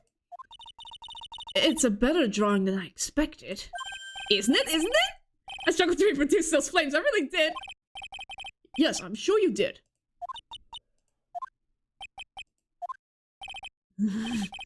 This is going to get ugly. No one has the courage to bring it up, it seems. This mysterious flying object. Larry. What? The burning bridge is fine. But what is that unfortunate looking figure? Ah, you spotted that! I thought you might. However much I might want to ignore it, I can't. It's Iris, of course! Iris! Oh, we should take better care of herself. We have to plan for our future, you know? What? What would have happened to her if she had injured herself flying like that? What? What the Larry, what? Larry, please, answer this next question honestly. Okay. Are you really claiming to have seen this? Are you claiming to have seen the silhouette of the defendant flying over a bridge that was engulfed in flames? Yep, that's what I saw. That's why I drew it. I'm an artist. A real artist. Are you high? The girl, she's really high up in this...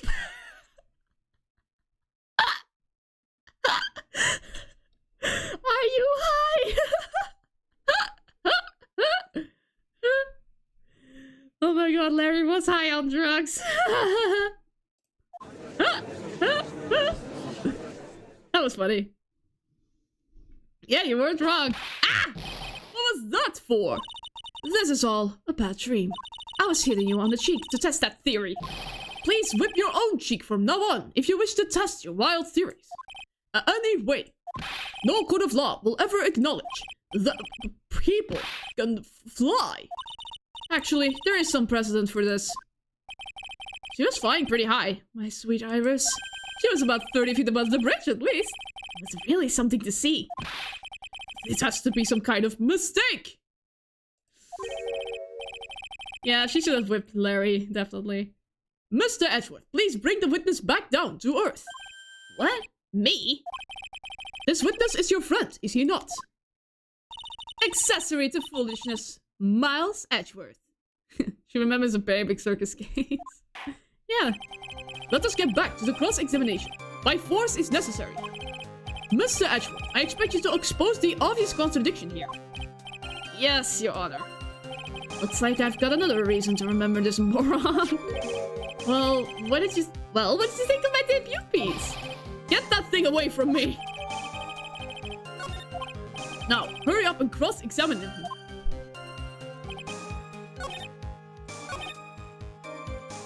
Ah, but she didn't have her hood.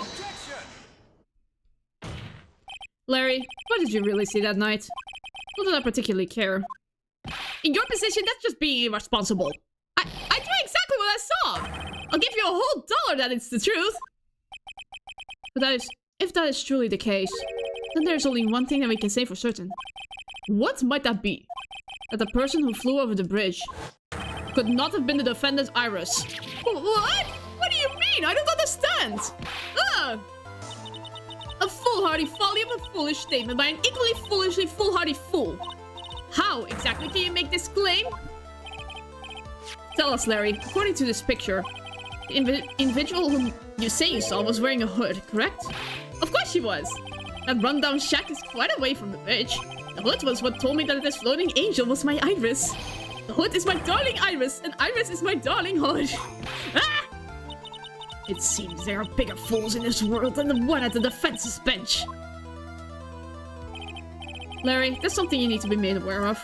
On the night of the murder, Iris wasn't wearing her hood.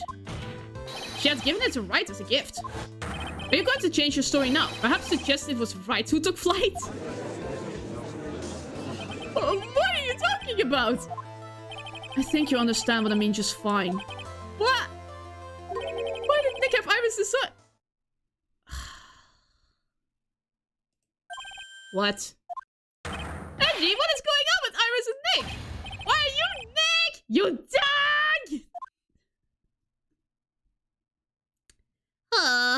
Totally the wrong thing to take away from all of this. I do believe that this unbelievably mysterious sketch is destined to disappear, discredited and discarded straight into the garbage.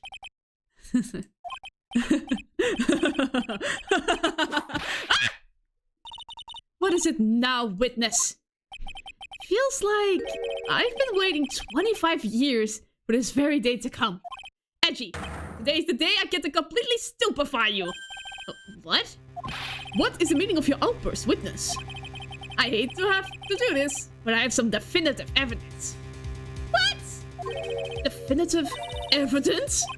Iris did indeed come flying over the burning bridge, and I, Maurice Donin, shall prove it.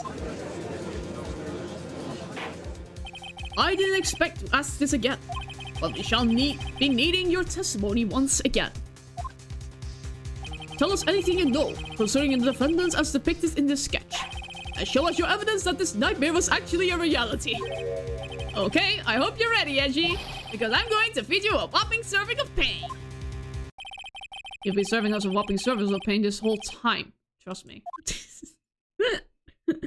Edgeworth is not having this. He hates this. When I reached Dusky Bridge, she was already gone. I was so worried, so I frantically searched all over for her. That led me to finding a beautiful crystal sphere, half buried in the snow. I'm sure that Iris was simply wearing a spare hood. After all, no one else could have lost the crystal sphere that night. Wasn't that the sphere from Elise's staff? A crystal sphere. This one, pretty, isn't it? But finest keepers. That sphere, where did you find it? Let me see, around here somewhere? Looks about right. It was half buried in the snow. It had pretty much stopped snowing by then, but there was still some falling as I walked to the bridge. The court accepts this crystal sphere. That's mine, okay? I want it back afterward. There's something on it. That's blood. Oh my, it's blood! What? Blood? You ready, Edgy? By tomorrow morning, you'll be calling me Master Larry. Yeah, I like the sound of that. No one's going to push me around anymore. Didn't you want to be called Maurice Donim only a few minutes ago? I think I know what to do. Objection. Miles hasn't said that he loves Phoenix, and there's no way we can be ready to defend anyone until he does. Hi, Strap Streams. Welcome to the stream. Well, he did say he was our dear friend, but I don't think that counts as a confession. Hiya. But I do know what to do here. This Dusky Bitch was already gone. No one else? Well, Elise does have a nice amethyst right here. There we go! Larry, that night, there was someone. Someone who lost a crystal sphere. There was? Who? Who was this stupid idiot? It was your master. Miss Elise Donim, the mentor to a stupid idiot. The victim. I have a photo over here. And on the end of her staff, you can see a similar looking crystal sphere. Hey! That's my photograph! Give it back! Ow! A crystal sphere like that is quite easy to find. I have one just like it on my brooch. They look nothing alike. In any case, please take a look at this. This is a victim's staff, found at the scene of the crime. The crystal sphere! It's gone!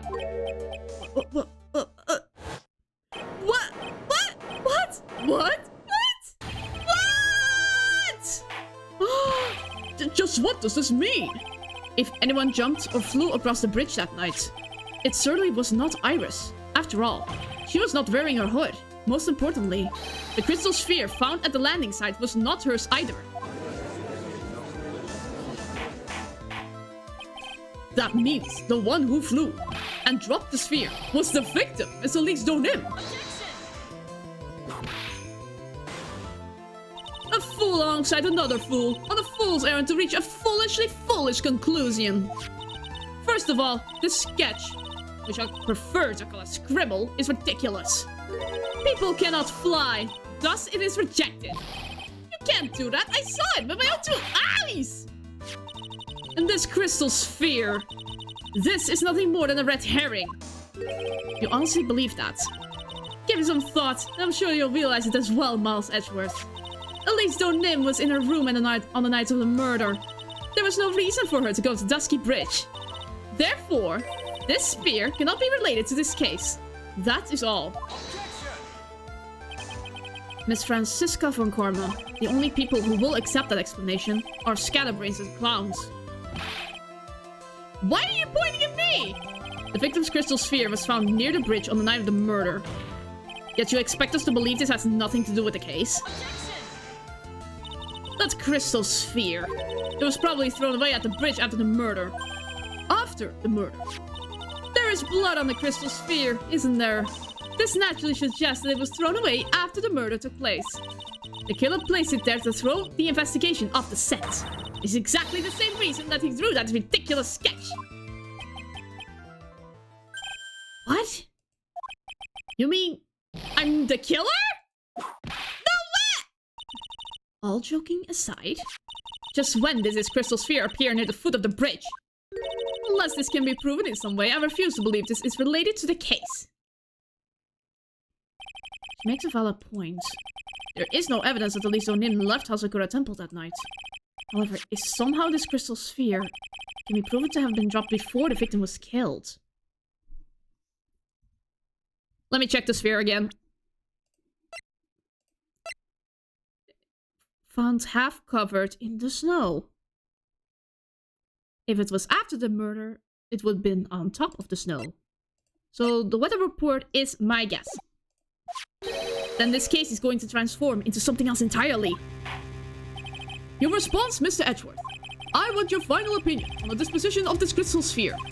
If it is not related to the case, then this witness who you called will have been nothing more than a monumental waste of time. Prepare yourself for some very appropriate punishment, Miles Edgeworth. Can I prove it?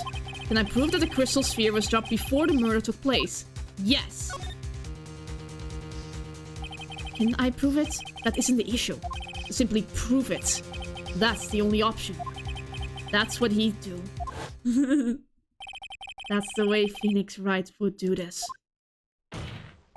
Your Honor, allow me to prove something to you. I will prove that this crystal sphere is a vital link to solving this case. You will do what? That look in your eyes. You remind me of Phoenix Wright when he is cornered. As should come as no surprise, because right now I am Phoenix Wright, and I am indeed cornered. I ordered you to present your evidence, Mr. Edgeworth. Weather report! Your response, Miss Von Karma. Birds of a feather flock together. Are you familiar with this phrase? Miles Edgeworth. I think one just... Ah, no! No! Cheering. It's as though I'm listening to the ominous crawls of ravens. Oh no. Of the time of the murder and when the... I showed the weather report.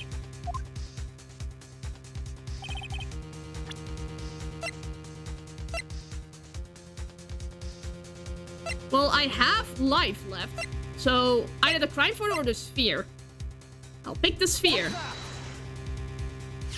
Oh my god, it was the sphere! Ugh! This crystal sphere. It was half buried in the snow, correct?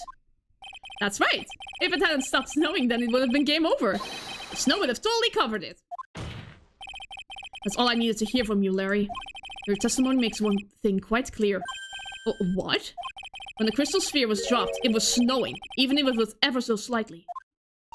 Snowing. On the other hand, let us look at the scene of the murder. Oh, it was both!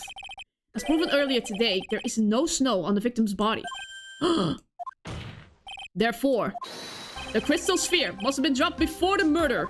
But what? Order! On the night of the murder, the victim did indeed go to Dusky Bridge. And there, something occurred that caused the staff's crystal sphere to come loose. What could that have been? This sphere. There is some blood on it, isn't there? Allow me to raise a certain possibility at this juncture. The real crime scene was near the foot of Dusky Bridge. Interesting. How do we prove it? The murder didn't take place in the Hasakura Temple courtyard? Only a fool would suggest such a foolish piece of absolute foolishness. Just who is this fool? Which part is so foolish, Miss Von Karma? Have you been paying any attention this whole time, Miles Edgeworth? The sister saw everything. She saw the victim being killed by the defendant in the Hasakura Temple courtyard. That's not exactly true now, is it? To put it more precisely, what you saw was the murder weapon being removed from the victim's body. That's the same thing! No, it isn't. Yeah, she just inserted the weapon. You said it yourself. Very little blood is actually lost at the moment of a blade's insertion. If you want to talk about when the most blood will be lost from a body, that will be when the blade is removed. If that statement is the truth, then Dusky Bridge could very easily be the scene of the murder. The murder weapon was not removed, thus, there was no bleeding. You are forgetting one vital thing, Miles Edgeworth.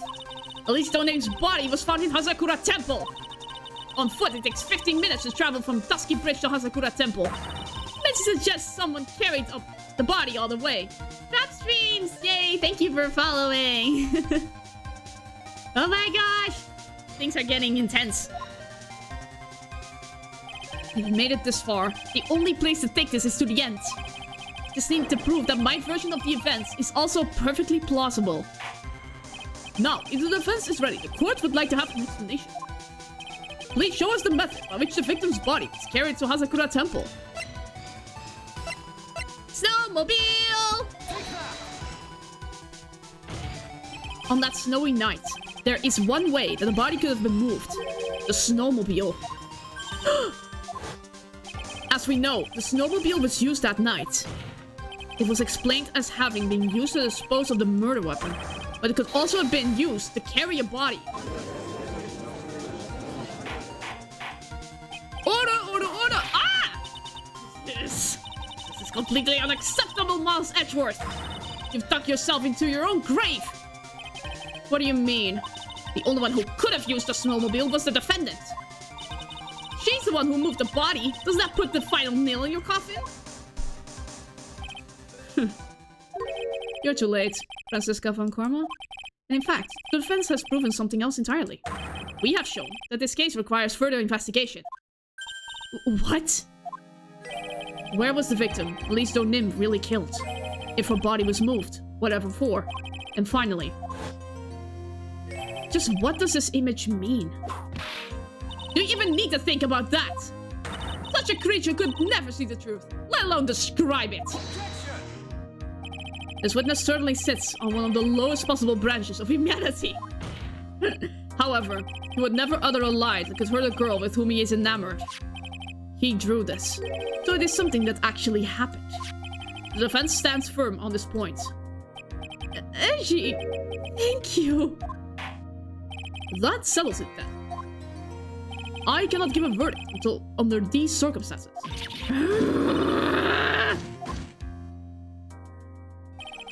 Right.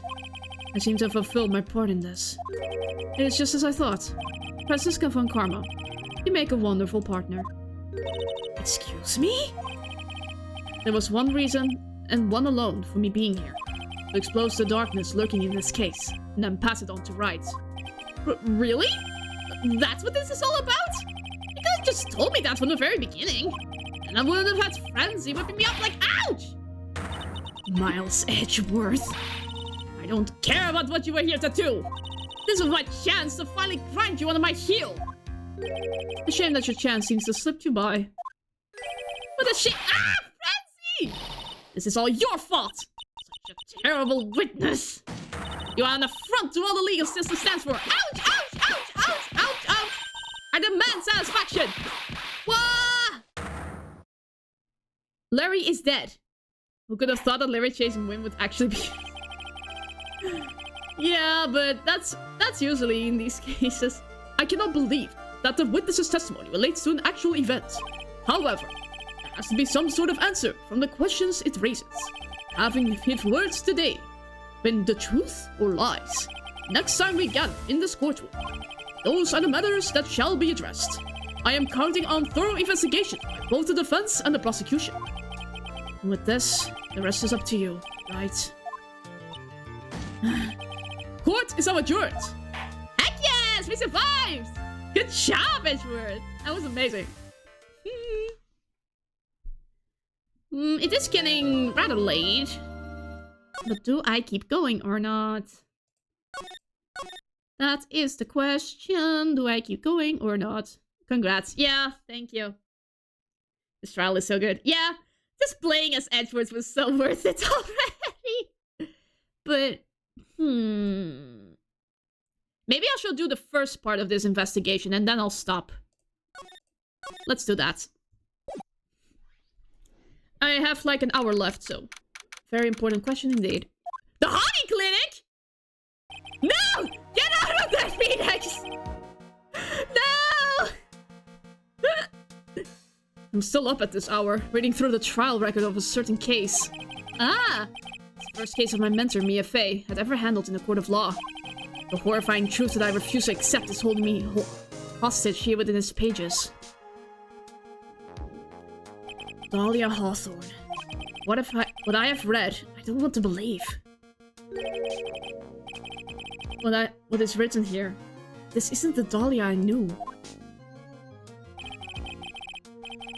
After falling into Eagle River, I was somehow miraculously saved.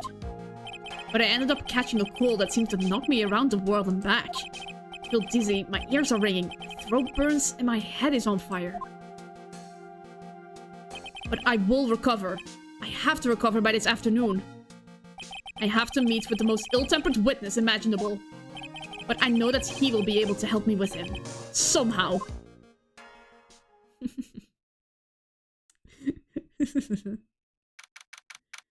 I forgot the man was stuck in that clinic. Yes.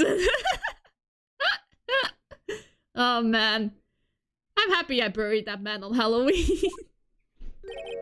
Right, are you sure you're well enough to be doing this? I do. Hi, Edgeworth. Still look a little green in the face. Or maybe Viridian, in order to speak. Actually, my fever has gone down quite a bit. How's your temperature now? Only 102.2 degrees. Nothing to worry about. Anyway, I read today's trial record.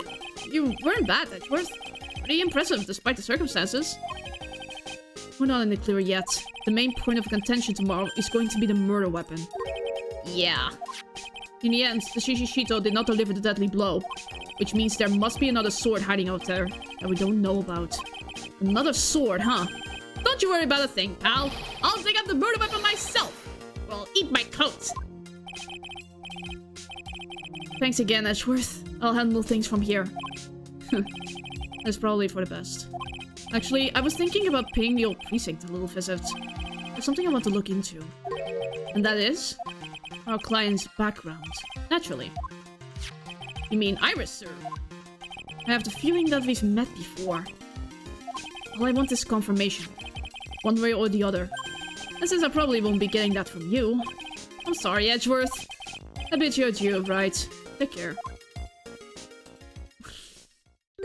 Phoenix is about to die, yet he will not give up. Guess I should get moving too. Why? Do you need to be somewhere? Yeah, I've gotta get to work on this bridge, pal. I'm rigging something up so we can get across to the other side. Ooh, amazing! We can rescue Maya and Pearl! That's right! Maya's still stuck over at the inner temple. But don't you worry, pal. As soon as it's all set, you'll be the first to know. Thank you, Gumshoe.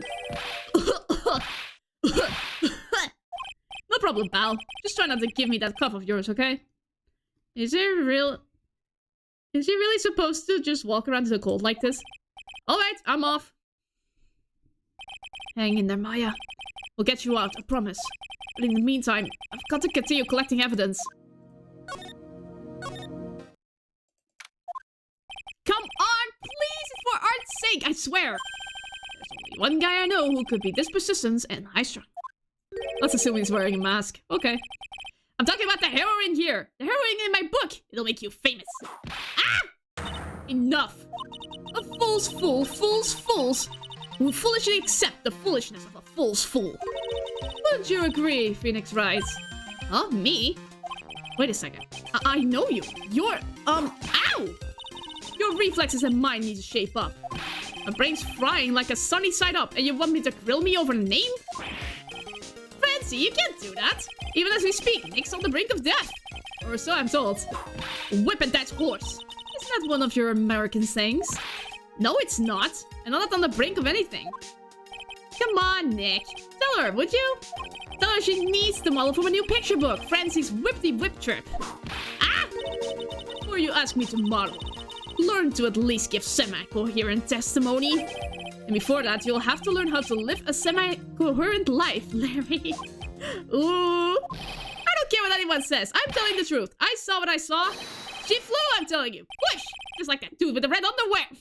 Captain Underpants? Don't think I was gonna forgive you guys when you come crawling back to apologize. Off he goes. It's amazing how little has changed with you in the past year, Phoenix Wright. Have you been in Germany all this time? That's right. Extending my perfect win record, naturally. Oh joy, sounds like she hasn't changed a bit. Has it really been a year since we first met? I am Franziska von Karma, the prodigy. I see. I gave up a promising career in Germany and came to this country for one sole reason. Revenge. Franziska was born and raised in Germany and became a prosecutor at the age of 13. Her father was the legendary prosecutor Manfred von Karma. He had a perfect win record for 40 long years. But now he is gone from this world. Don't tell me you still hold a grudge against me. Because of what happened to your father. Phoenix Wright, you will fall before me. This I promise. But it will be for my sake, not my father's. Are we clear? Yes, Crystal. In truth, I was shocked. I came back to America with the intention of defeating you. Instead, it was my little brother who was leading the defense. Edgeworth. Come to think of it, Edgeworth was pulled into being a prosecutor by Manfred von Karma as well. Miles Edgeworth told me something very interesting, you know. He said this case has a special significance to you. Because it does. And that's precisely why I am here. Your personal involvement will make crushing you into teensy-weensy pieces all the better. It's probably the fever, but she's so openly hostile that it's almost kind of cute. Ow! No smirking! No whipping the sick! That foolish fool, doing such a foolish favor for such a foolishly foolish fool. Edgeworth, make no mistake, Phoenix Wright. I came here for one thing, and one thing only. To pulverize you. It's not like I thought you were here to bring me some Gold Killer X, you know? She and Gata will get along great. Like oil and coffee. I went over the whole case file on the flight over. You read the whole thing. Yes, every last word of every last sentence of every last paragraph. All the ridiculous things you did made it a very interesting read, you know. Attempting to cross a burning bridge, did you even consider the dangers? No. The only thought in my mind was, I have to get across. Oil and coffee? It's like the saying they will get along like oil and water, meaning they won't get along at all. But instead, I replaced it with coffee because it's gato.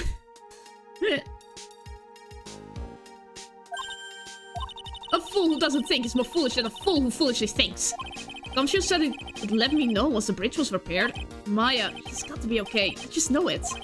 Plus, I need to ask her about what really happened at the inner temple that night. I know what you meant. Okay. It's not even a possible combination. I agree. That was one long sigh. That was a sigh? Sister Bikini? My. I didn't know you were here. How are you doing? You don't have to pretend to be in such a good mood for my sake. I suppose I've made a terrible mess of things, haven't I? I let Mystic Elise die. And then there's Iris as well. Mystic Elise? Mystic Elise? Now that I think about it, There's an acolyte stuck at the inner temple. And that poor little girl has gone missing too. A little girl? You don't mean Pearls, do you? Yes, I'm afraid I do. She hasn't been seen since the morning after the incident. Pearl, she's missing? Why didn't anyone tell me about this? I must be getting old. I think I've seriously lost faith in myself. Are you talking about your performance at the trial today? You believe me, don't you? I'm not a liar. I would never lie.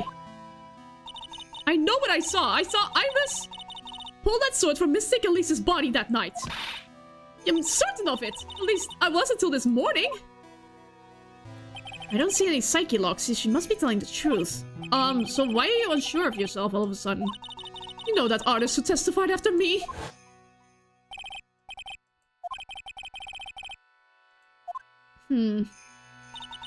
When I saw that man testify so fervently about something so impossible, I started to wonder if I had just acted just like him when I was on the witness stand.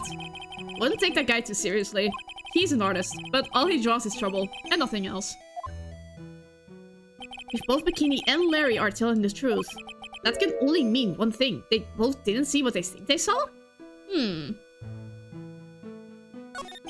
On the night of the incident, you met Iris at the inner temple, is that correct? That's right, I'm certain it was Iris.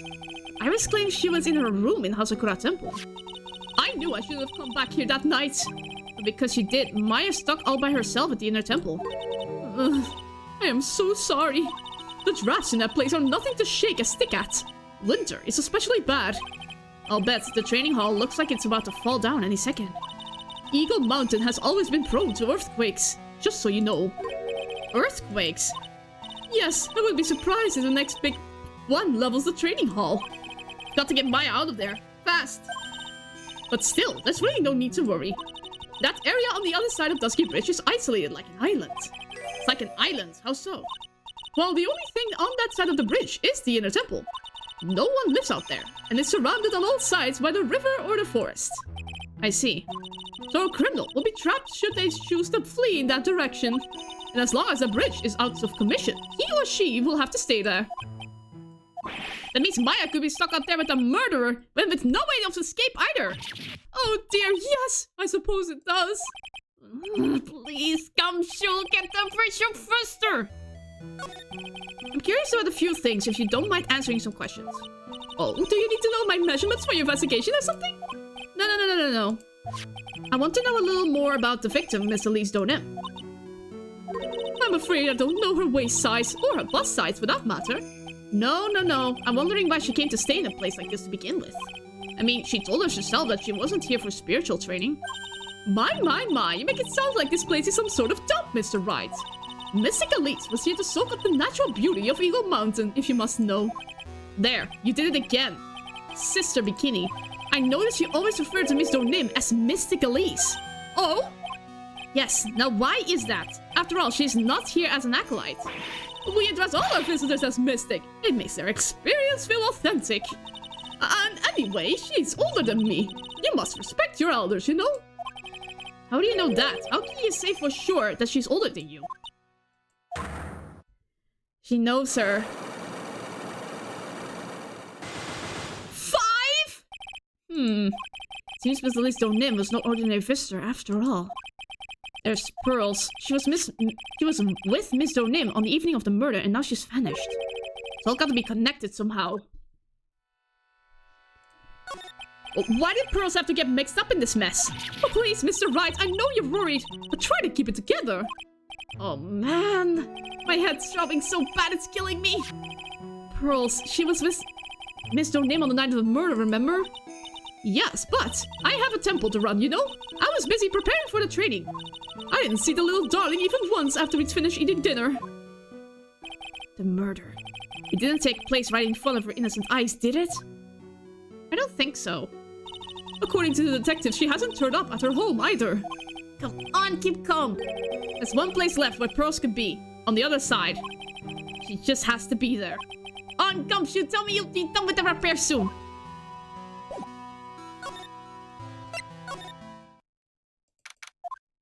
This is where Sister Bikini witnessed the incident. It's hard to imagine she was lying on the stand, so... maybe there are some clues that have yet to be found. Miss Donham's staff. I definitely remember there being a crystal sphere attached to the staff. Guess Larry eventually found the sphere near the foot of Dusky Bridge, but... what was it doing all the way out to there? It's the Shishishito. It's there in Mystic Omi's right hand. But it was proven in court today that it wasn't a murder weapon. Given the design, it must have been used for some pretty gruesome things in the past. Okay. Just a lantern, some skis. Hey! The bridge has been fixed! What was that jarring, inquisitively loud yell? The Shishishito! Not the Shickle Shackle. So this is where you've been. Keeping nice and warm, I see. There is no heating in this room. Detective, have you finished the bridge? Yeah, I did. I told you I'd let you know. Well, well, well. Then I'll come along with you and... sorry, ma'am. No unauthorized entry. Access is restricted to people involved in the case. What was that? I'm involved, aren't I? You can get much more involved than me. Oh, yeah, but it's not with the... ah! There's Francisca. It's been a while, Scruffy. It's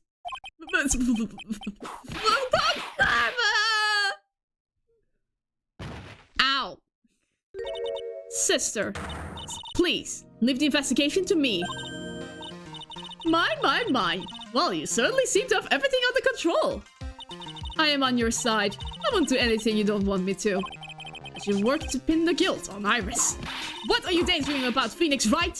Ow! That hurts, you know. Silence. I, Francisca von Karma, will personally guide you through your investigation. So you will follow me. She's not seriously going to follow me around, is she? Let's move to the bridge immediately. The bridge has been fixed. Well, enough to walk across.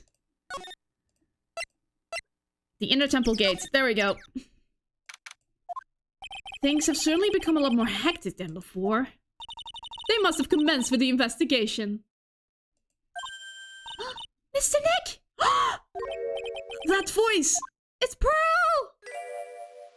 Pearls! Mr. Nick! Mr. Nick! Oh my gosh, she was here! Aww. Oh my gosh, she must have been so scared. So you were here ever since that night. I was so lonely. I thought I was going to die. When I woke up in that morning, I saw the Dusky Bridge was gone. I realized I was all alone. She was all alone? It must have been very trying for you, little girl. You're...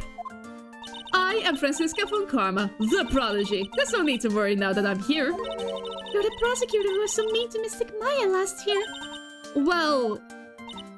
I don't like you. You're nothing but a little girl without your whip. Mystic Maya didn't do anything wrong. You were so mean. I'll never forgive you. It looks like Pearl's words are getting on her skin. Ow! Why are you whipping me? I didn't even say anything. You didn't have to. The smile on your lips gave you away.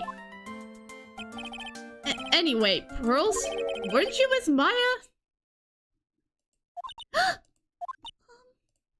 I'm sorry.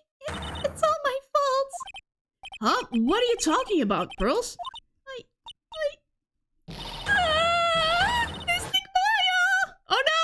Don't run away! she just ran off. Ow! Why was that for? That was cruel, Phoenix Wright. To make a little girl cry like that is inexcusable. What was that all about? Pearls acting like that? It's giving me the creeps. Guess I'd better take another look around since I finally got the chance. Especially since something about this place seems different from 2 days ago. Yeah, I see it. No, I want to examine this furnace. There's weird smell coming from the incinerator. The door is also open, almost like he's begging me to look inside. Well, let's see what stunning clue is concealed in here, shall we? It's nothing. Huh? It's empty? How naive of you, Phoenix Wright. But it's a bit strange, don't you think? Franziska von Karma? I seem to remember... Exactly. There was snow on this incinerator the first time I saw it, so it was used. In other words, someone's been using it to burn something recently. Listen, Phoenix Wright, it's impertinent to call people by their full name. I was only copying you. Okay. Is she in the inner chamber? What is that? Is that a psyche lock? A real psyche lock on the door? What's wrong? Why are you so quiet? Why, she was supposed to be in here training. Yet it appears she's nowhere to be seen. Also, what is that on the scroll? What's that? The strange lock? It wasn't there 2 days ago. This whole room is really giving up some strange vibes. It's a psycho lock. This door. When I was here 2 days ago, that weird lock wasn't on it. Those change. It's almost as if they're guarding something inside that cavern. I've never seen a lock quite like this before. I have. I've seen locks and chains look just like this before. They look just like the ones that guard people's secrets during a psyche lock. I wonder if this lock is guarding something too. Dark secrets in a dark cavern. But what is this?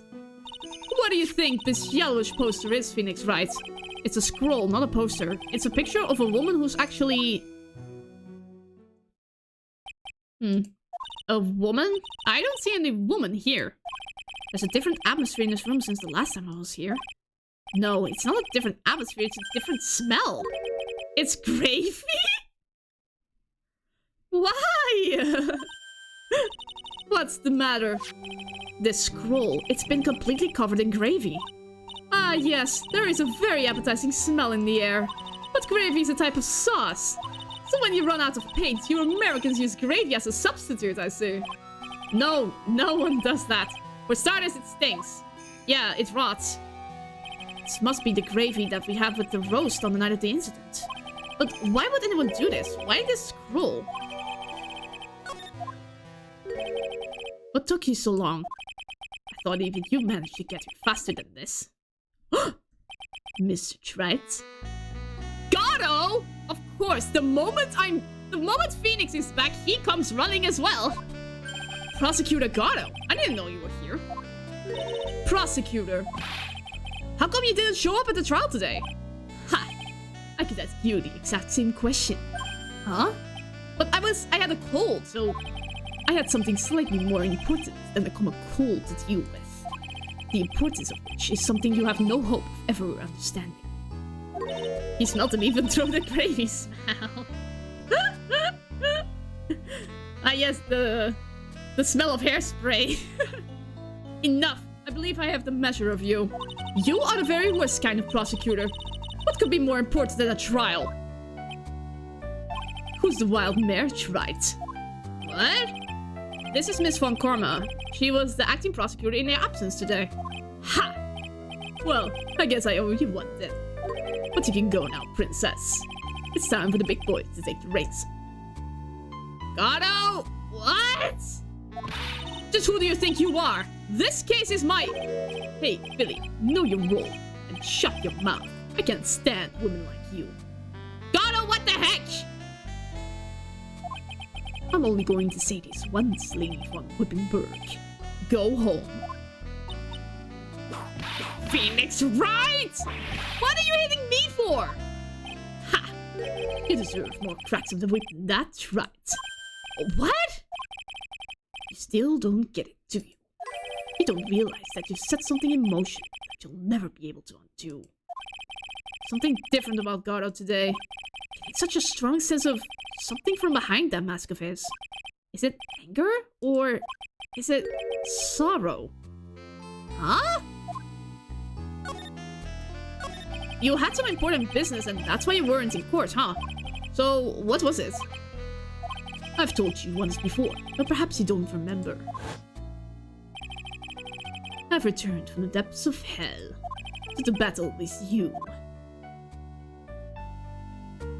You see, right? I've experienced something most have not. Death.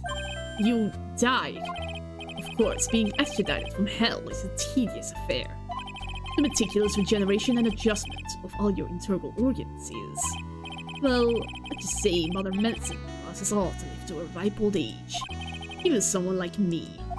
So, you mean that mask you wear is... this ugly device? I promise it's not a fashion statement, my unenlightened friend. Without this, I can see your frequently dumbfounded face. I didn't know.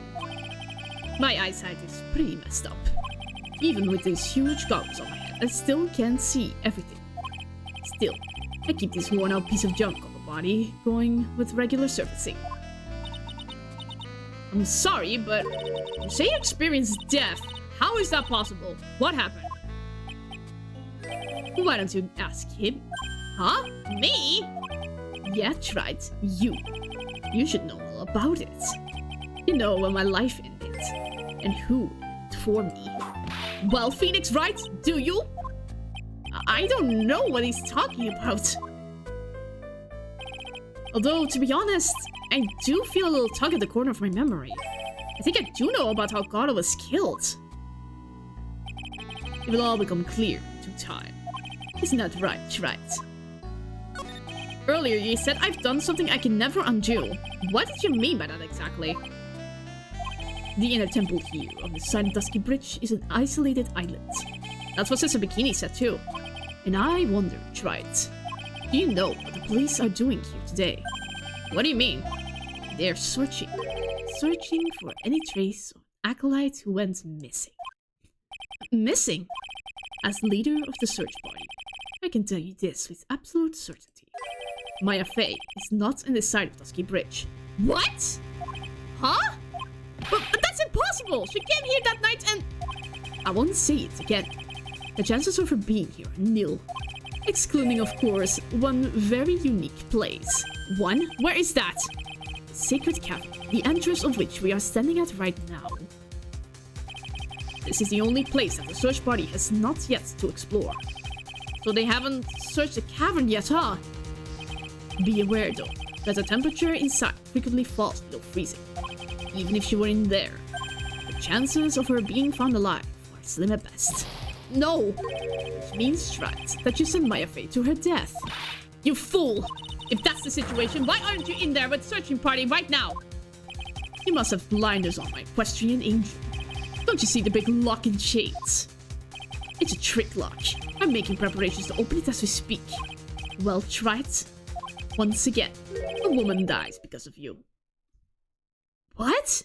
Once again? What are you talking about? Don't tell me you've forgotten.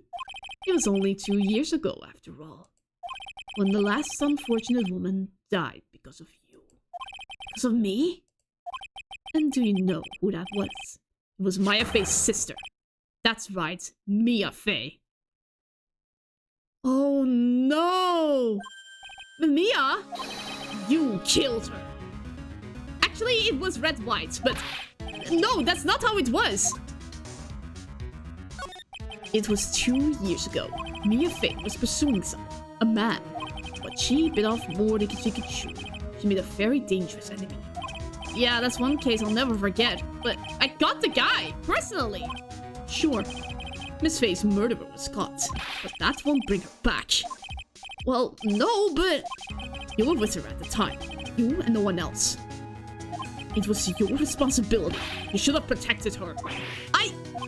You say Mia Fey was your teacher. Well then, I'd say you've learned nothing, right? You robbed her of her life.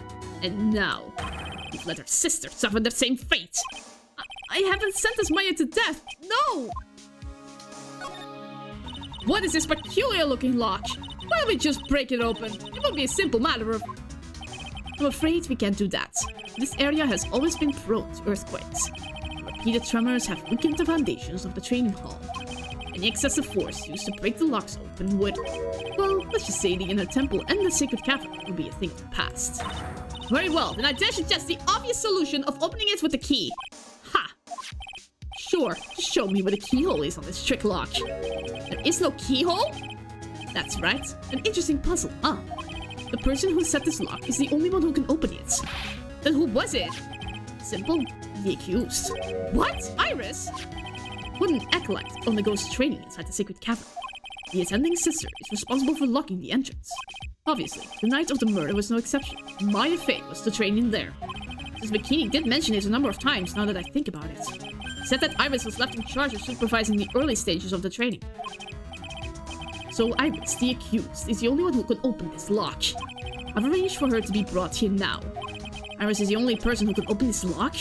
I hope she gets here soon. Hang on in there, Maya. We'll get you out. So, I should be getting back to work. Wait, Gato. How sure about Maya are you? There's no doubt in my mind. She's in the sacred cavern somewhere. It's the only place she could be. You better start praying. You better pray that friend of yours brings the accused back here soon. Edgeworth, listen up, Trite. There's only one thing I want to say to you before I go. I'll never accept you. Never. This is complex. You should choose your friends more carefully, Phoenix Wright. That's what everyone says. Looks like I don't have much of a choice. I guess I'll just have to do what I can for now. I don't know. Should I or shouldn't I? Sounds like someone's talking to himself, but where's that coming from? Gumshoe? Yeah, I guess I better wash that off. That's what I'll do. No, but I can't do that. I'm a detective. Ugh, my brain is driving me nuts. Ah! There's something troubling you, Scruffy. Please don't whip me like that with a solid, sir. It was merely a simple greeting. A friendly tap on the shoulder. With my whip. So, what's up, Gumshoe? Is something on your mind? How did you know, pal? Perhaps you were trying to decide if you wanted to wash that off or not. How did you know, sir?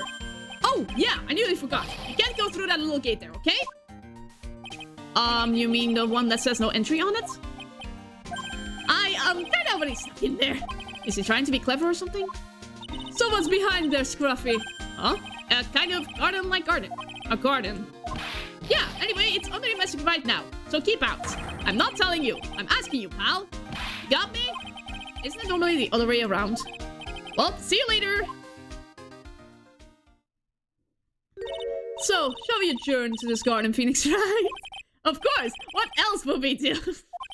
I really want to know what Gumshoe was thinking of washing off. They look at each other. Gumshoe just says like, okay, I need to leave. Don't go in there. Phoenix and Francisca look at each other. We're going in there. Whoa, my... I already see something very dark. There's a strange feeling in the air. I wonder what it is. She's a surprisingly fun assistant. Yeah, she is. She's very fun. Strange feeling. Forget about that.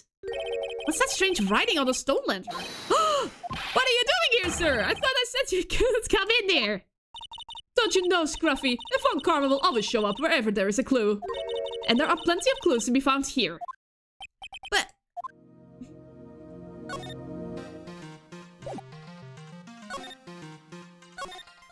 there's a charm or something poking out from the snow. Looks pretty old. There's a leather cord tied to a tune. Apparently it belonged to the victim. To Miss Elise Dornim. Yeah, there was a broken leather cord around the lady's neck. The ends of the cords found on both the victim and on this charm match exactly.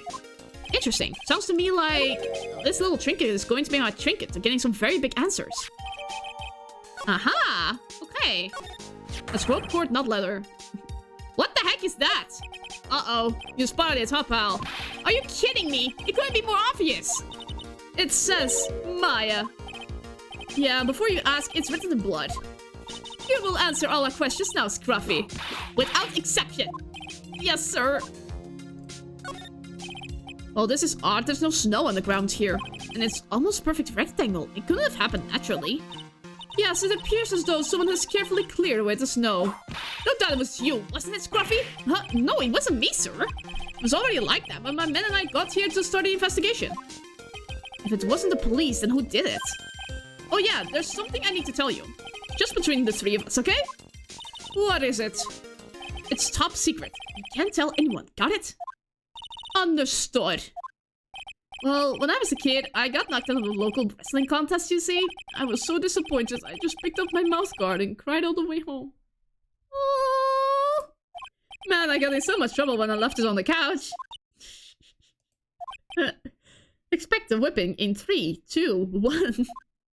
Is that it? That's it! Ah! Whoever cleared the snow away must have had a reason, though I can't even begin to imagine what that reason could be. The bloody writing. Maya. So these letters are written in blood? Yeah. What's worse is the victim's blood. Huh? This is Miss O'Nim's blood? What? We haven't done a detailed analysis yet, but it's looking that way, pal. Most interesting. Phoenix Wright, I presume you know, don't you? Why, Maya's name is written upside down. You know what? That was really bothering me too. But I just came up with the answer. Result of my own special gumshoe investigation. Really? Do tell. Well, on the night of the murder, the stone lantern was upside down. No. Anyway, there's really only one logical explanation to this mystery. Miss Elise O'Nim wrote these letters herself. In her own blood. You must be joking! That's impossible!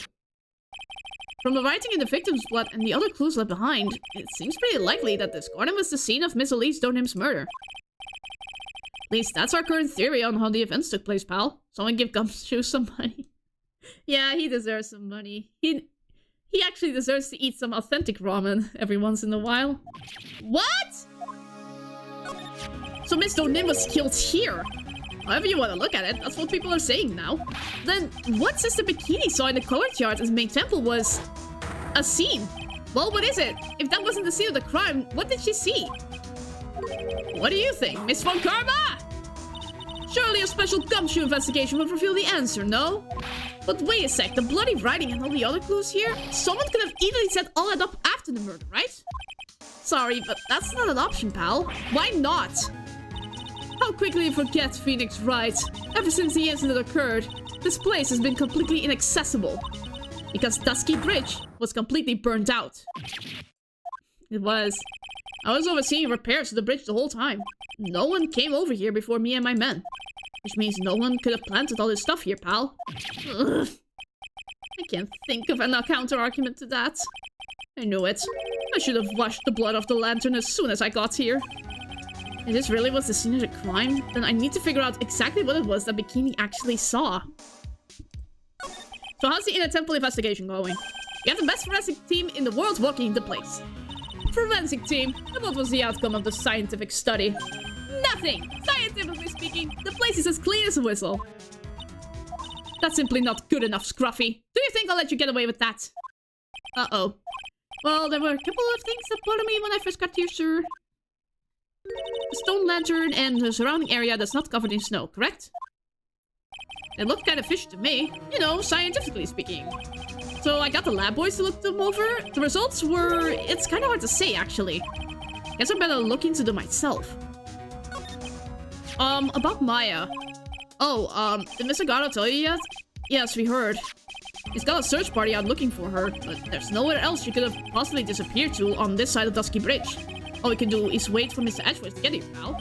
Edgeworth? He's escorting Iris, the defendant, over here. We'll have to wait, since she is the only one who can open the door to the sacred cavern. Oh, I think Mr. Edgeworth wants to talk to you about something too, pal. Huh? I wonder what it is. Just don't be expecting any good news when you talk to him. When I spoke to him, Mr. Edgeworth sounded so down, it felt like I was drowning. Sounds pleasant. Okay. We need to go back to Sister Bikini, so... moving all the way back. It seems you have a visitor. Hi, Iris. Mr. Wright. Iris, I'm really glad to see you. Gardo managed to mobilize the police by claiming a state of emergency. Not him again. Never mind him, we've gotta hurry and unlock the sacred cavern. Sorry, Mr. Wright. It's my fault someone so important to you is locked in there. Mr. Edgeworth, can we finish our conversation later? Alright. Let's hurry to the inner temple then. I'll see you later, Wright. Wait, Edgeworth! I'm coming with you guys! Sorry, Wright. I can't allow you to come with us. What? I hate to be the one to break it to you, but Maya Fey is in a rather delicate position. What do you mean by a delicate position? This isn't simply a rescue operation, right? It's also an investigation. That being the case, we can't allow members of the public to interfere. Come on, Edgeworth! If anything happens, you'll be the first to know. Please understand, Wright. But it's Maya! Mr. Wright, all that matters is that Mystic Maya is rescued, correct? Listen to the voice of reason for a change, Phoenix Wright. From now on, consider anything beyond Dusky Bridge to be off limits. We'll be going now. Excuse us. Ah! This is no time to be standing around, Phoenix Wright. Aren't there other things that demand your attention? She's right. Thanks for reminding me. We need to move and interrogate Sister Bikini. Sister Bikini looked like she's shrunk some since I last saw her. Don't be so rude, Phoenix Wright. What's wrong, Sister Bikini? My, hello you two. How are you doing? From the sound of that sigh, I guess she's still pretty down. Iris was just here, you know. She was accompanied by that handsome crimson-clad prince. Is she talking about Edgeworth? It was just a courtesy call. I wasn't allowed to talk with her at all. Oh dear, it's all my fault that this has happened. Poor Iris.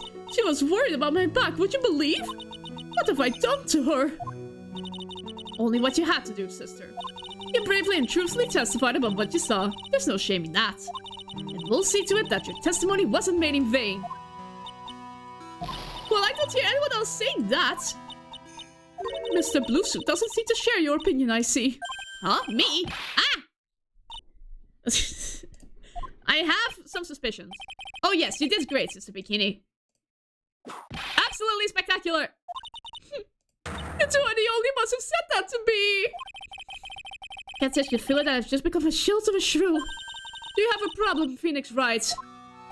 Sure, she was brave to testify so truthfully like that, but I know she's still hiding something. Yes, it's time to break those psyche locks of hers. Let's go! Take that!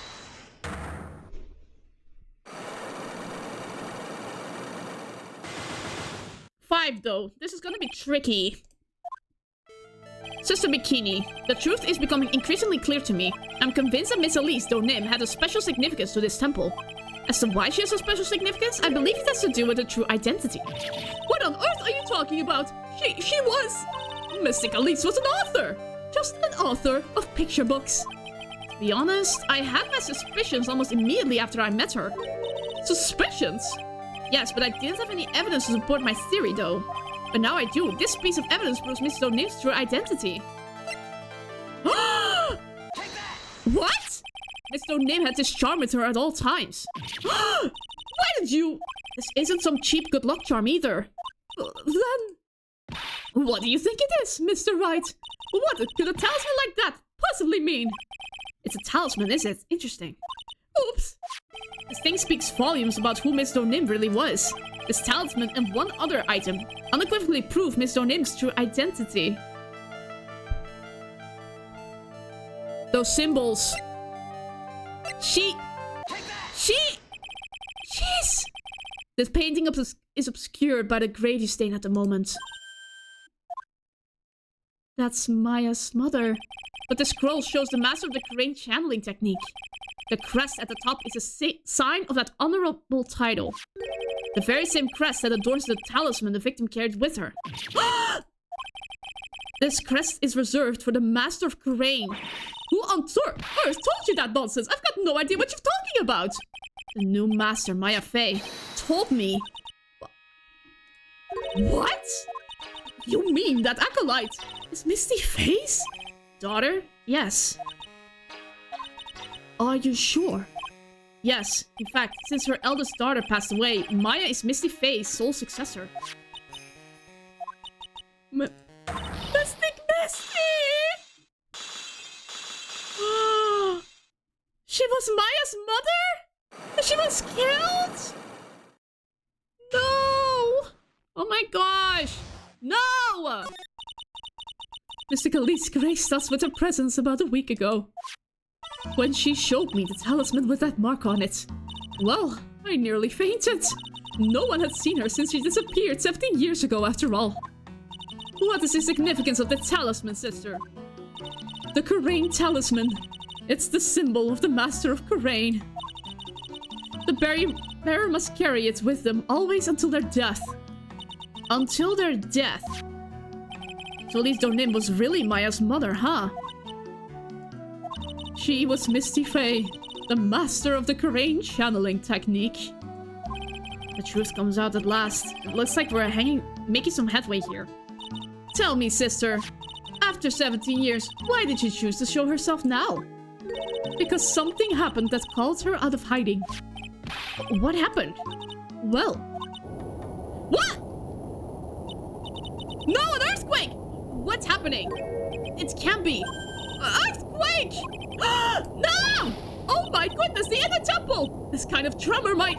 The inner temple. The sacred cavern in the trading hall. It might very well cave in. What? Fire! Oh my gosh, we must run. Immediately. I don't care what Edgeworth says. It seems to have passed. Well, we can't just stand here and do nothing. Let's go. What? Where? To the inner temple, of course. Where else? Sister Bikini, we'll finish this later, alright? Of course, you run along now. People may have been hurt. I must get some first aid kits ready. Maya can't catch a break. Yeah, she never... First her sister, and now her mother. Maya really is first. Someone catch Edgeworth? Oh no, Edgeworth had a fear of earthquakes, didn't he? Oh shoot! Come on then, Phoenix Wright. They won't bar you from entering as long as I'm with you. Thank you. Right at that moment, I had the worst feeling in my gut. We just had an earthquake. I wonder if he's alright. That's sweet that you think of Edgeworth immediately. You look worried. What are you thinking about Miles Edgeworth? Yes. Come on, let's go. We've got to hurry to the inner temple and... Right. Well, what are you doing here? Oh, could I have... How do you expect us to understand if you don't speak up? Ow! Hey, why am I the one getting wet?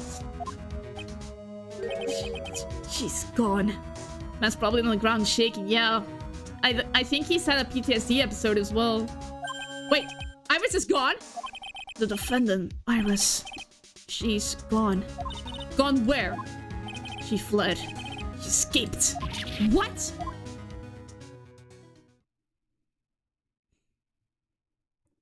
So, it was just now, during the... It's easy to see Edgeworth's one and only weakness. His fear of earthquakes. I should have known better than to escort the defendant alone. As soon as the ground started shaking, everything went dark before my eyes, and I stupidly passed out. That incident haunts you to this day, doesn't it? It does. There's no excuse for letting the suspect get away. Can't believe I let it happen. Right, the inner temple area is a dead end, so she could have only escaped to this side. We haven't seen her, and we need to get a manhunt underway now and search Eagle Mountain from top to bottom. Wait, Edgeworth, have you thoroughly checked the inner temple yet? Don't be ridiculous, why would I? The inner temple is like an island. There's no way to escape but to cross. No, that's not it. Iris isn't the type of person to run away, Edgeworth. What are you talking about? Miss Bikini mentioned something when we were with her. She said that the sacred cavern might have caved in because of the quake. Do you think Iris might have gone to the inner temple to check on the situation? Listen, Edgeworth. I'm sure she's at the inner temple. A manhunt is not necessary. Right. Let's not waste any more time. We need to get to the trading hall, sacred cavern now. Alright, let's go. Run, run, run, run, run, run! Fortunately, the sacred cavern had caved in. But what we found was something none of us could have ever expected. What?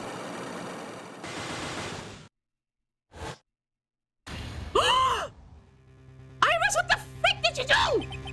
How can there be even more locks? What is the meaning of this? Iris? Iris, please tell me! What the heck is going on?